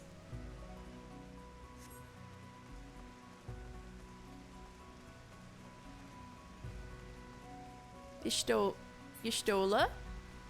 I'm pleased to report that my golems obediently crumbled at my command. Alphino? Of all the luck, one of my golems was not receptive to the password and tried to pummel me bloody. Thankfully, I managed to dance clear of its fists and strike it down. Good job, Alphino. I needed to do no such thing. Golems are no more? Wonderful. Now we can resume work to expand settlement.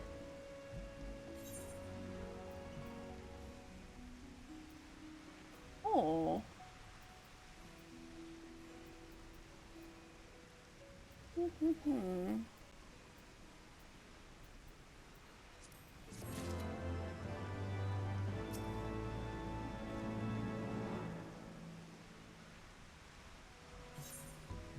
Oh, go! Uplanders helped Gobbyflock, earned rights to be citizens of Idleshire, but Slowfix must ask another favor. Another favor, you say? Short time ago, dear friend of Slowfix ventured into Illuminati territory. Illuminati are nasty goblins, show no mercy even towards Gobbykin. Slowfix fears for friend's life. Please find friend before Illuminati do. I am suddenly taken by a sense of foreboding. Be that as it may, we cannot turn a blind eye. Let us make haste and find Slowfix's friend. Yeah, well, since I'm here, Slowfix is the founder of Idleshire, and he serves as a figurehead for the goblins of Idleshire. He was once a wanderer who would pay for his travels through the collecting and refashioning of junk salvaged in the wild. During his roaming, he saw how folk lived within cities and felt a strong draw toward this decidedly ungoblin-like lifestyle. Thus, once he had completed his pilgrimage, he began to search for a location where he could forge his own nation. Slowfix's mask is made of dull bronze. and has been handed down through generations of his family. Now that he has seen 41 winters, he is considering passing it on to his daughter, Roundrocks, who we will meet later, who has been slow to warm to the notion of donning her father's reeking namesake. Oh no. Slowfix is also a master at goblin gambling games and can be found throwing dice when no other matters require his attention. So he's 41 and has a daughter named Roundrocks, who we'll meet eventually. So towards the end of the 6th Astral Era, Slowfix led his Gobby flock on a pilgrimage traditionally undertaken once every 50 summers. So there's a pilgrimage goblins take every... Wait a second. 100 years? Once every 100 years. They narrowly missed the destruction of the 7th Umbral Calamity and returned to Eorzea a few years past, settling in the Dravanian hinterlands after their long journey. By creating a permanent home, they sought to escape the travails of life on the road. Sharlayan suited their purpose as well. It had rummage aplenty to be repurposed, access to fresh water, and large quantities of fish, and an acceptably mild climate. Alongside the treasure hunters, they seek to create a free nation of Idleshire. However, the nearby Illuminati threat ever looms over their endeavors.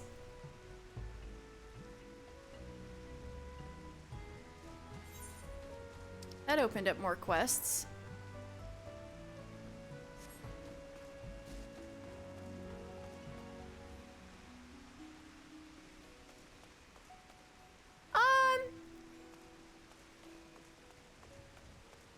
I know Slowfix's friend is in trouble, but maybe we should pause MSQ there and go take care of some other things.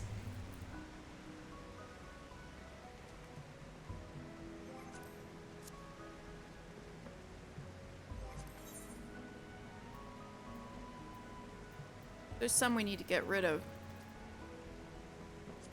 We can turn in these. I have a few things to do at the Sea of Clouds anyway. But let's go to the Churning Mists first.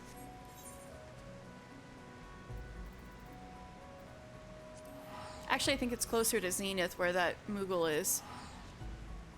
Oh yeah, fishing. I need to turn in for fishing.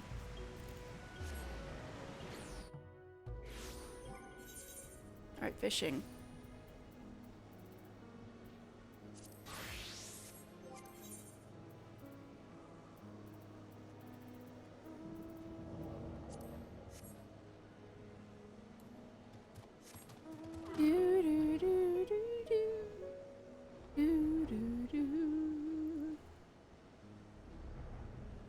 I swear I'm not stalking you. Hydrate! Thank you, Pukie Pie.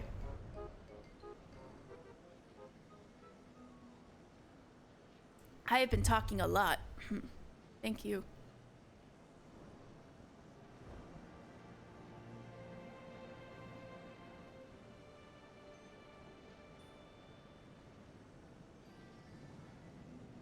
I hope this is a shorter way.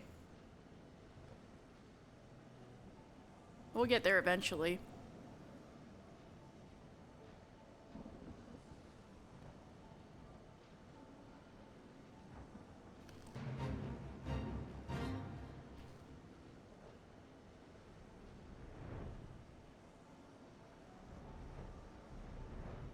I got the fish! Those letter puffers live around here, but they don't often show their faces to fishers, Kupo. If you do manage to catch one, I'd like to take a look at it.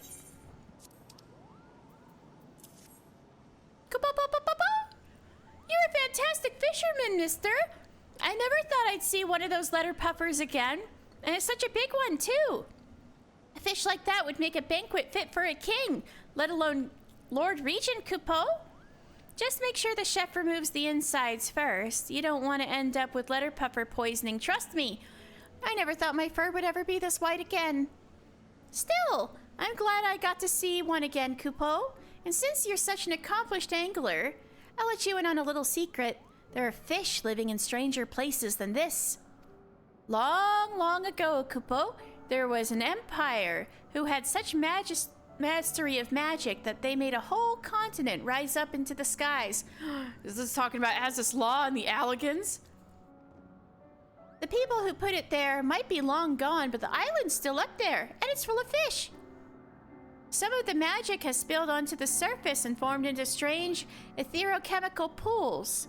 Rumor has it that the fish in the spills feed on the fiend worms, but I don't know if that's true. Maybe the Moogle who told me was just pulling my pom-pom, Kupo.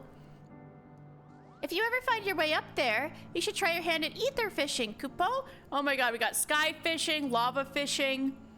Now there's ether fishing. Who knows what fantastical fish might be waiting for you in those pools? Kupo-popo, thank you for letting me have a look at that letter puffer, mister. Now to get it away from me before I start having flashbacks, Kupo. It came over me in waves. So many waves. Oh no, the poisoning from eating the fish prepared incorrectly.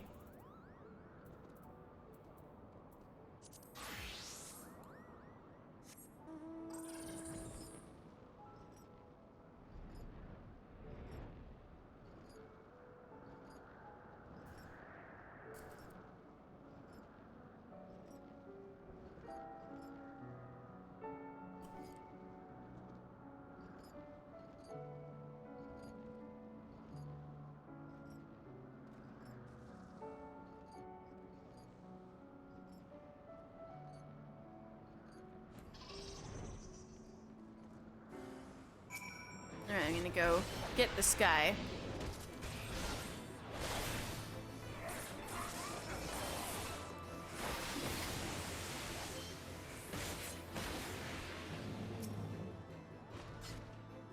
That was close! But the monster was lucky I was so distracted by my search, or else I would have buried my blade in its scaly hide, Kupo. Thanks to you, however, I was able to retrieve the pebble without injury. Hurry, adventurer! We must make haste to deliver it to its worried owner. That's at Mogholm, right? Yeah.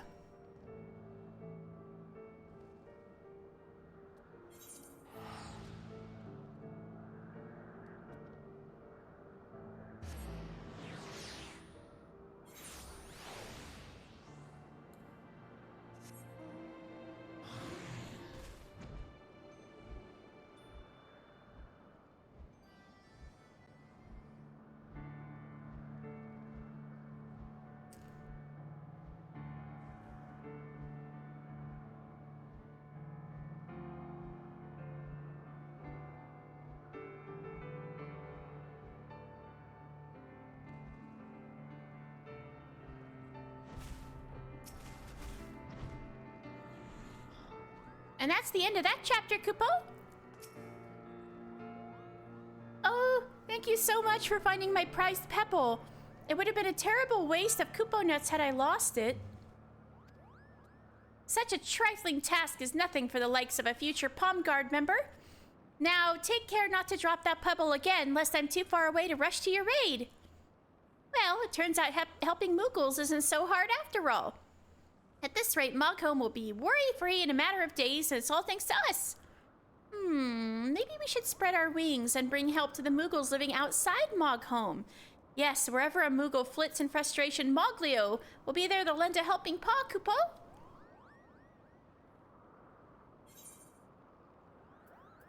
And what we got here?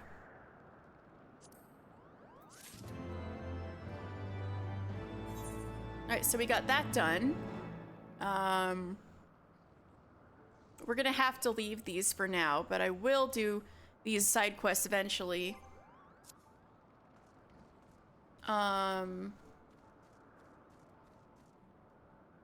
Let's go to Sea of Clouds next. I have a few things to do at Camp Cloudtop.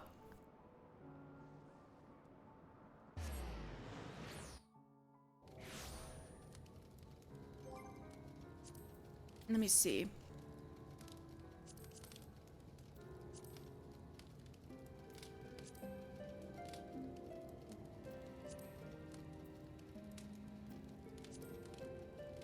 This one.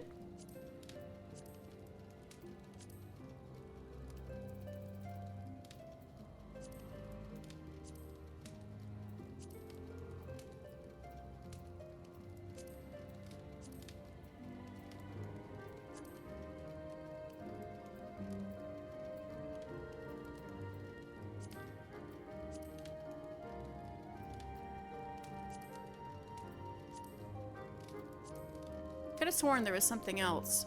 Ah, that's it.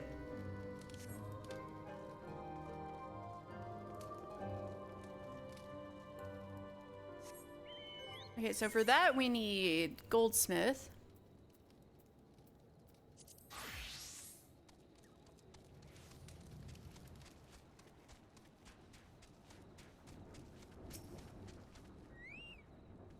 You are... Wait! Do not tell me. Another one of my adoring fans who has traversed the realm and climbed nigh to the heavens to be the first to lay ears upon my latest magnum opus. Oh, a student of serendipities who would grace his music box with one of my mellifluous melodies? You are clearly a man of taste, friend. Yes, that is perhaps the greatest of my many masterpieces. So taken was I with the voice of my muse, Flamine, that I penned it in but a single night. So you used to know Flamine? You were her songwriter? I see. So this husband and wife you speak of have both commissioned identical music boxes, each unbeknownst to the other. Fear not, friend. If you are looking for a stroke of genius, you have come to precisely the right place. Why, the answer is simple. I need merely compose 2 new arrangements of my timeless melody. In return, I have but one simple but unwavering demand. You must craft a music box of peerless quality, that its tones will do the dulcet voice of the songstress of Old Da, and my masterpiece, True Justice. In my many years and many travels, I have only encountered one such relic, said to be the life work of a master craftsman. Its teeth were fashioned from the purest hard silver. Yes, I simply could not entrust my masterpiece to one who was any less a master of hard silver than I am a master of melodies.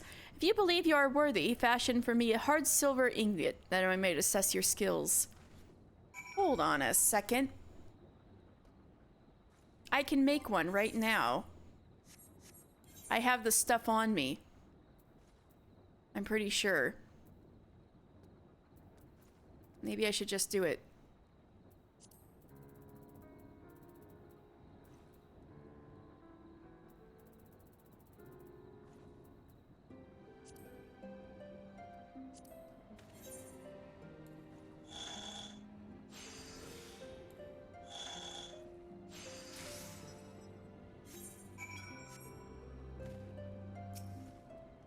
Well, do you have an ingot to show me? Here you go.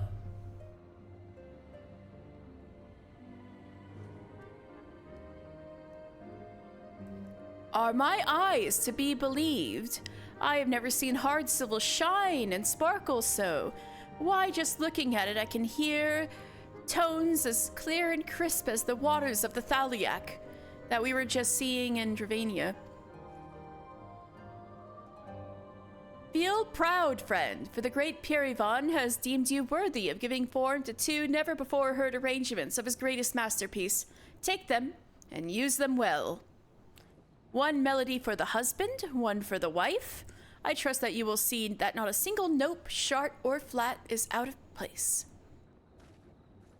Played separately, the 2 will sound as if they are playing entirely different songs. When placed side by side and started simultaneously, however, oh, but to say any more would spoil the surprise. That's pretty genius, actually, thank you.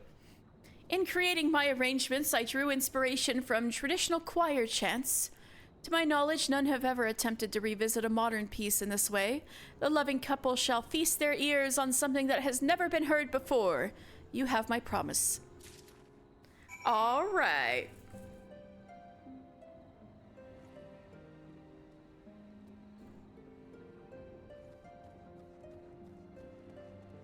Now I need to switch to botanist.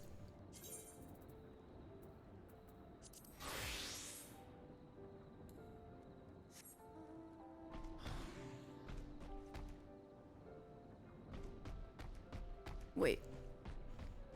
This way.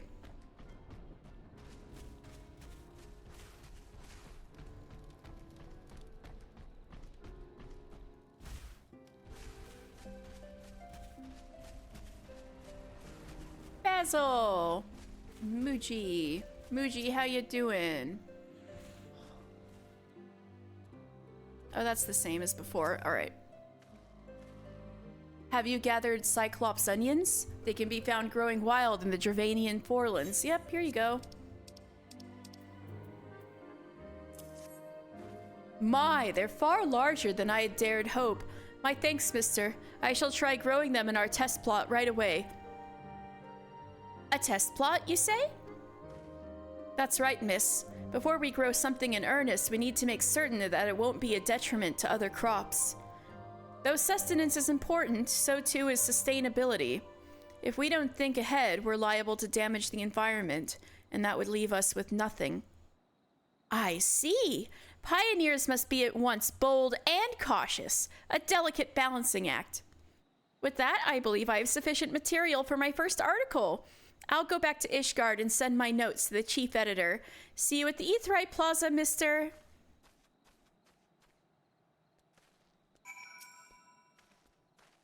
My thanks for your advice as well as the onions. When I have another task for you, I'll send word to your retainer as before.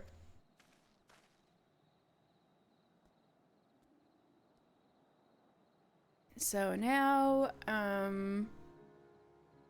need to go over to Oxundu. I think. Yeah, it's probably shorter.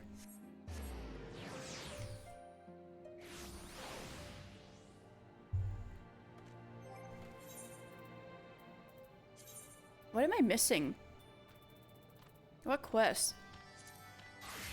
Oh, maybe that's it.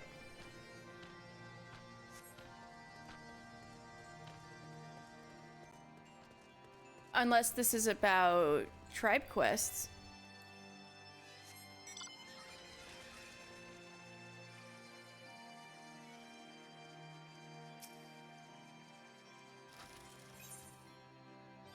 Oh. It is about tribe quests. I think I'll wait on that a little bit. Because I haven't unlocked the Nath either.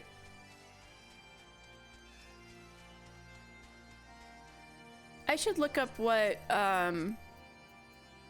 quest I'm missing.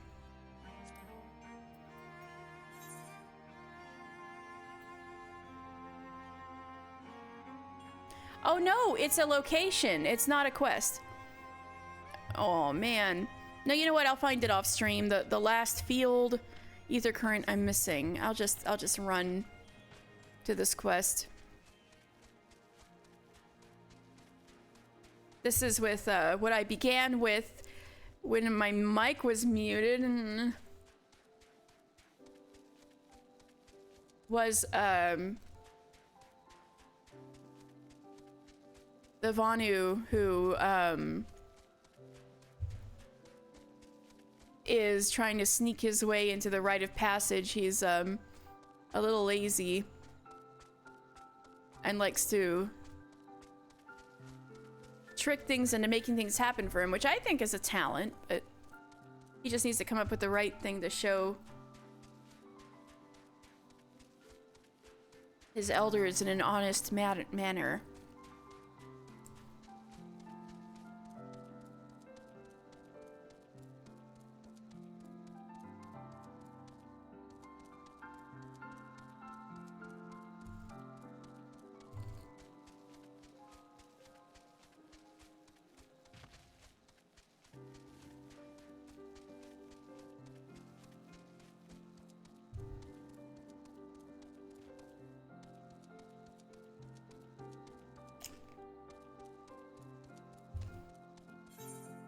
Oh, I need to go north and then right.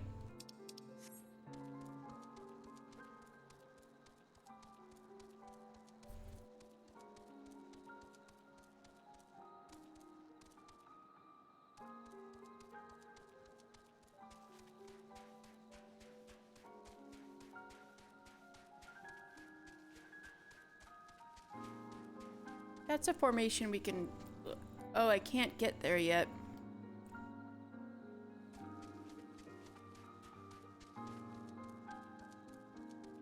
Oop, we're in Vundu territory.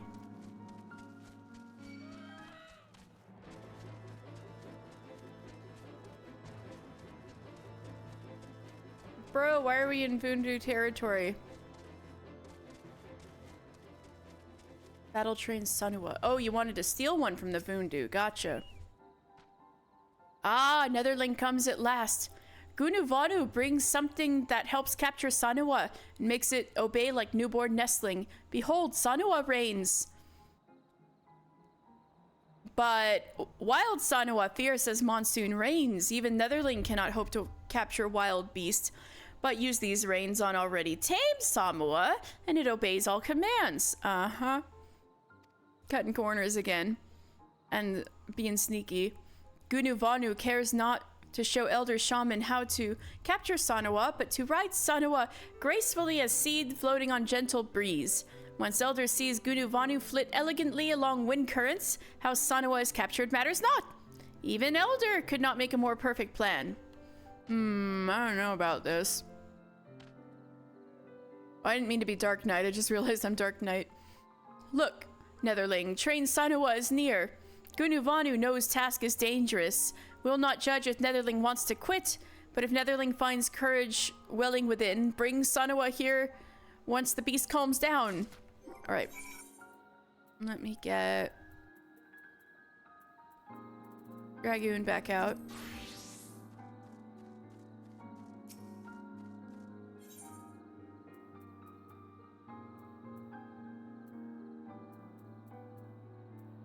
Leather reins. 2 thick leather straps woven into a bridle, large enough to fit over the head of a Sanua. Used by the Vanu when riding the massive snake-like creatures. Isn't that its rider, like right there? What Netherling dares steal my dear Sanua? I saw this coming. Give Sanua back! I know they're Vundu, but this still feels like an asshole thing to do, Gunu.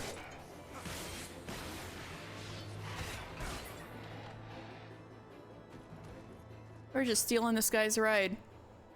The Sanua gazes coldly in your direction.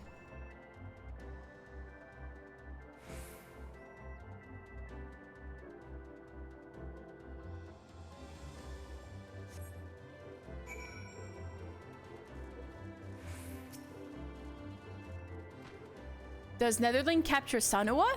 Or is Wrath of Beast too great? Netherling actually catches Sanua?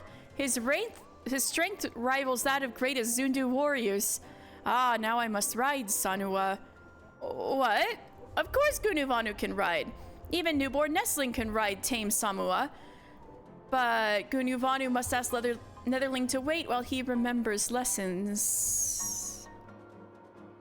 Gunuvanu remembers Sanua fangs jagged like forked lightning with roar that bellows loud like looming storm cloud. No! Oh, Netherling, Gunuvanu thinks Elder Shaman calls. Yes, let's go see him. He's just gonna chicken out, no pun intended. So we just murdered this guy's rider for nothing. Thanks a lot, Gunuvanu. The Sanua is now calm as the still night air. Well, I guess we're leaving you behind, cause Gunuvanu choked at the last second.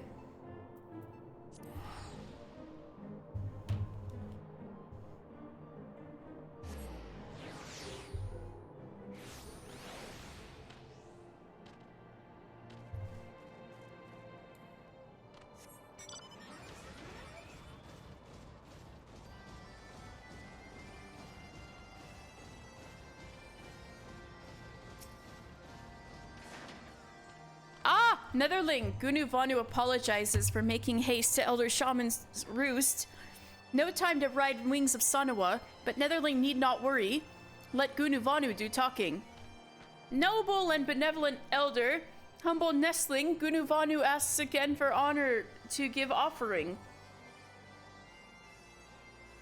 Gunuvanu comes again, this time with hands empty as sun-scorched desert.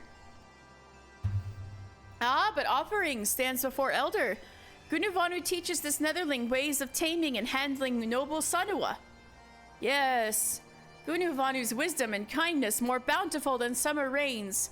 With this offering, culture of Oxundu spreads farther than rays of morning sun. This guy is so sneaky. This guy should be a used car salesman.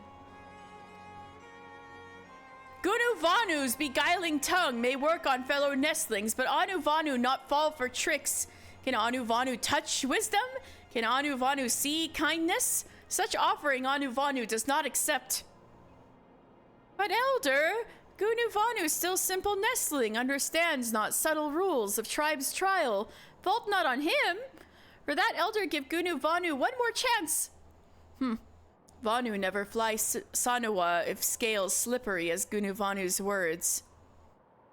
Very well, Gunuvanu has one more chance, but if offering fails once more, then forever nestling he shall remain. You must go, but have a good rest of your day, Katie. Thank you so much, Pukey Pie. I hope you feel better. Thank you so much for hanging out.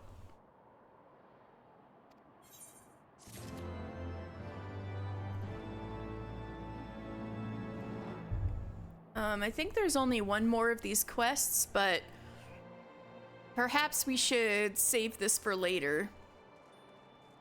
Just 'cause I need to open up spaces.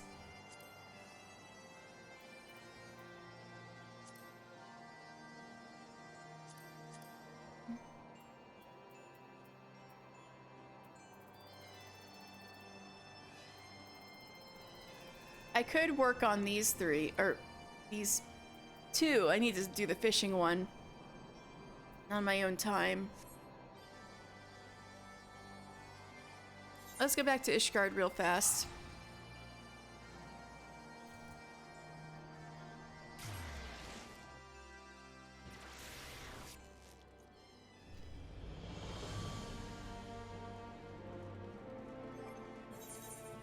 Back to botanist.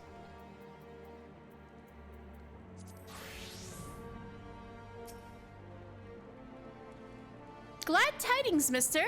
The chief editor was utterly taken by my draft, and the first installment of my series will soon grace the Raven.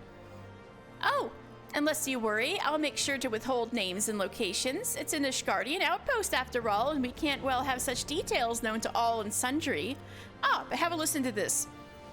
So it was the dilemma of a suitable crop was solved, thanks to the ingenuity of one humble botanist. It shall not be long ere this azure frontier is blanketed in life-giving cyclops onions. That's how I'm planning to close the article. I see you're not entirely convinced that the dilemma is solved. Well, it practically is, only I can't write practically. The statement would lose something for it. As before, I'll remain in Ishgard to await word from Basil. I look forward to the next task. I need gloves, I think.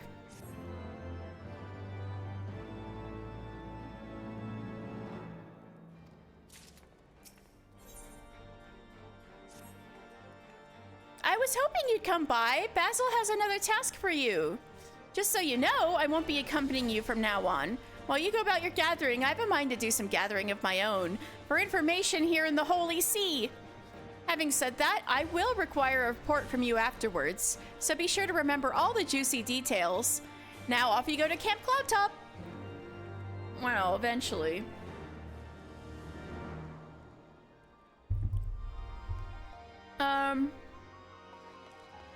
What I need to get rid of are non-job quests.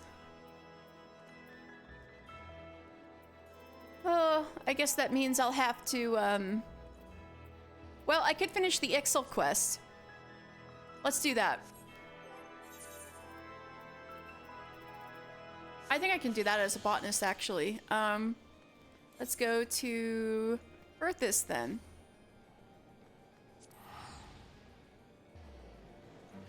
Oh shit, Camp Dragonhead.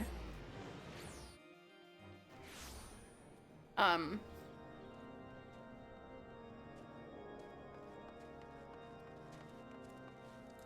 you guys want to be really sad for a second?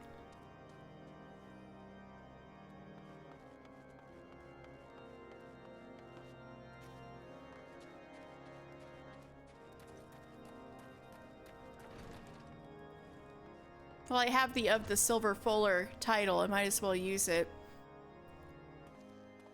Orchifon's not there anymore.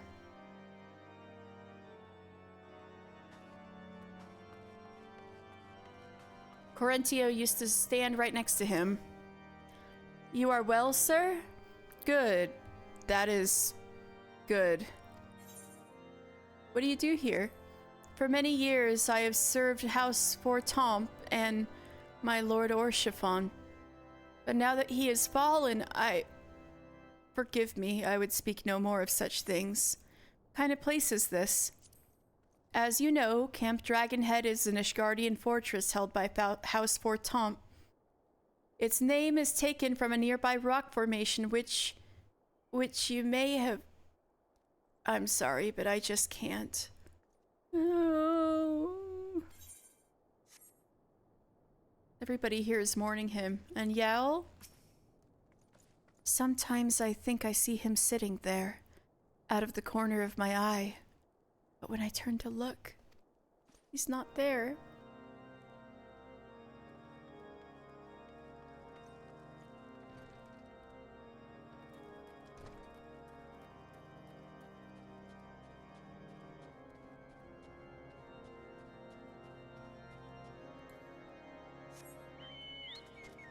This is Orchifon's bird! Why did this have to come out of the Mount Roulette now?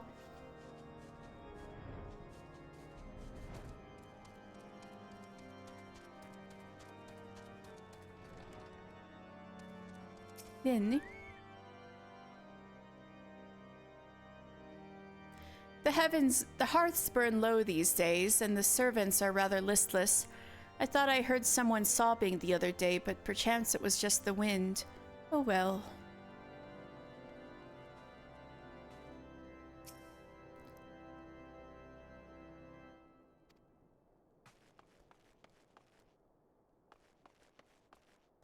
There's someone I'm looking for. I wonder if this is the right house. Oh, here we go. Medquistel. When he dined with us, he would never fail to ask us about our day, and favor us with that smile of his when he did. It's all just a bad dream, isn't it? When I wake up, it'll be the way it was, won't it?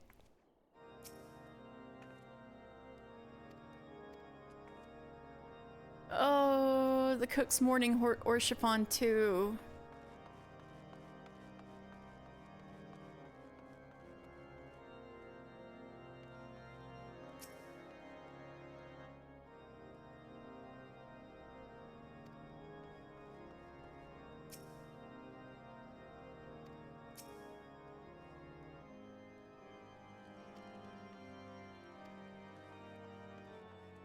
People up here are speaking the same.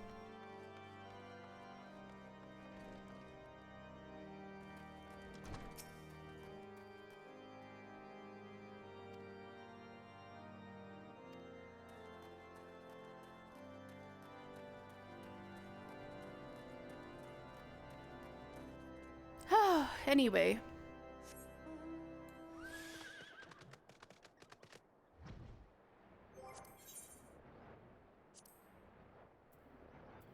What was another one? The other one was Carpenter? Yeah. Actually, I think Carpenter is closer, so I should start with that. Oh, but I can do both quests as Carpenter, so let's go with this.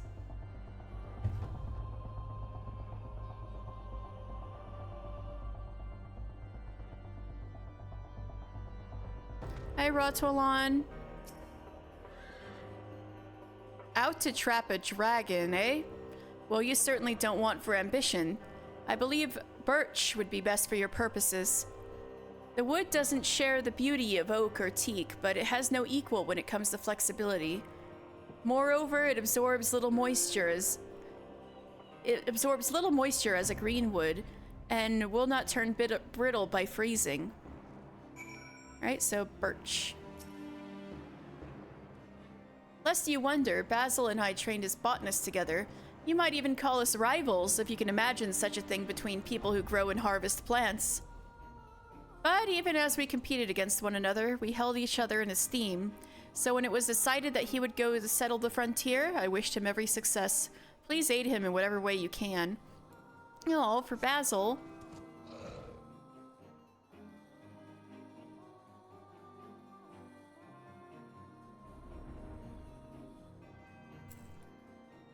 All right, we're here to demand the Highwind Skyways guy to let his son back. We want Tadaramu back.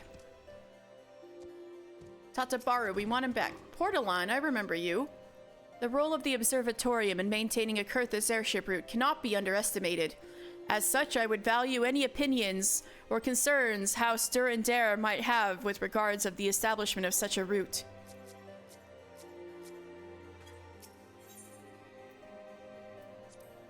I must say, your proposal is intriguing. As you have rightly ascertained, the very nature of the Observatorium places us in a unique position to oversee your company's endeavor. Yeah, I remember you.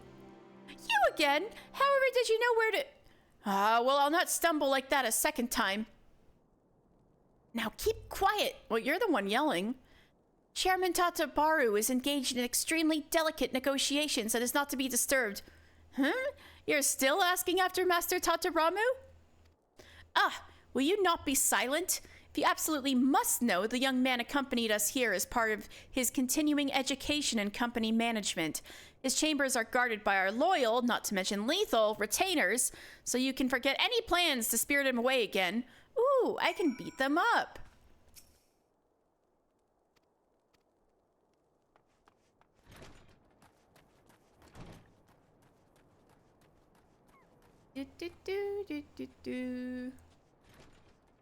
Maybe I should be armed.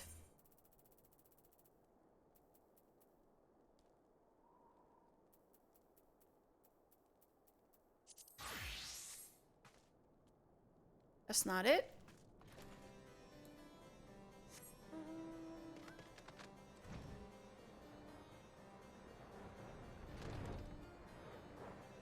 That's not it.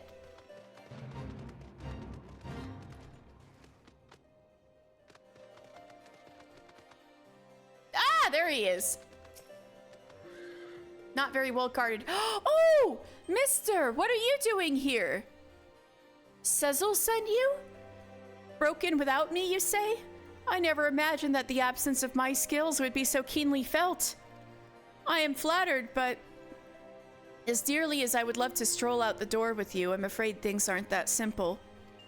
My father dragged me along on the pretense that I would be learning the trade and then confined me to this room. I'm practically a prisoner. Did you see the guards on your way in? Should I attempt to even take one step across the threshold, those company-bought thugs will stop me in my tracks. Well, what if I beat him up for you? There must be a way past them that doesn't involve outright violence. I have it. You must needs speak with Templeton, the Skywind's employee, stationed here at the Observatorium. Oh god, I had to talk to that dude so many times for your Ixal quests. He's aided us with component crafting before. Yep, he sure has. And is one of the few people in the company I might consider an ally. Wily he may be, but it is that exact trait that will serve us now. Oh, that's a good idea, actually. I must escape this room without it creating too much commotion. Speak with Templeton at the Observatorium's crafting facility. We have need of his crafty mind. Those are the guards, then? Let's hope this meeting ends quickly. Wow, we've almost drunk the wine dry.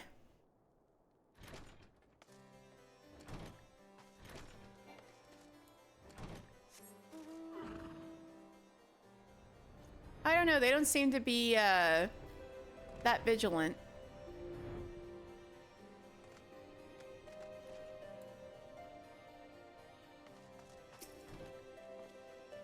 Ah, good day to you, adventurer. What may poor Templeton do to serve you on this cold and miserable day? Which, come to think of it, fairly well describes every day on this god's-forsaken, croc-infested stretch of icy hell. looking to break Master Tataramu from his confinement, are you? Well now, I'm sure I couldn't possibly lend my assistance to such a shady undertaking, and I certainly wouldn't suggest the use of a particularly potent sleeping potion, wink wink. Our sellswords have grown fond of drinking mulled wine. Yeah, I saw that. In an effort to forget their freezing extremities, and I'm sure they wouldn't question the appearance of another bottle on the table. It would hardly be your fault if they overindulged and found themselves snoring under the table till morning. Ahem! Away with you and your nefarious schemes, and be sure to pass on my regards to the chairman's son. Oh, so he gave me the wine. Loyal and steadfast, that's old Templeton for you. Surely Master Tataramu wouldn't wish to leave such a valuable servant to wither and shrink in this snow-choked wasteland forever?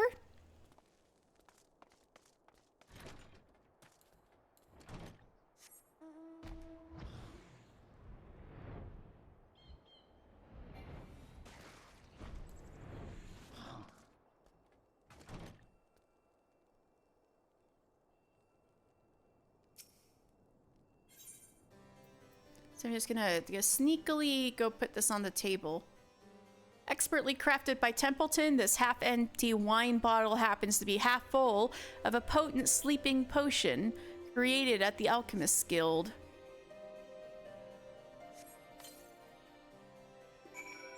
And I just gotta wait. Mister, what news? Was Templeton able to offer a solution to our dilemma? He gave you what? A sleeping potion? Well, I hope this concoction has no lasting ill effects. If past experiences ought to go by, those retainers should be well into their cups by now. I'll sneak past as quickly as I dare and meet you outside. Be gone! Oh wait, no. Oh yep, they're out like a light. Have another cup. Okay.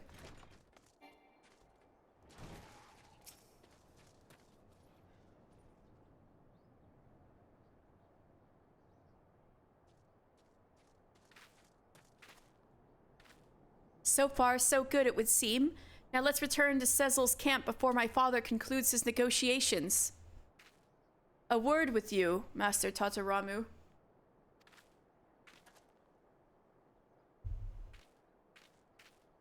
Coulson! When did you arrive in Kurthus? It's good to see you. I know what you're planning, lad. And you know what will happen should you go through with it. Your father will not tolerate this defiance. You've taken his side? I thought that you, at least, would support me in this. Pray take a moment to consider your father's perspective. He only wants what is best for the future chairman of Highwind Skyways.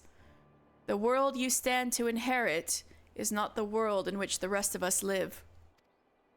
There are commoners, and there are kings. We are all born into our fates and the responsibilities they bring. I am no prince. I'm but a privileged brat of an airship empire. And how did that empire come into being? Highwind Skyways merely copied the balloons of the Ixal and hopped a little bit into the air. I care not for our company's reputation or its profits. Fortune? Prestige? Its aims are so low. Sezel and his Acadal 9 are reaching for the heavens. They have grand dreams and a passion unlike any I've seen before. They seek to restore their lost wings, and God's damn it, I would help them. I would share in their vision, soar in that same sky. That is all I wish for.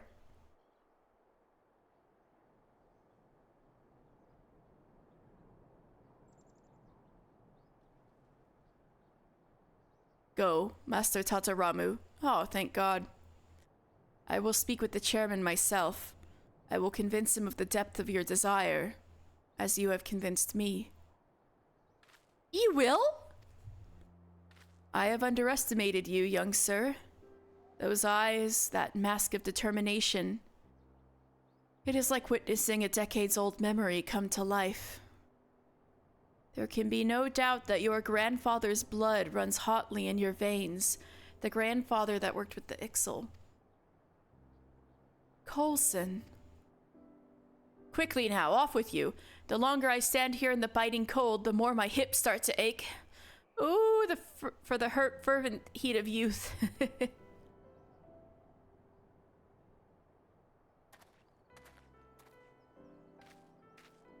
Come, mister. We've kept Cecil waiting long enough. Oh, that was touching. Let's go. Yay! Let's go to the... I don't want to... Okay. North Shroud.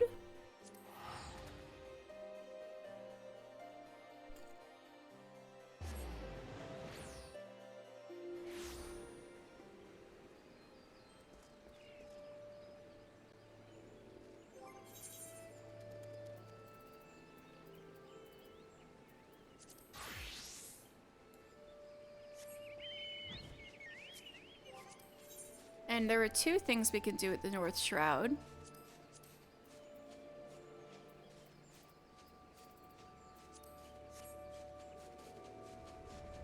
But first, I'm gonna stop here at the Acatl 9.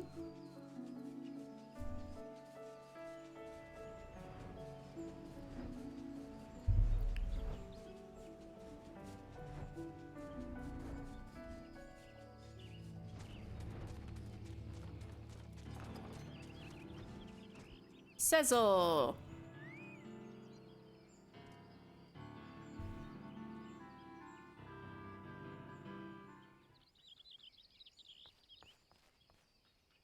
Chief Totolock, your designer has returned. Cecil?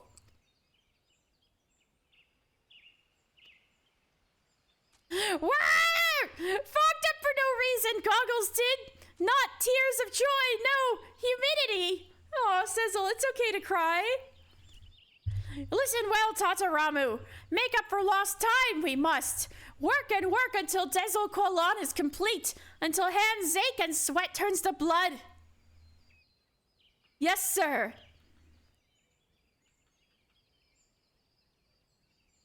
Found you. Found camp we have, reeking pile of dung hidden in forest. Uh-oh. Garuda's Ixal? No, not now. I knew you were sneaking about, we did, but know why we did not until now. Preening feathers for forest people, making unsanctioned balloon, crime against goddess and our people you have committed. Harsh your punishment will be. God damn it. Break it all, burn it down. Leave you to stew in fear, we shall. Hear of this treachery our Natalan brothers will. Wah! Pluck their feathers, snap their bones. Oh, god damn it. Ooh, things just got intense, Cecil. Cecil, what do we do? Found us they have. Cecil knew this day would come. What? Too soon! Too soon it is, if but complete Dezel Kolon we can. Oh no. Oh dear. We are honored.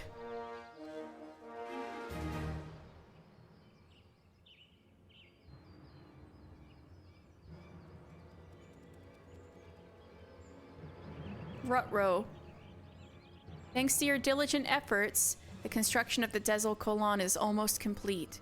The return of Tataramu, a few final adjustments are now all that stands between the Acatl 9 and the distant skies. So this is the last step, I take it.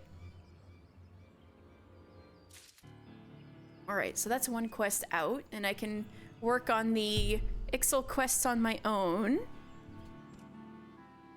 And then I can turn in Blacksmith over here to Drake.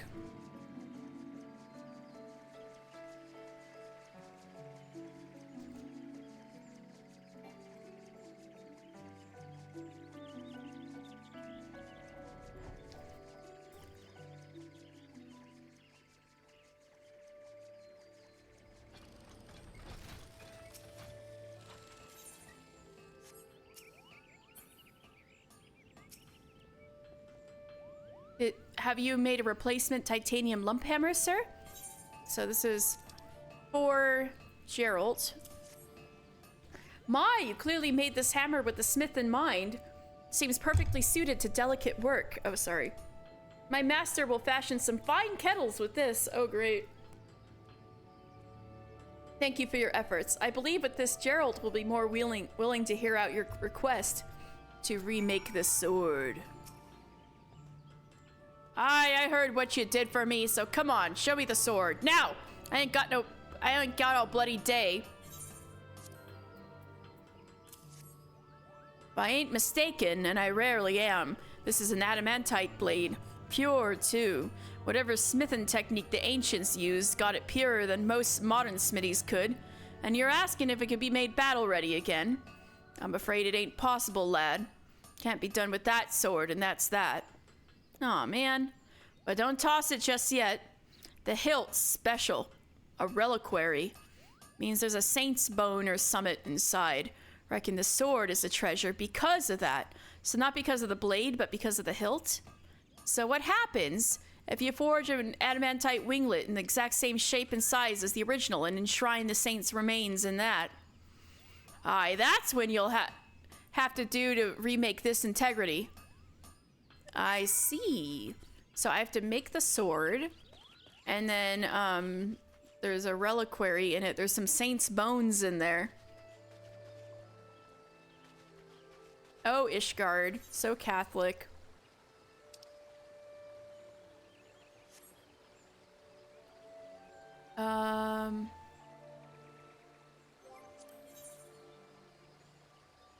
Well, now that we've cleared some things out,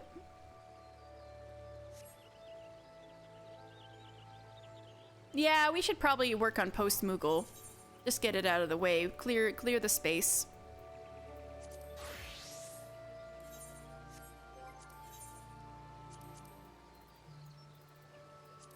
It's best I go do these while not many people are here because they're quite heavy.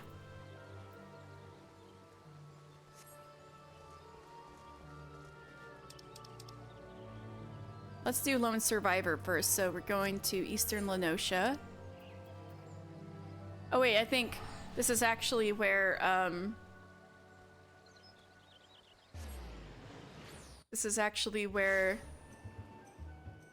Machinist Quest is.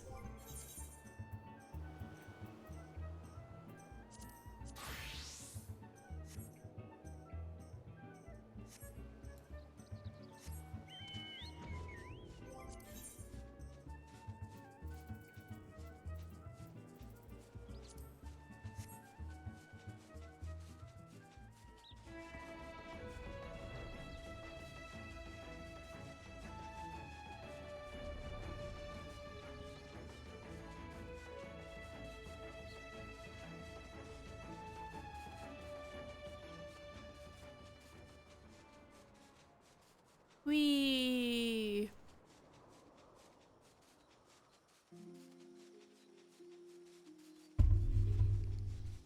Sorry about that.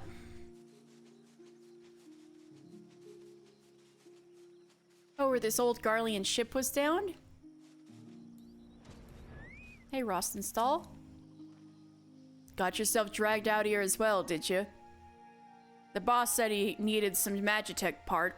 I just had to open me big gob about this Garlean wreck in the gully. It's been rusting here for nigh on 5 years now, though so many useful bits and bobs was likely stripped out long ago. But seeing as you've trekked all this bloody way, might as well see how far you've come in your shooting. Now say hello to the other two and keep them safe while they concentrate on their scrounging. So that's the practice. I gotta protect them. Where's Joy?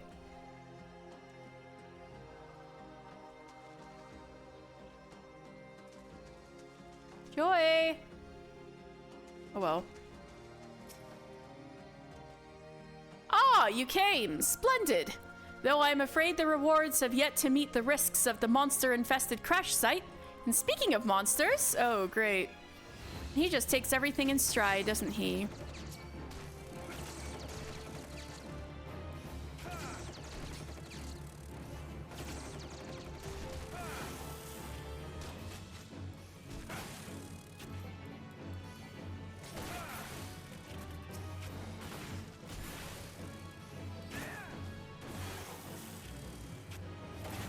Oh, I forgot about Hotshot.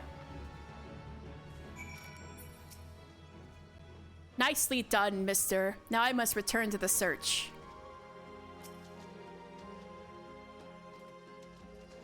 There she is. Practicing your marksmanship, are you? Maybe I'll have half a moment's peace to look at this for this part while you watch me back.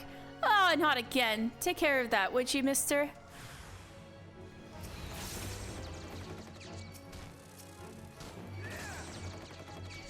Oh great. Oh great. Lots of dudes.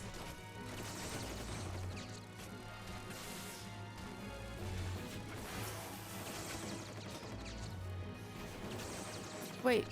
There's something I'm missing.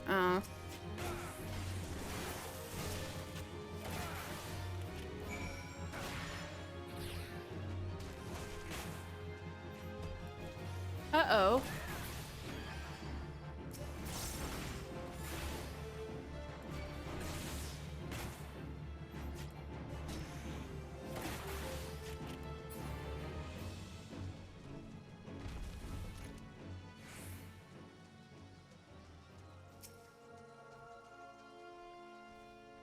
Nice shooting, mister.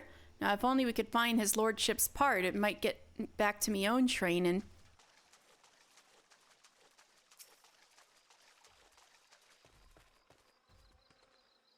You've been working at those shots, haven't you, lad? I'd say you're good and ready to... Bloody hells, that's a big one. You're up, mister. Aw, I knew there was a Gubu. I remember that.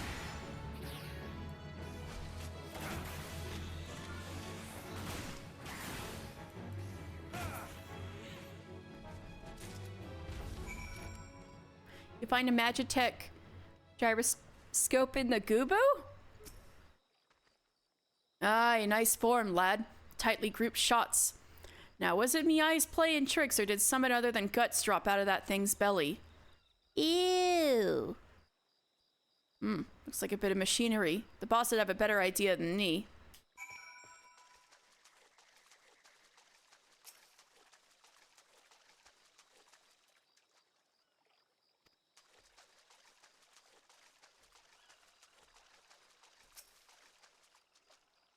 Confound it. All this way and not to show for it.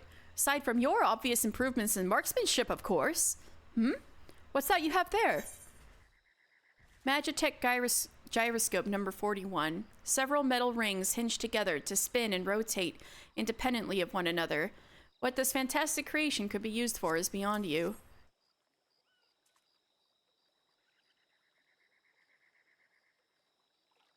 And this spilled out along with the creature's innards, you say? Extraordinary. By the Fury, do you know what this is? You found the very component I was searching for. That's wonderful, me lordship. Our fortunes took a turn for the better the moment you walked through the workshop doors, mister. Finding a rare Magitech part in a beast's belly ain't fortune, that's bloody sorcery. Or so I'd think if I didn't see you shoot the damn thing with me own eyes. Nice work there, by the way, mister.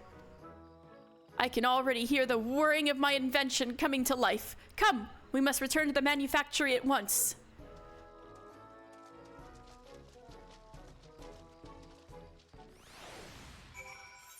All right, let's continue. Oh, great. Oh, another machinist.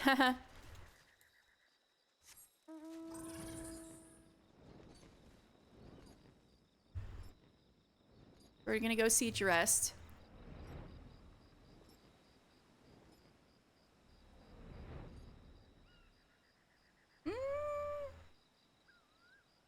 Actually, I don't know if I feel like doing this. I think I don't have the energy. Because I remember this gets a little intense. Both of these are kind of intense.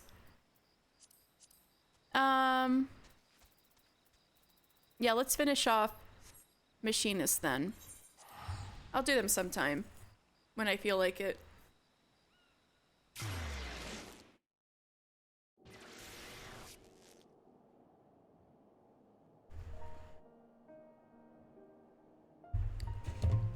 Looks like I have a few things to finish.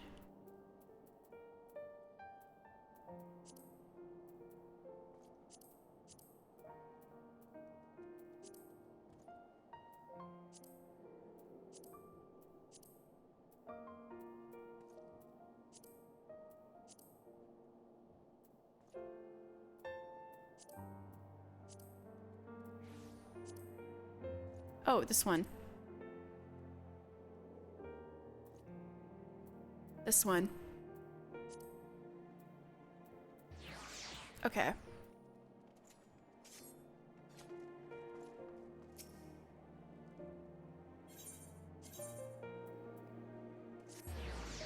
So let's go back to Machinist.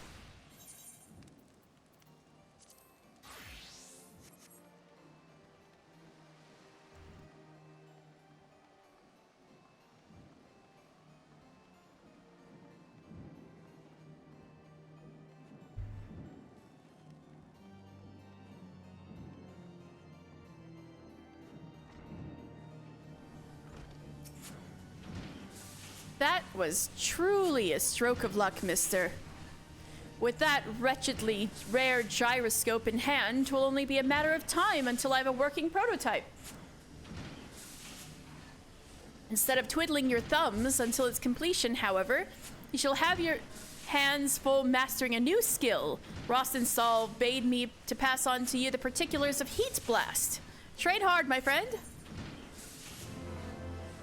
Thank God. Heat Blast.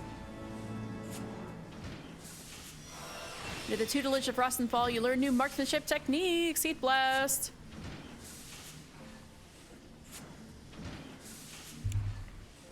So I am not high enough level to take the next machinist quest, so we have a space empty. Yay! Let me go to blacksmith. Oh no, actually it'd be more expedient to go fisher. I can finally turn in this damn fish to help this old man.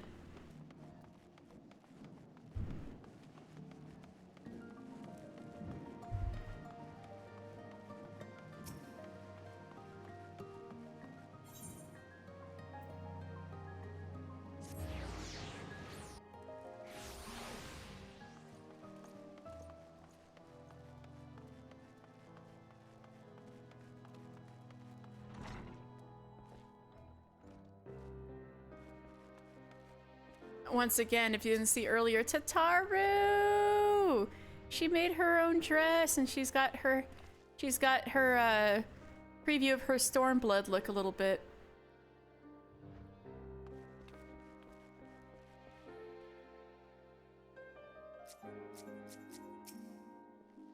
How goes the hunt for the letter puffer, mister? I've asked around the city, but nobody's seen spine nor scale of one for many years. Maybe they really are extinct. Here you go.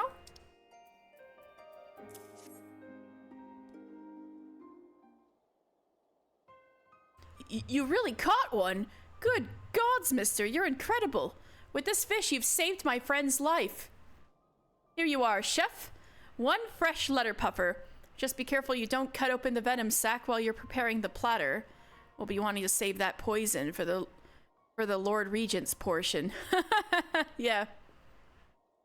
Don't worry, it won't kill him. It'll just lay him low for a few days. And if you're afraid of arousing his wrath, then don't be. Just slip away as soon as the food is served and come to me. I'll protect you. Oh, Anselm, you're such a good guy. Anselm, like, fight the power. Fuck this guy. Thank you, my lord. I do believe you will, but it's not only I who needs your protection. Your people are suffering, my lord. You must come back and claim your rightful inheritance. Wait. The older brother who went gallivanting around is Anselm. What? Okay, this makes so much more sense now. I didn't know why I didn't see that coming. Holy shit. Hey, I thought I told you to keep quiet about that. Well, it looks like the curl's out of the bag, so to speak. I don't suppose that there's any reason to hide it from you any longer, mister. That so-called Lord Regent who's terrorizing the small folk. He's my younger brother. Ever since he was a boy, he dreamed of one day taking control of House Rouge Carp. I should have known it's the Red Carp family, that you're the Red Carp. He knew that I stood to inherit, and he hated me for it. That's why I went away, so my brother's dreams could be realized, and I could devote my days to fishing, free from the burden of lordship. But thanks to my brother's folly, that dream is over. My friend, I've made my decision. No longer will you have to suffer at the hands of that tyrannical fool. This time it is he that shall suffer. Thank you, my lord. The small folk will be glad to hear of it, I'm sure. I'll start spreading the word that you're coming back to us. It'll give them the strength to put up with your brother's demands a little while longer. Damn, this went places. Well, I think we've heard quite enough of my family problems. Now, mister, tell me all about how you caught that letter puffer. Magical pools on floating islands? If even half of what that Moogle told you is true, you're sure to find some pretty bizarre specimens there. I'd wager you're dying to try your hand at this ether fishing lark. It just so happens I've got a few of those fiend worms he spoke of right here. Don't look so surprised. You might be the better fisher, but nobody can best me when it comes to collecting bait. Now get yourself to that floating island before I collect them back. I'm trying to get myself to the floating island. We're traveling across the Dravanian hinterlands to, like, make an etheric ram.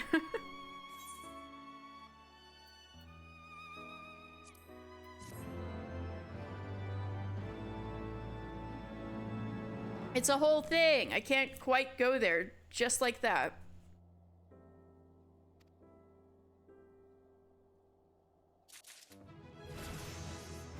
Do do do do.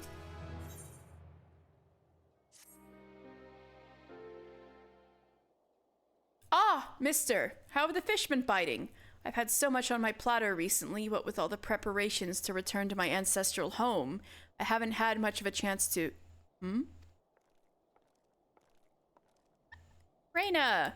Oh, hello, mister. I'm glad you're here. There's something I need to speak with you both about. It's your brother, Anselm. He's asked me to assassinate you. What the fuck? Excuse me? You're an assassin? Oh, don't worry. I told him I wouldn't... Wait. What the fuck is your day job, Reyna? Oh, don't worry. I told him I wouldn't do it. After all, if I killed you, who would I beat in our little fishing competitions? What in the world are you talking about, Reyna? I know full well why my brother might want me dead, but why would he ask you to kill me? I told you what I do for a living, didn't I? I travel the realm, taking on what jobs I can to fuel my fishing habit. What kind of jobs did you think I was talking about? Chocobo wrangling? Basket weaving?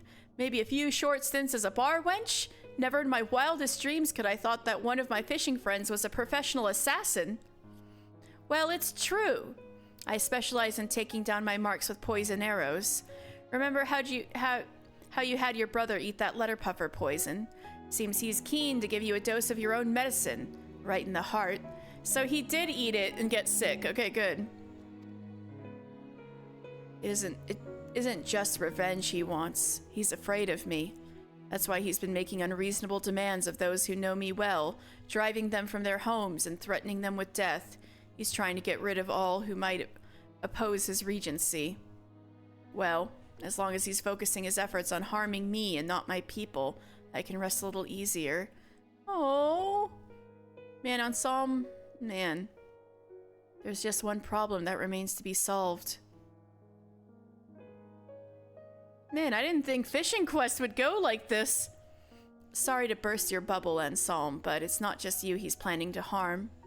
I happen to overhear that he's planning a new irrigation project on your house's estate. At least that's what he calls it. All he's actually going to do is fill in the fishing ponds just to spite you. What? That Priorities! What? That lowlife can order my friends to put poisoned arrows in my heart all he likes, but I'll never forgive him if he dares to damage my family's fishing holes. Mister, we haven't a moment to lose. Will you lend me your aid to cast out my brother?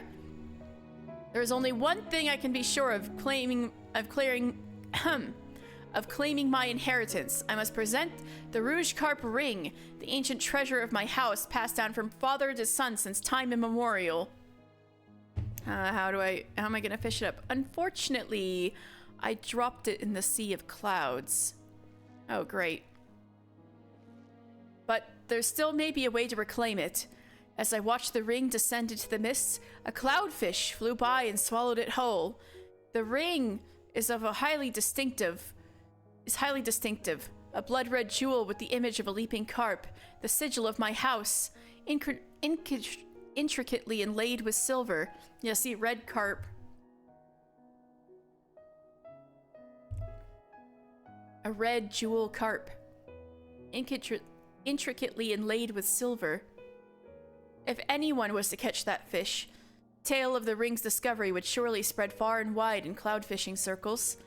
Mister, mayhap your Dravanian Moogle friend might have heard aught about it.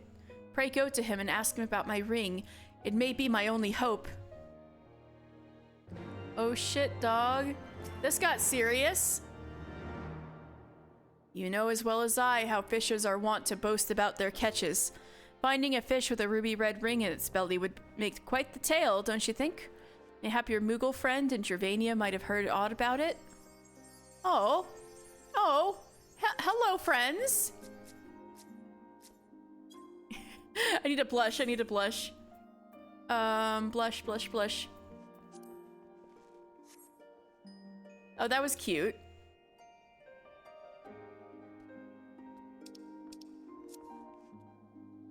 I got that little video clip.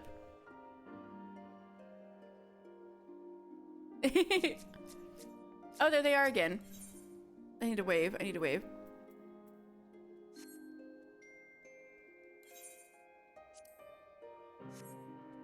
Oh, oh, oh. Oh, they want to watch. Okay.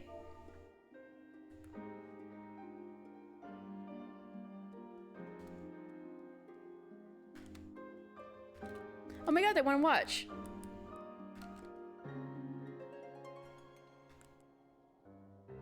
Twitch.tv/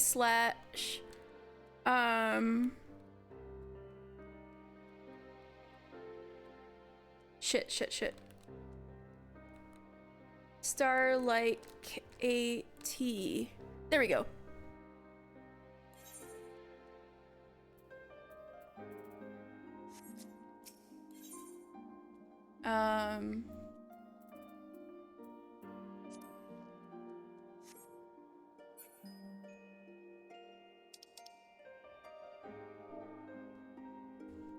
Yay!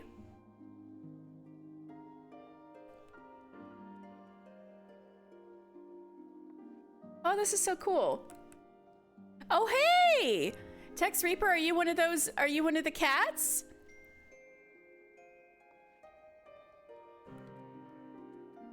Oh, there you guys are, Jakotsu. You guys are so cute. Thank you.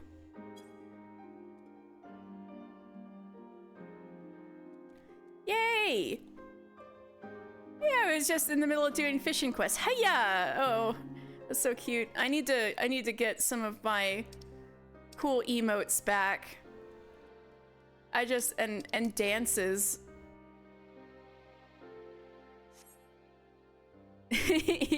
Well, thank you guys. Welcome to the stream.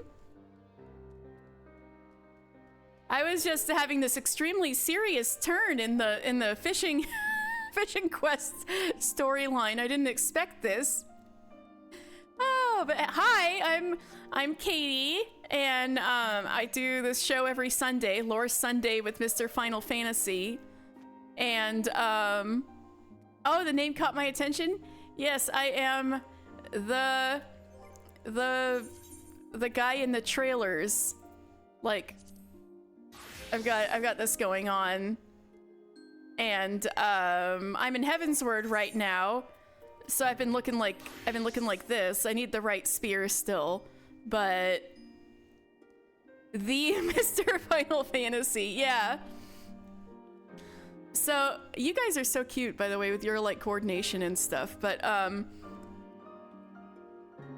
I do this lore stream every Sunday. I've been slowly going through the whole game once a week. I'm in Heavensward right now, and I kind of like try to get really granular, do all the side quests, and you know, explain what I can from what I know and things like that. So today we fought Bismarck, and we got to the Dravanian hinterlands, and I'm just kind of clearing up some quests so I can clear my journal so I have some space to take on more quests. Thank you guys for joining in. Yeah, I'm back at this channel every Sunday. I would have put it in my my adventurer plate, except there's not a lot of space. Oh, thank you so much for following. Oh, thank you too for following. Thank you so much. This is cool. Thank you. And but yeah, this is just every Sunday. During the week I stream story-driven games, and I also do arts and crafts on Saturdays. So like I needle felt, like my corporate here is a needle felted little guy I made and stuff like that. So yeah, I do like 3 different things. But yeah, I'm so glad to meet you.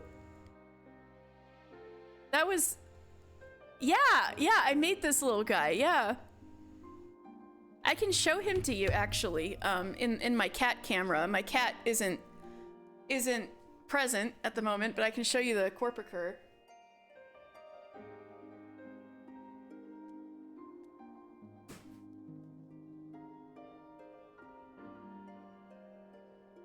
Like, right, I know it's a little dark, but here he is in the flesh.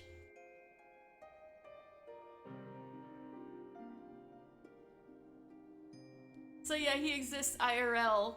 I made him.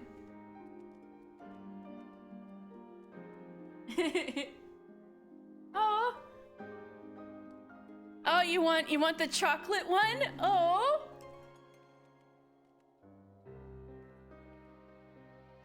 I'm a far way off from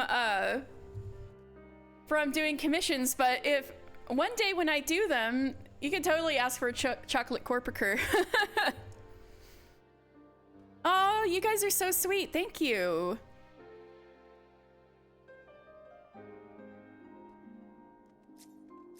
Oh, and you guys vanished.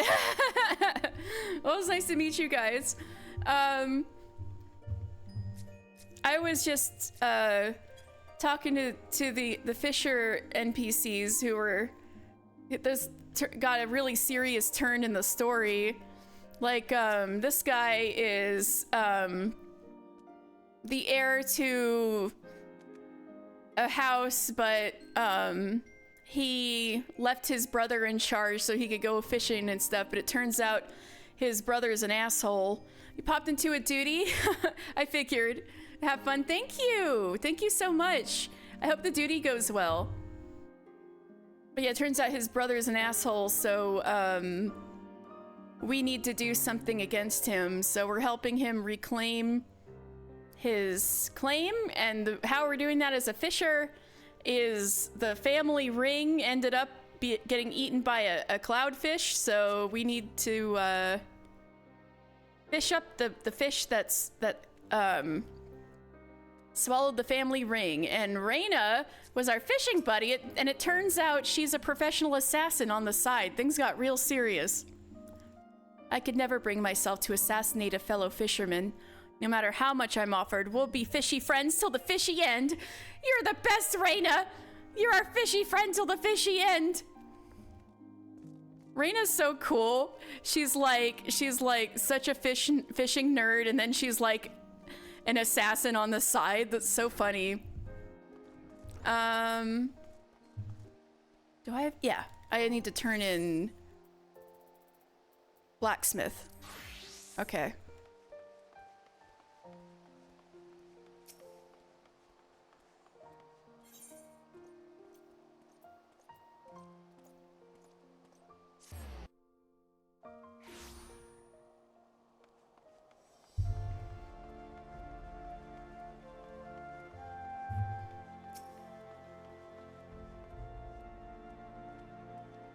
Have you found a means to repair integrity, Master Final Fantasy?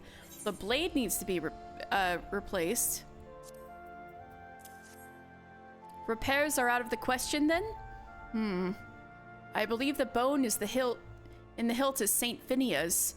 It was rumored it was rumored House Gervon owned such a reliquary. All right, Saint Phinia was the one who the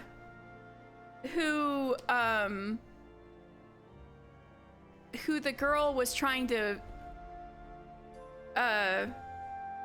who was the House Gervon girl was inspired by. She was a really brave lady. Well, if the soul of the original can be passed to a new blade, the sword must be remade. I dare say Milady's ancestors would find no fault in us doing so. My mistress can use Saint Phinia's spirit in the final bout of the tourney. Come, Master Final Fantasy, let us forge her birthright anew. That's pretty badass, actually. People were already comparing her to Saint Phinia because she was really forthright and strong.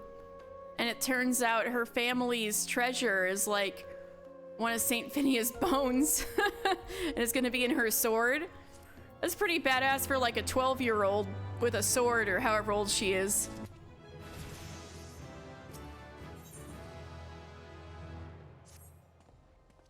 Master Final Fantasy, the final round of the tourney has begun. Milady has won 6 bouts with ease, but those who dismissed her skill or as mere luck have eaten their words. The crowd is in awe of her strength and fury. Why, I have even heard it said that she is Saint Phinia come again. Yeah, that's what I'm saying. The comparison is well merited. Milady's sword arm is excellent, but she wins because she is relentless. I love her. Even brave contenders have forfeited from fear. Now, however, she stands with 8 others of equal might. I fear without integrity. Please, my friend, forge anew a fine host for the sword, an adamantite winglet, I believe you said. All right. I'm gonna do that off stream. Oh. I have a better hammer. What should I do now? Well, I did promise my friend that I would be starting Bard quests. I should go poke them to see if they're not busy.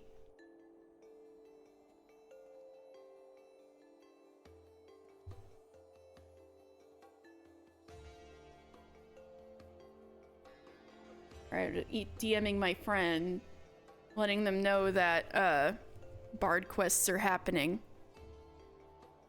And I believe I have to go find the old man by Quarry Mill to start the whole thing.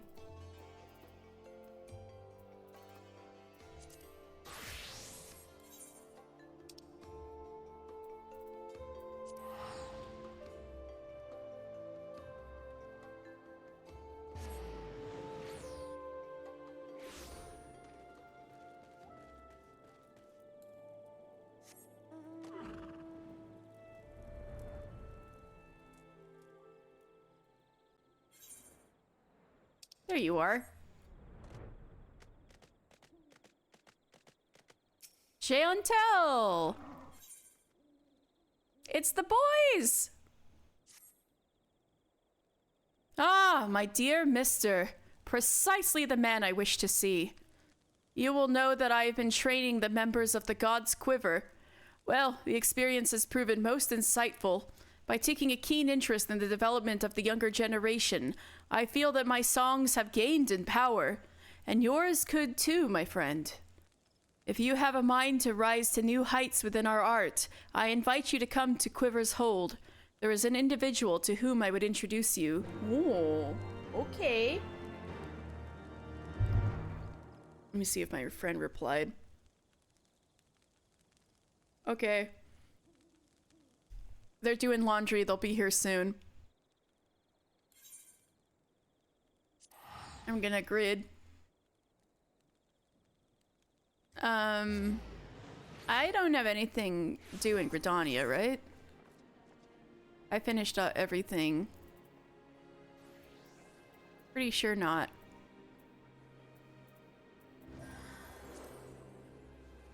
That's Camp Drybone.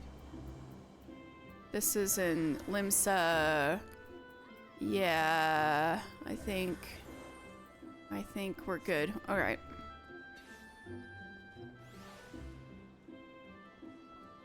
So we need to go to the Archers Guild because right around there is the Quiver's Hold. Sanson! Sanson! It's Sanson! Sanson! It's you! Oh my god, oh my god, oh my god. By the matron, you're Mr. Final Fantasy. I have heard of all your exploits. Aww. Well, it's very nice to meet you too, Sanson. Jeantel? Oops. Allow me to introduce you to Sanson, a captain of the Order of the Twin Adder. He is a skilled lancer and a fervent believer in the power of song. As a matter of fact, he now seeks to establish a new unit which incorporates bards.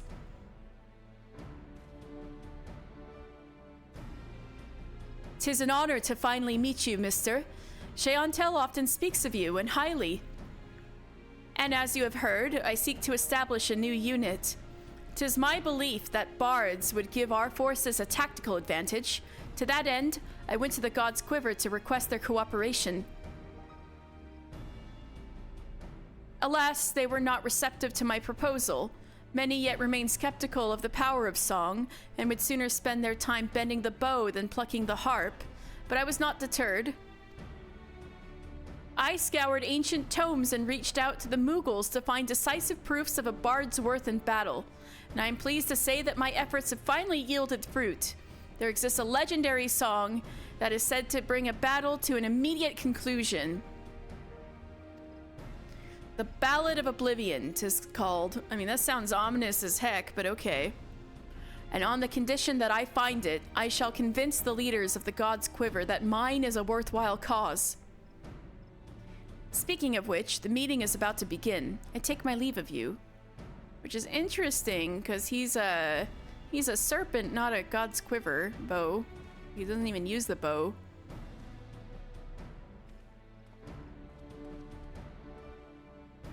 He left without giving us the chance to bring up our own business. Actually, why don't we join Sanson in the meeting? As it pertains to bards, I doubt our presence would be taken amiss. Come, let us go to the seat of the first bow.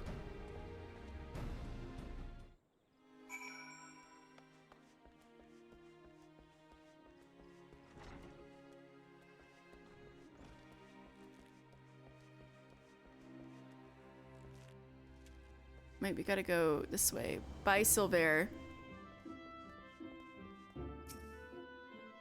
Jeantel said that you would come. You may enter.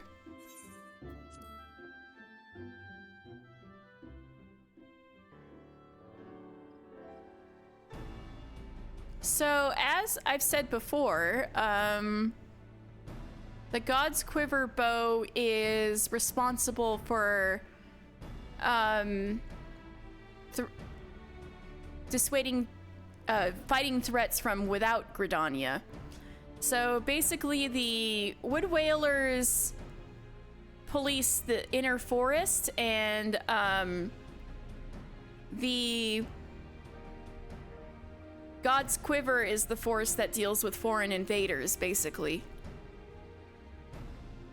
And we've talked about Lewin before. He actually has a very tragic past. But that was a long time ago we talked about that. Lewin. Well, if it isn't Mister, I did not expect to see you here. Gold Bull leader? Another bard, are you? Sanson?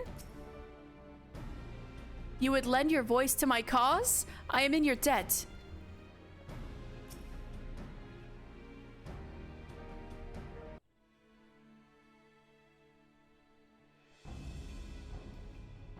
You're here, just in time. We're about to meet the boy.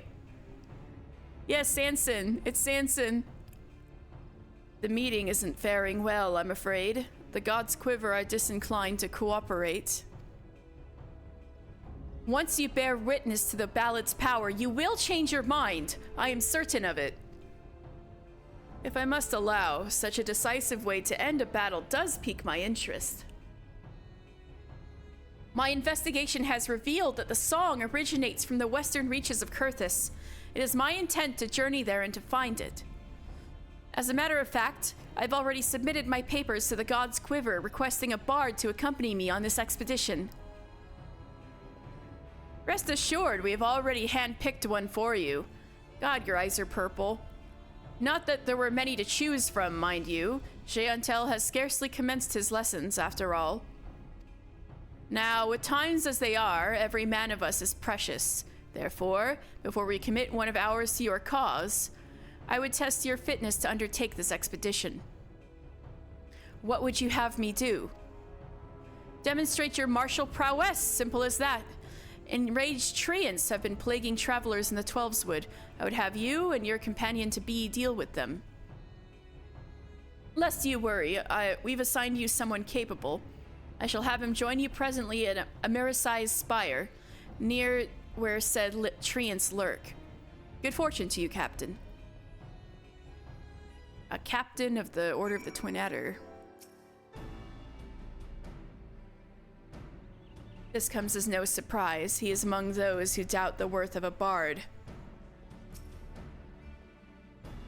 Though the trial is a mite contrived, we have no hands to waste. That we have no hands to waste was no lie. I shall pray for your success.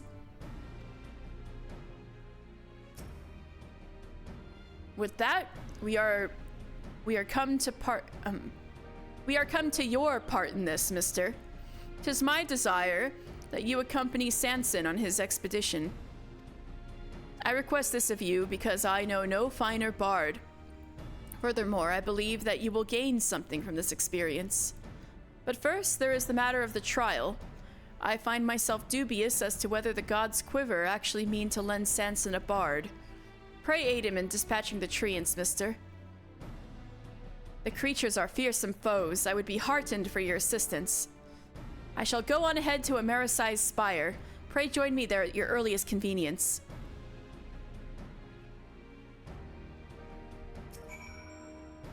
All right. Amerisai's Spire is at East Shroud. Oh, so over by the Garlean border? Great.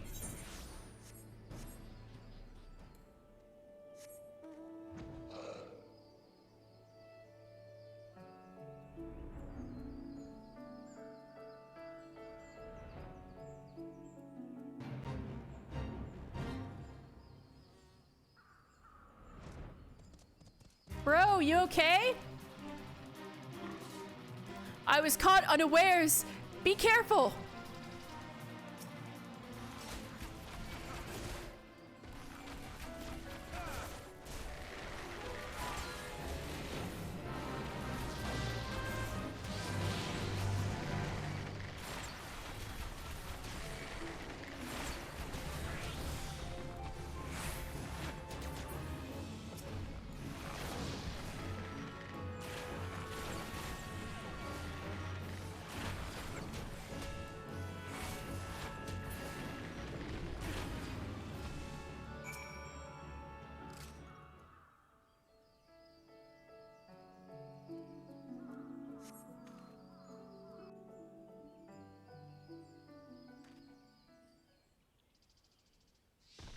Uh-oh.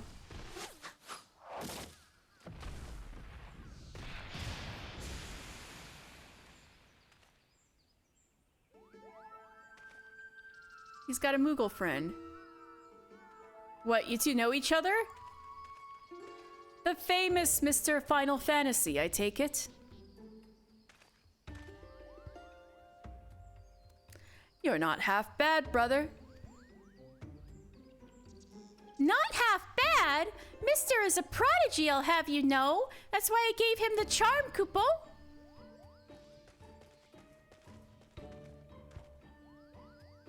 Gidalo, what is the meaning of this interference? They were in the midst of a trial, for God's sake. Don't have a fit, old man. It isn't good for your heart. Besides, I wouldn't call it interference, seeing as I'm part of this merry band. It's true, Kupo. I was present when he received his orders. Bye, Mr. in his whittle hat is so cute. I think it looks good on him. I was also present when he said, "What a bloody bother. I hope they botch the trial." Well, I did say those words, I'll not deny it, but seeing Mr. in action has changed my mind. His little smirks all the time. I'm Gidalo of the Gold Bulls. I don't care for fame and fortune, and I couldn't give two farts about this dirge of death-like doomness you're after. I do, however, have an interest in song. I can't pass over the chance to travel with an exceptional bard like yourself, and I promise you won't be poorer for my fine company. Well, things have certainly taken an interesting turn. Know that Gidalo is among my most promising students. I can vouch for his ability. Ability, aye, but not Sanson. Ability, aye, but not else.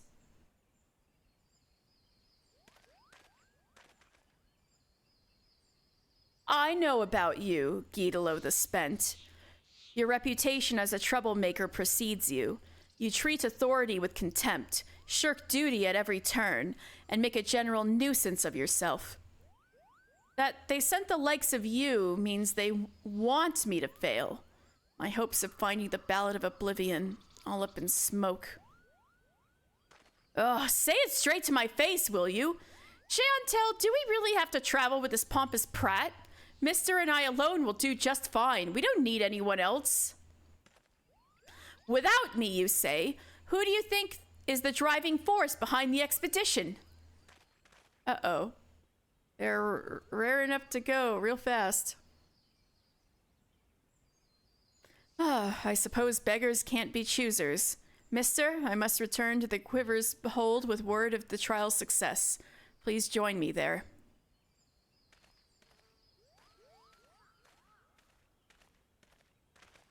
Gidalo's faces are so much.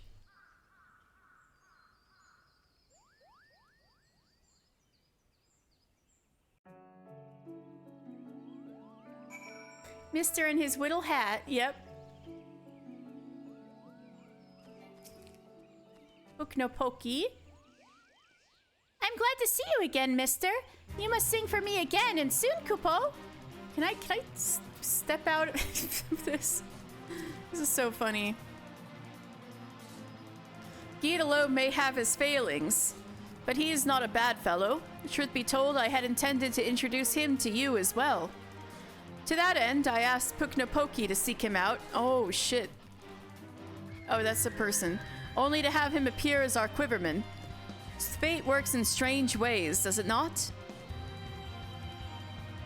A pity he and Samson do not see eye to eye. I'm gonna turn it down.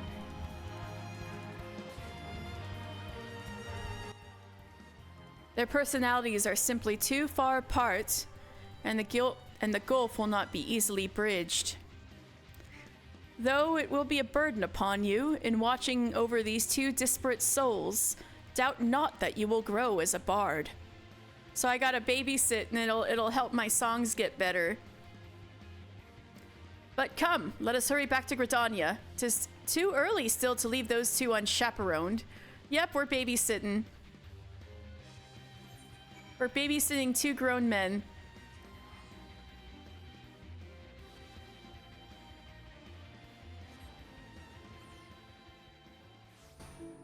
All right.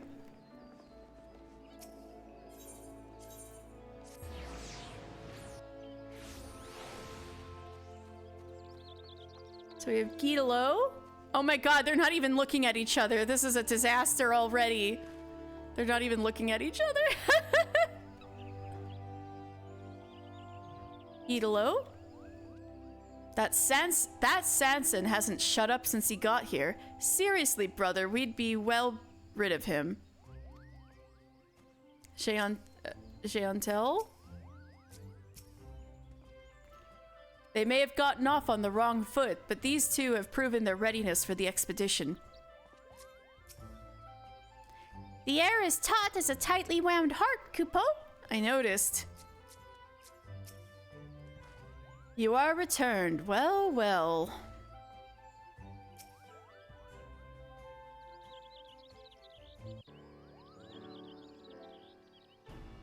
We have done as bade and culled the enraged treants. I trust you have no objection to the expedition.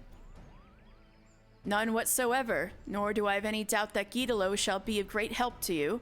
I shall look forward to the good tidings in the days to come. Of great help indeed.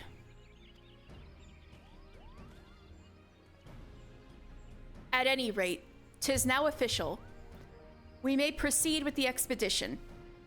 Let us depart for the Holy See at once. Lest you wonder, I have already secured us passage into Ishgardian territory.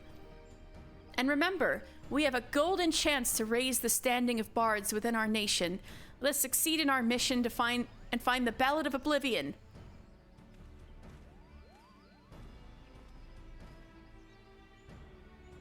And he's stiffer, and he's like to snap in half.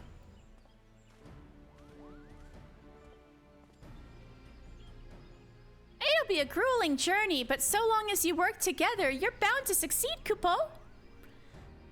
So it is to Ishgard, then. Safe travels, my friend. I shall await your return, all the while looking forward to hearing such songs as are born of your experience.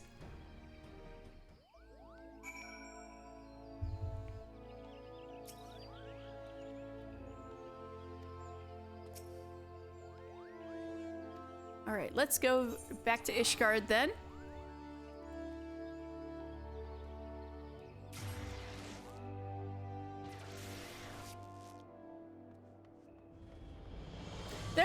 They're still not looking at each other. Or Sanson's writing and Guidolo's on the harp.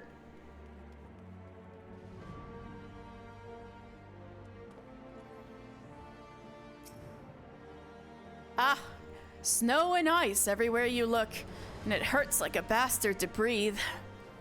For all this open sky, it feels gloomier than the closeness of the Twelves would.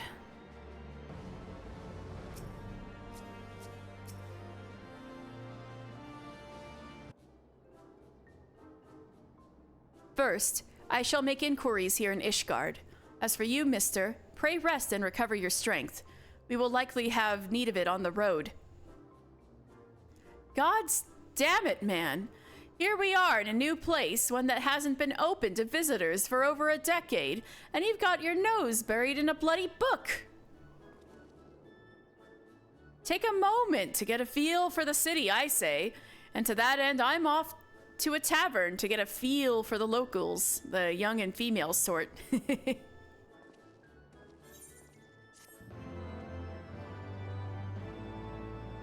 Oh my goodness, these two.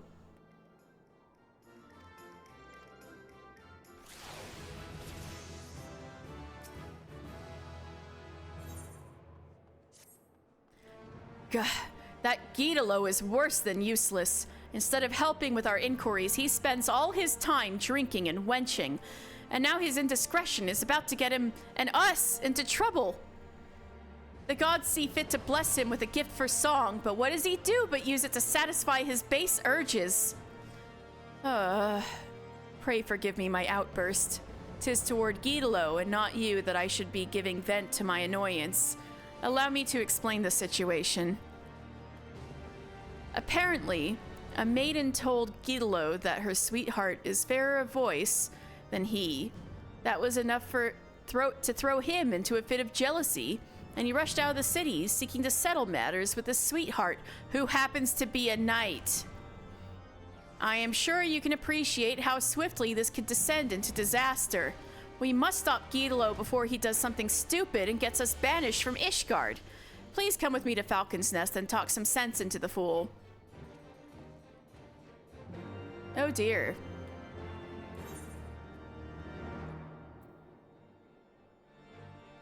The stiff and the spent. What a name for a quest.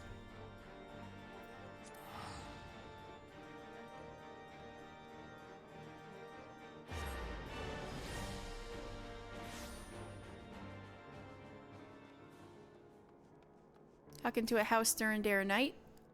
Aye, a bard did come through a while ago. The fellow walked with a swagger, as you say. Oh, that must be him! The knight in question is currently on patrol. Upon learning of this, Guidolo continued north into the wilderness to find him. I must add that the knight and his unit are late to return. It may simply be a coincidence. Or it may be our witless friend has done something we'll live to regret. Whichever it is, we had best go and see for certain. I shall look for Guidolo around Gorgon Mills. Pray focus your search in Twin Pools to the north and west. I know those areas. So I'm just gonna take a little fly over there and rest my voice.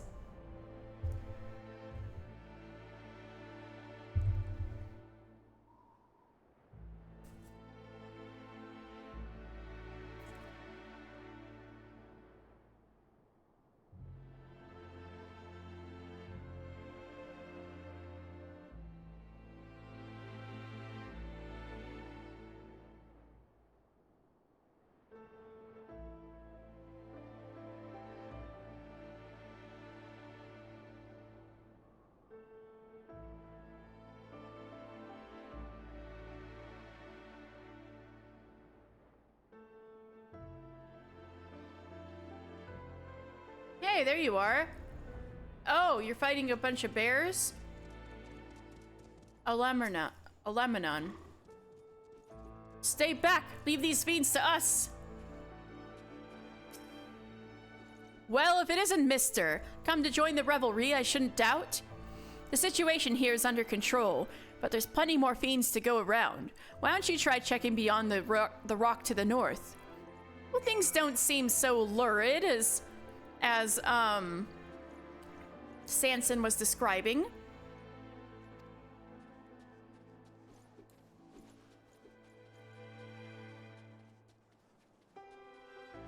Wait, I need old boy out here. Karage-kun.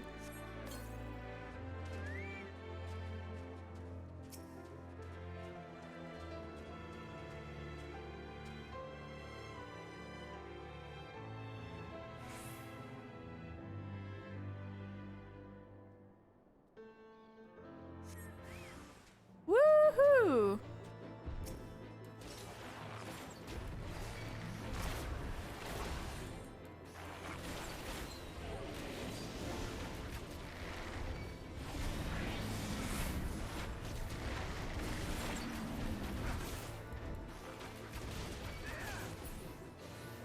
Sweet. Kick their butts.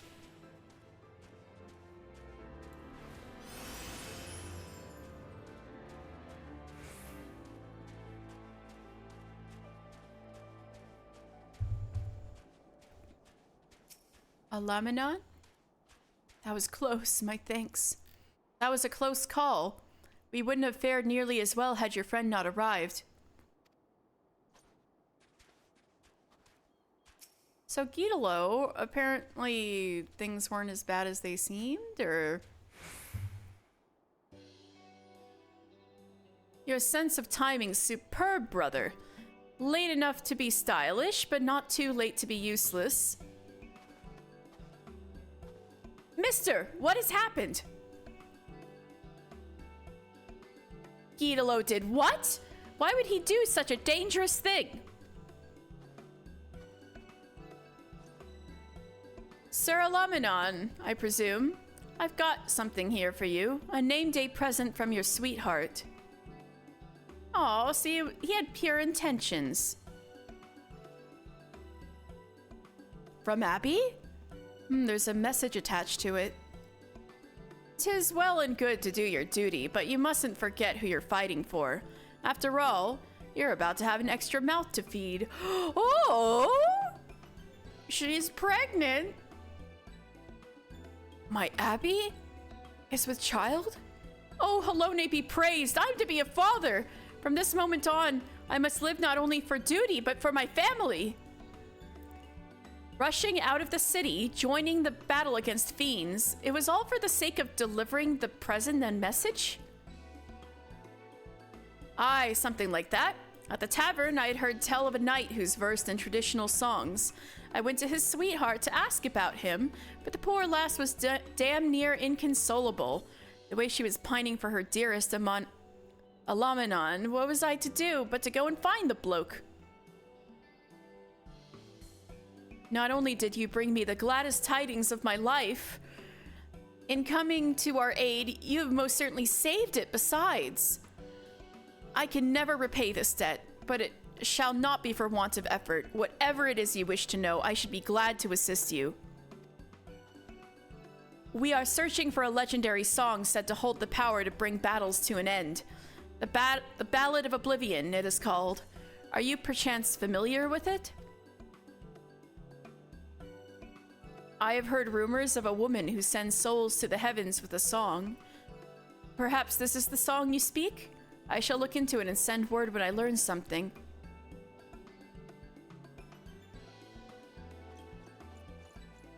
Thinking the worst of Guidolo, and he was actually doing something really good. Tisk tisk Sanson. Guidolo, just because this ended well doesn't mean you're excused. You can't simply do whatever you please. Whatever I please? I was adapting to the situation that happens to be sought after in a bard. An opportunity presented itself, and I grabbed it with both hands. Insufferable man. Brazen though it was, his actions did save lives, so I shall overlook his lapse in judgment this once. Let us return to Falcon's Nest.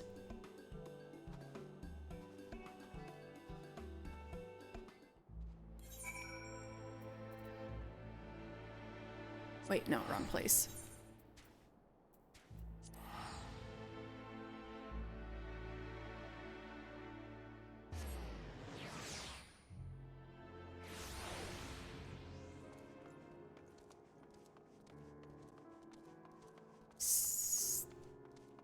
Still...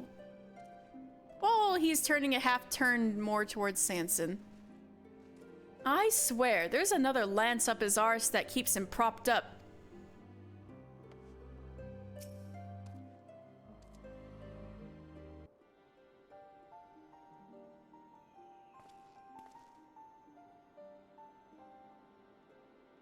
Lest you forget, we are a fellowship.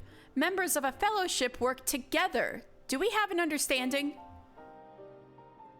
Fight not the flow of life's river. I don't know. Oh wait, I need to do this. I need to read for a second and come up with something.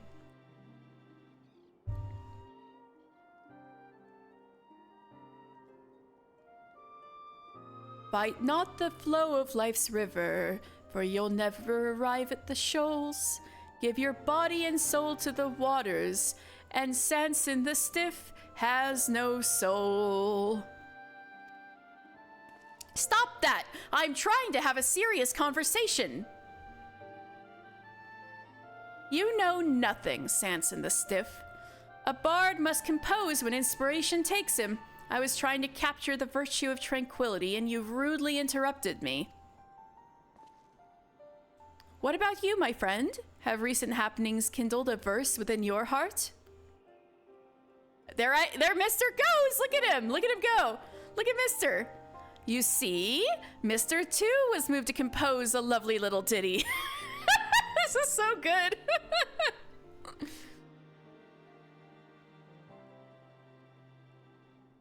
Yes, that was very beautiful, but I was talking about what it means to be a fellowship.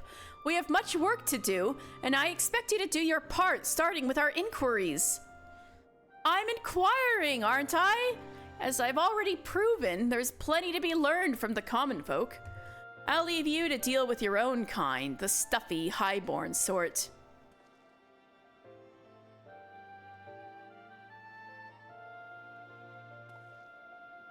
We haven't yet heard from Sir Alamanon. Until such time as we do, I shall continue my own search for information. As before, pray keep up your strength for the journey ahead.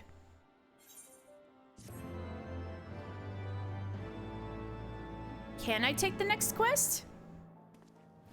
Your fervent desire to aid your comments awakens an ancient melody within you. The Wanderer's Minuet. Yay, I have a new song. Yay.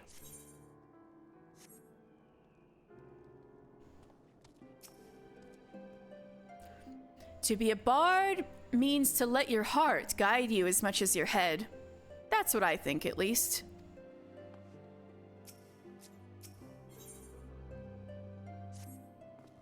Good tidings, mister. We have received information from Sir Alamanon regarding the Ballad of Oblivion.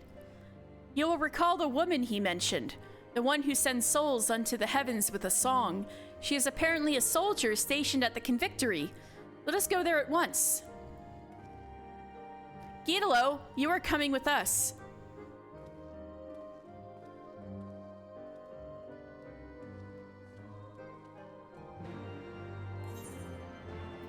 All right, back to Falcon's Nest.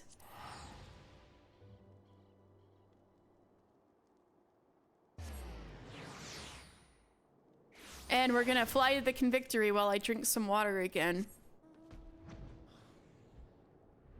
Those two sure can yell.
Here we are back at the Convictory. Guidolo? Well, if you're not up to it, I won't press you. A song isn't something you can force out of someone. Oh, is that the lady? I'm sorry, but the answer is no.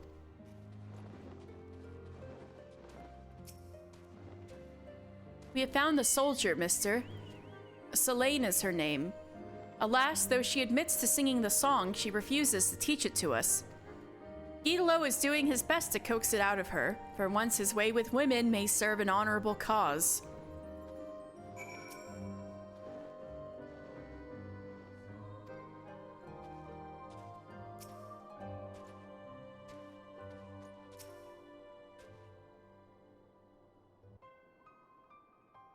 You won't sing for us? I don't have a problem with that. But could you at least tell us why? It'd help to ease our disappointment. I'm no bard, just a simple soldier, and it isn't a song I would willingly sing.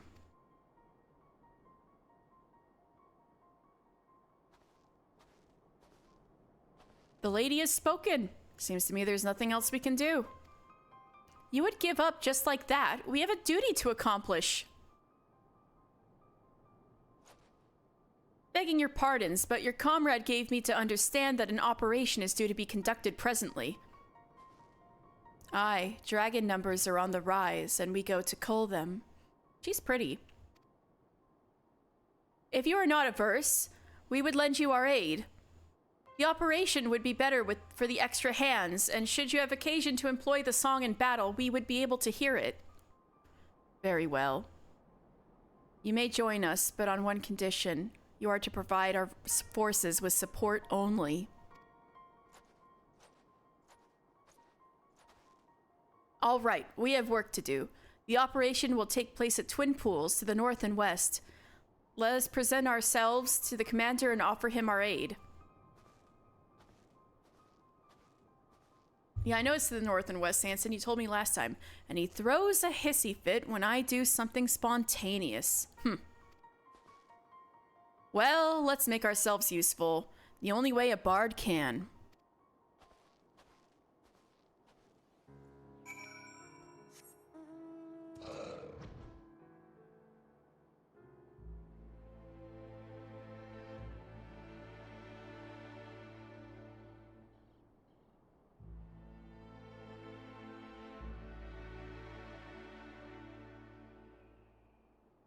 Gidalo, that's a level 50 piece of armor. Are you gonna be okay?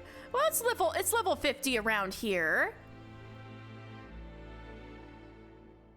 He's not totally bad eye level for this area.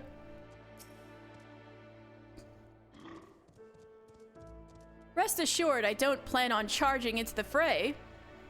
No, sir, I'm content to stand back and strum out a song or three.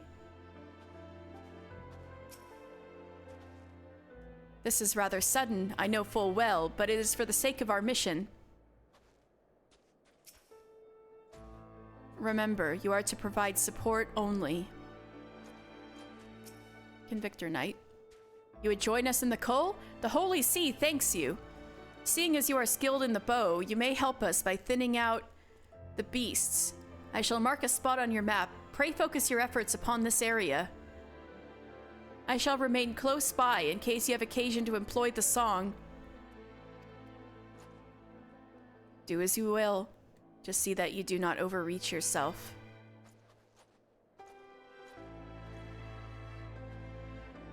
Go to our assigned positions, do what we always do. Seems straightforward enough. Forgot to tell you the goblin dog beheaded someone earlier. Holy crap! So it sounds like you had a chaotic day of Pathfinder.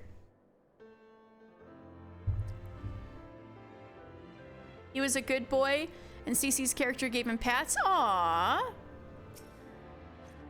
Seeing as you are skilled in the bow, you may help us by thinning out the dragons. Pray focus your efforts upon the area marked on your map. Okay, I'm gonna go there.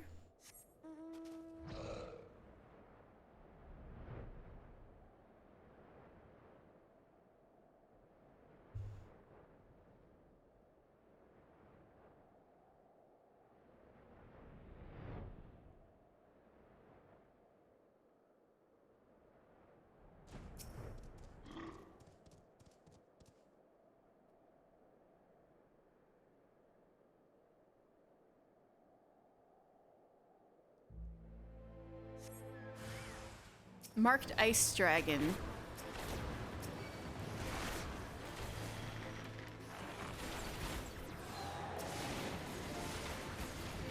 They're not, but oh, there they go. They're bunching now.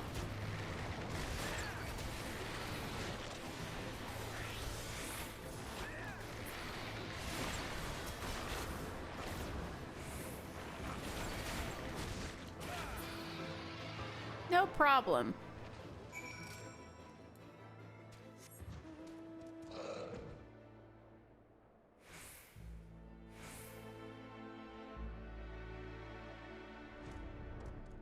Gidalo. The Cull's finally over. I had no idea dragons were so bloody tough. And those were the lesser ones. Again, so many lives lost. Oh no.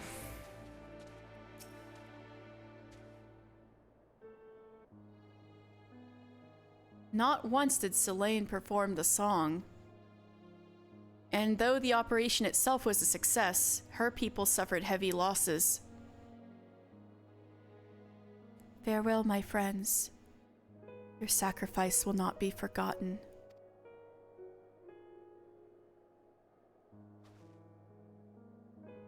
Rest now, O valiant souls. Lay down your weary heads. Go unto the bosom of the Fury, in whose exalted name you bled. A requiem? I should have done it in like Dragon Song tune, but I didn't have enough confidence. The song to send souls unto the heavens. This is what it was.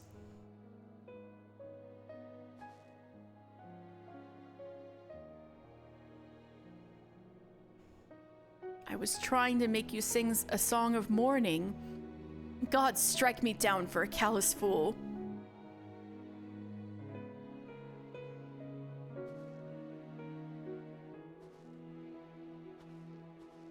For once, Sanson has it right. Let us show our respects to Selene's fallen comrades.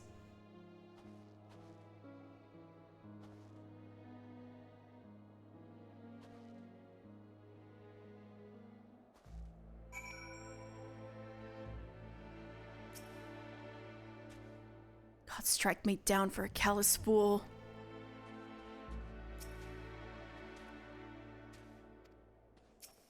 Salute.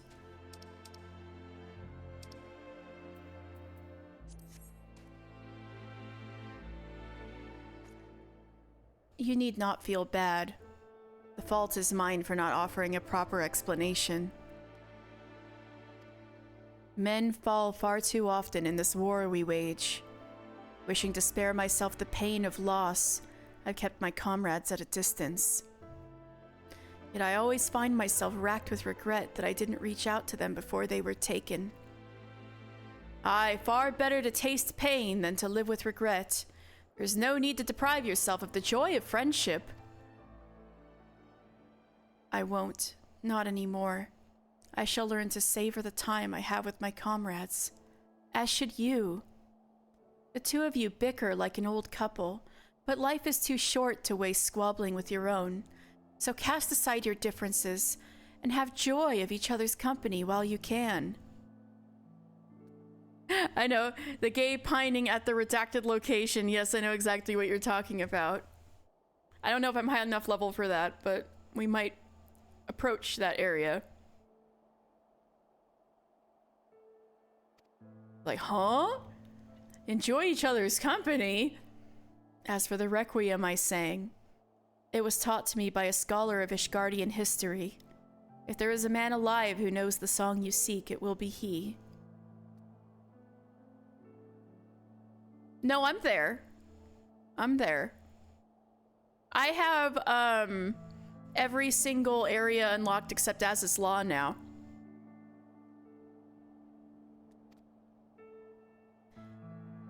Sylviel is his name. Oh, damn, you were blasting. I guess.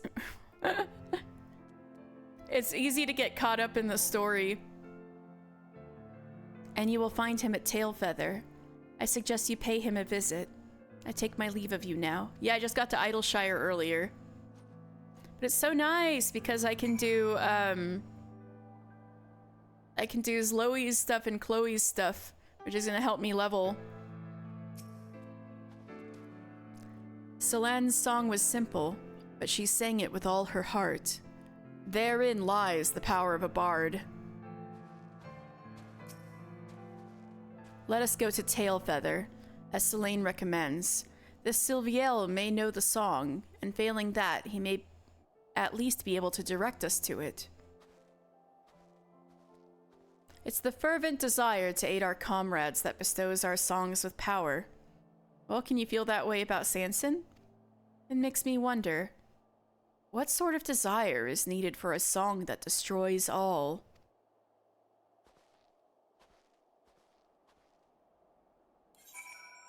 Let's go to Tailfeather.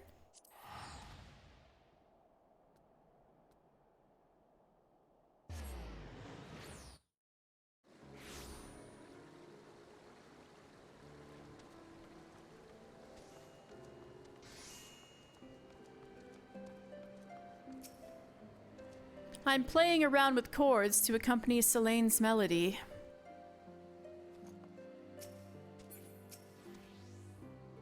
It appears Sylviel is presently afield on one of his surveys. We must await his return. Tell me, mister, what thoughts have you on Selene's inner struggles?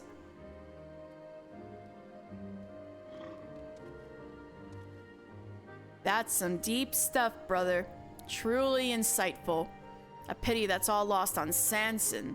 The bastard's got eyes for naught but his bloody tome. Like, hey, looking over at him. Our mission takes us to ever more perilous territory. Pray see to it you are fully prepared for the trials ahead. Oh, there's a really good fic where it gets into Gidalo's doubts about the song more than here, but it's like, oh. No, I wanna read it. Send it to me. And it's not finished, and I wait for all the updates, and it never updates. Now I know what it's like to be following one of my own fics. Oh no, Rowan, it's okay. Also send me that.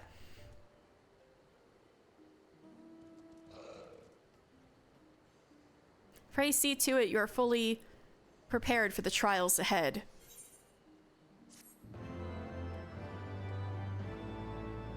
Because I was thinking about that with Gyatlo. I'm like, Gyatlo, what do you think of this mission? Do you think it's worth it? Your fervent desire to aid your comrades awakens a new talent. There we go. Ooh, I can take the next quest, but probably I won't be high enough level to take the quest you're thinking of, Rowan. Life's too short to waste squabbling, eh?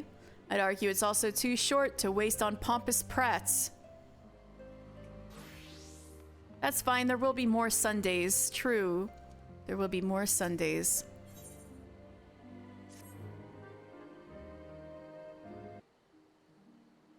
You come at a good time, mister. Sylviel and his expedition are due to return any moment now. Help! For God's sakes! Hear my tale, I beg you. A group of us were surveying ancient ruins when we stumbled into Nath territory. The creatures took us captive. I was the only one who managed to flee. Oh dear. Gyatlo is like unflappable. Tell me, is the leader of your party a man named Sylviel? How did you know? But yes, I'm his hired sword. I ran back to Tailfeather as swiftly as my legs could carry me, but no one here is willing to help us. And why the hell's not? Going into Nath territory is tantamount to suicide. They warned us, but we ignored them, thinking we could manage. How wrong we were. I've been there before, and I lived. I even killed their primal. There are people in need, mister. Are we going to ignore their plight? Or are we going to lend them our aid?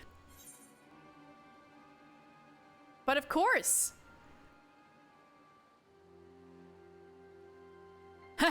That was just a rhetorical question, but thanks for humoring me all the same. Aye, we'll go and rescue these people, and I'm sure you'll be no less enthused even if Sylviel weren't among them. That's true, that's my thing. As for you, friend, while we're off saving your employer's arse, I want you to tell the craven bastards here they're a bunch of craven bloody bastards. Get their asses, Gyatlo. Needless to say, I am coming as well. Let's begin by scouting the entrance to Lothas Nath.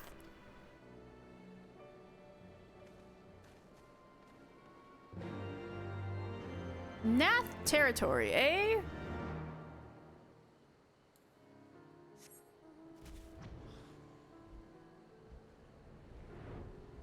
Do. I gotta go this way.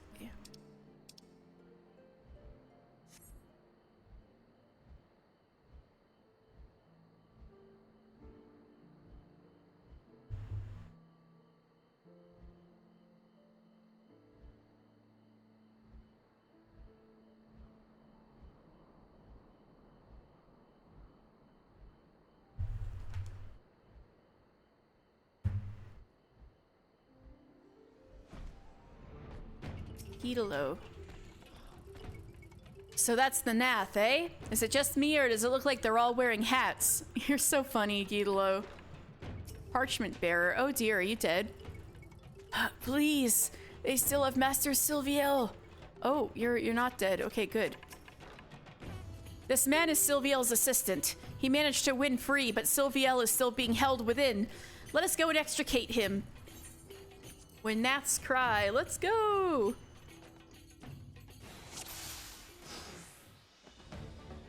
Serpent Captain Sansa Smith. Gyatlo and I will draw them away. Pray tend to Master Sylviel. Gyatlo the Spent. Where is he? There he is. Oops. I'm kind of clipping into him. You are... Sylviel the Observant. No time for chit-chat. Hurry on out of here. We'll keep the Nath occupied. You have my thanks.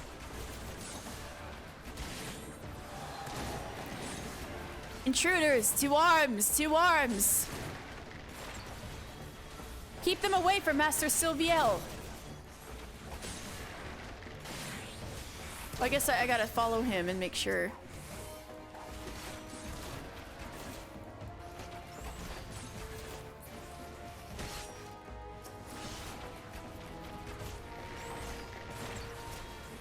Got him. Hey, hey, hey, hey.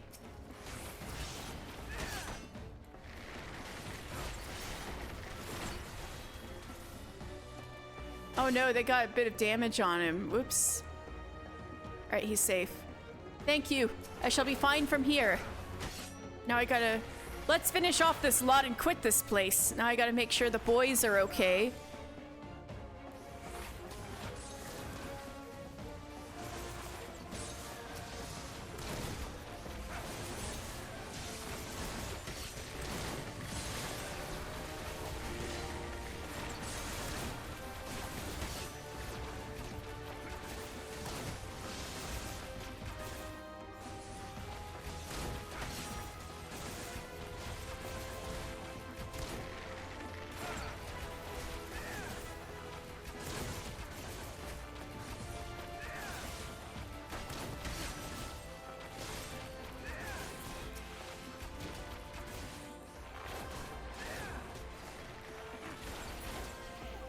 Got him.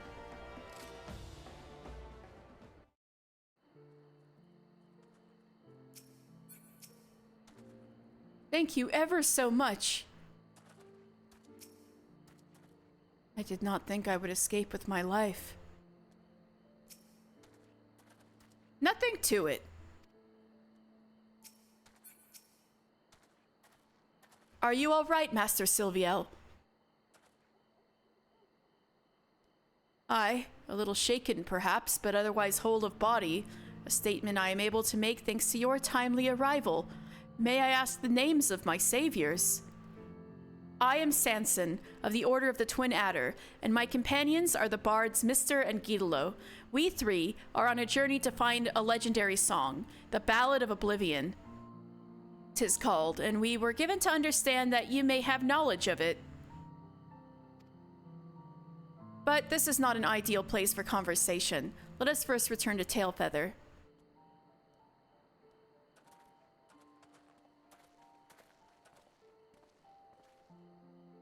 Alright, let's go to Tailfeather.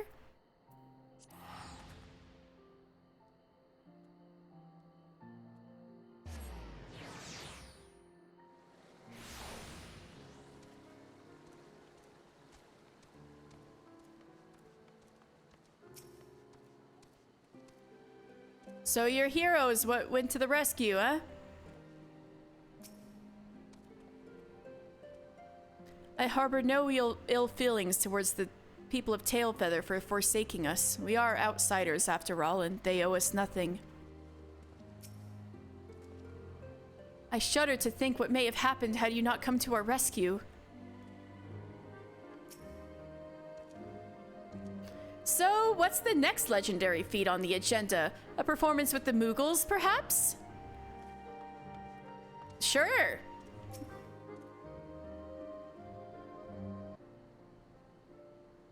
This hunter here wishes a word with us. I won't keep you long, just wanted to say thanks for waking us up is all. Tailfeather is made up of folk who come here seeking their fortune, you see, and such folk tend to put themselves first. And that guy?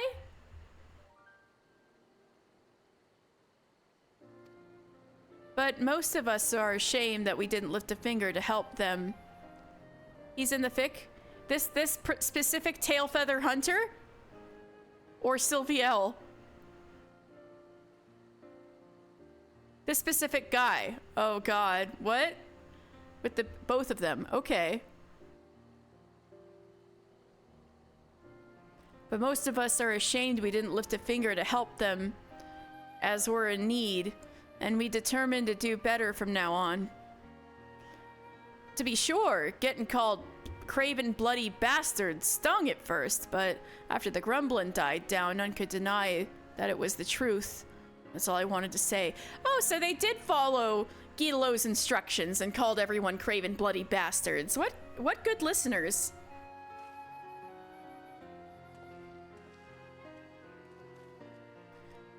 You certainly have a knack for moving people, my friends, though I suppose it is only to be expected of bards. But come, let us speak of the song you seek, the Ballad of Oblivion. Curthan legend speaks of a saint of song in the heavens. This saint is an individual with transcendent mastery over poetry and verse, and 'tis said that he can bring a battle to its conclusion with a song. As for being in the heavens, I suspect it is a figurative expression, but I cannot say for certain at this juncture. I shall investigate the legend further. A small gesture of gratitude for having saved our lives. Thank you, thank you, thank you, thank you. We really did come out of nowhere and save their lives. While we wait to hear from Master Sylviel, let us conduct our own investigation. Curthan literature may yield us some clues. If you ask me, it sounds like naught but a fairy tale. I'd wager that heavens is just a metaphor for a natural phenomenon. We've hit a dead end. I say we return to Gridania for now and look for other avenues. And if you ask me, I think it far too early to draw conclusions. I, for one, mean to continue searching until I find a definite answer. If you wish to abandon our mission, I will not stop you. But know that you would be judged a deserter. You would lose your place in the gods' quiver, and that would be precisely what your superiors had intended. Look, Gidalo, you of all people must know the true reason they chose you for this mission. They wanted you out of the way. Your skills had naught to do with it. And it isn't so different for me. I was a thorn in their side, demanding cooperation when they were loath to give it. They were pleased to be rid of me as well, yet naught would please them more than for us to come back empty-handed. Mom and Dad are fighting, yeah. That is why we must succeed. That is why we must find the Ballad of Oblivion.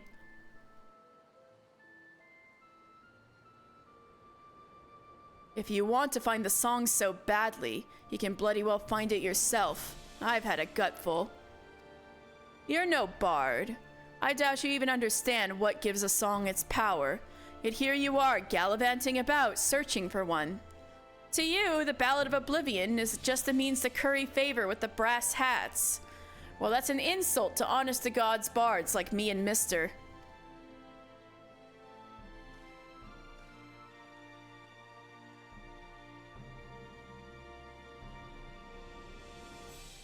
Oh, gods, what have I done? I did not mean to be so antagonizing. Though my pride won't let me tell him this, I know that Gidalo is a truly exceptional bard. With his skills married to my unit composition, I had hoped that we might prove our detractors wrong. Alas, my words failed to convey that intent.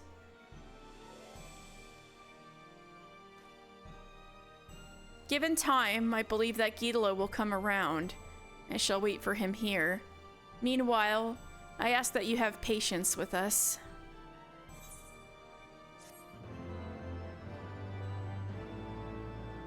Yeah, that's kind of been this whole thing so far. I have to babysit you two. Ancient melody within me, iron jaws. Whoa. Yep. And so, so at least this is convenient. For the next few weeks, or next week, I'll probably level up Bard by then. Gidalo is off wandering around, and we're waiting for him to show up or something. And Sanson's gonna search for clues in Curthan literature. As for me, this is probably a good place to stop. Oh, it is 8 p.m. And now that I've unlocked Idleshire, I have so many more options to level up Mr. Off-stream. But anyways, thank you guys so much for watching. And thank you so much to Reaper and Jakotsu for finding me in game and listening in. That was so cool. Let's see. We did cover a bit today, going all the way from Bismarck to Idleshire. And we saved Y'shtola. Y'shtola's back. Yeah, Rowan, you missed Bluntstola earlier. I really did get far. Yeah, I think I did a lot today. You missed Bluntstola, I'm sorry.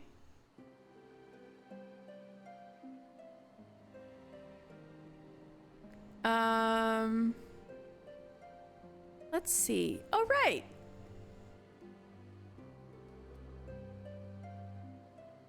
Owlin's playing Final Fantasy VIII. I know I always raid Owlin on Sundays, but you know it's Final Fantasy, and she's doing Final Fantasy. So we gotta keep the Final Fantasy train going. Right, so I'm gonna raid Owlin. Raid is going out.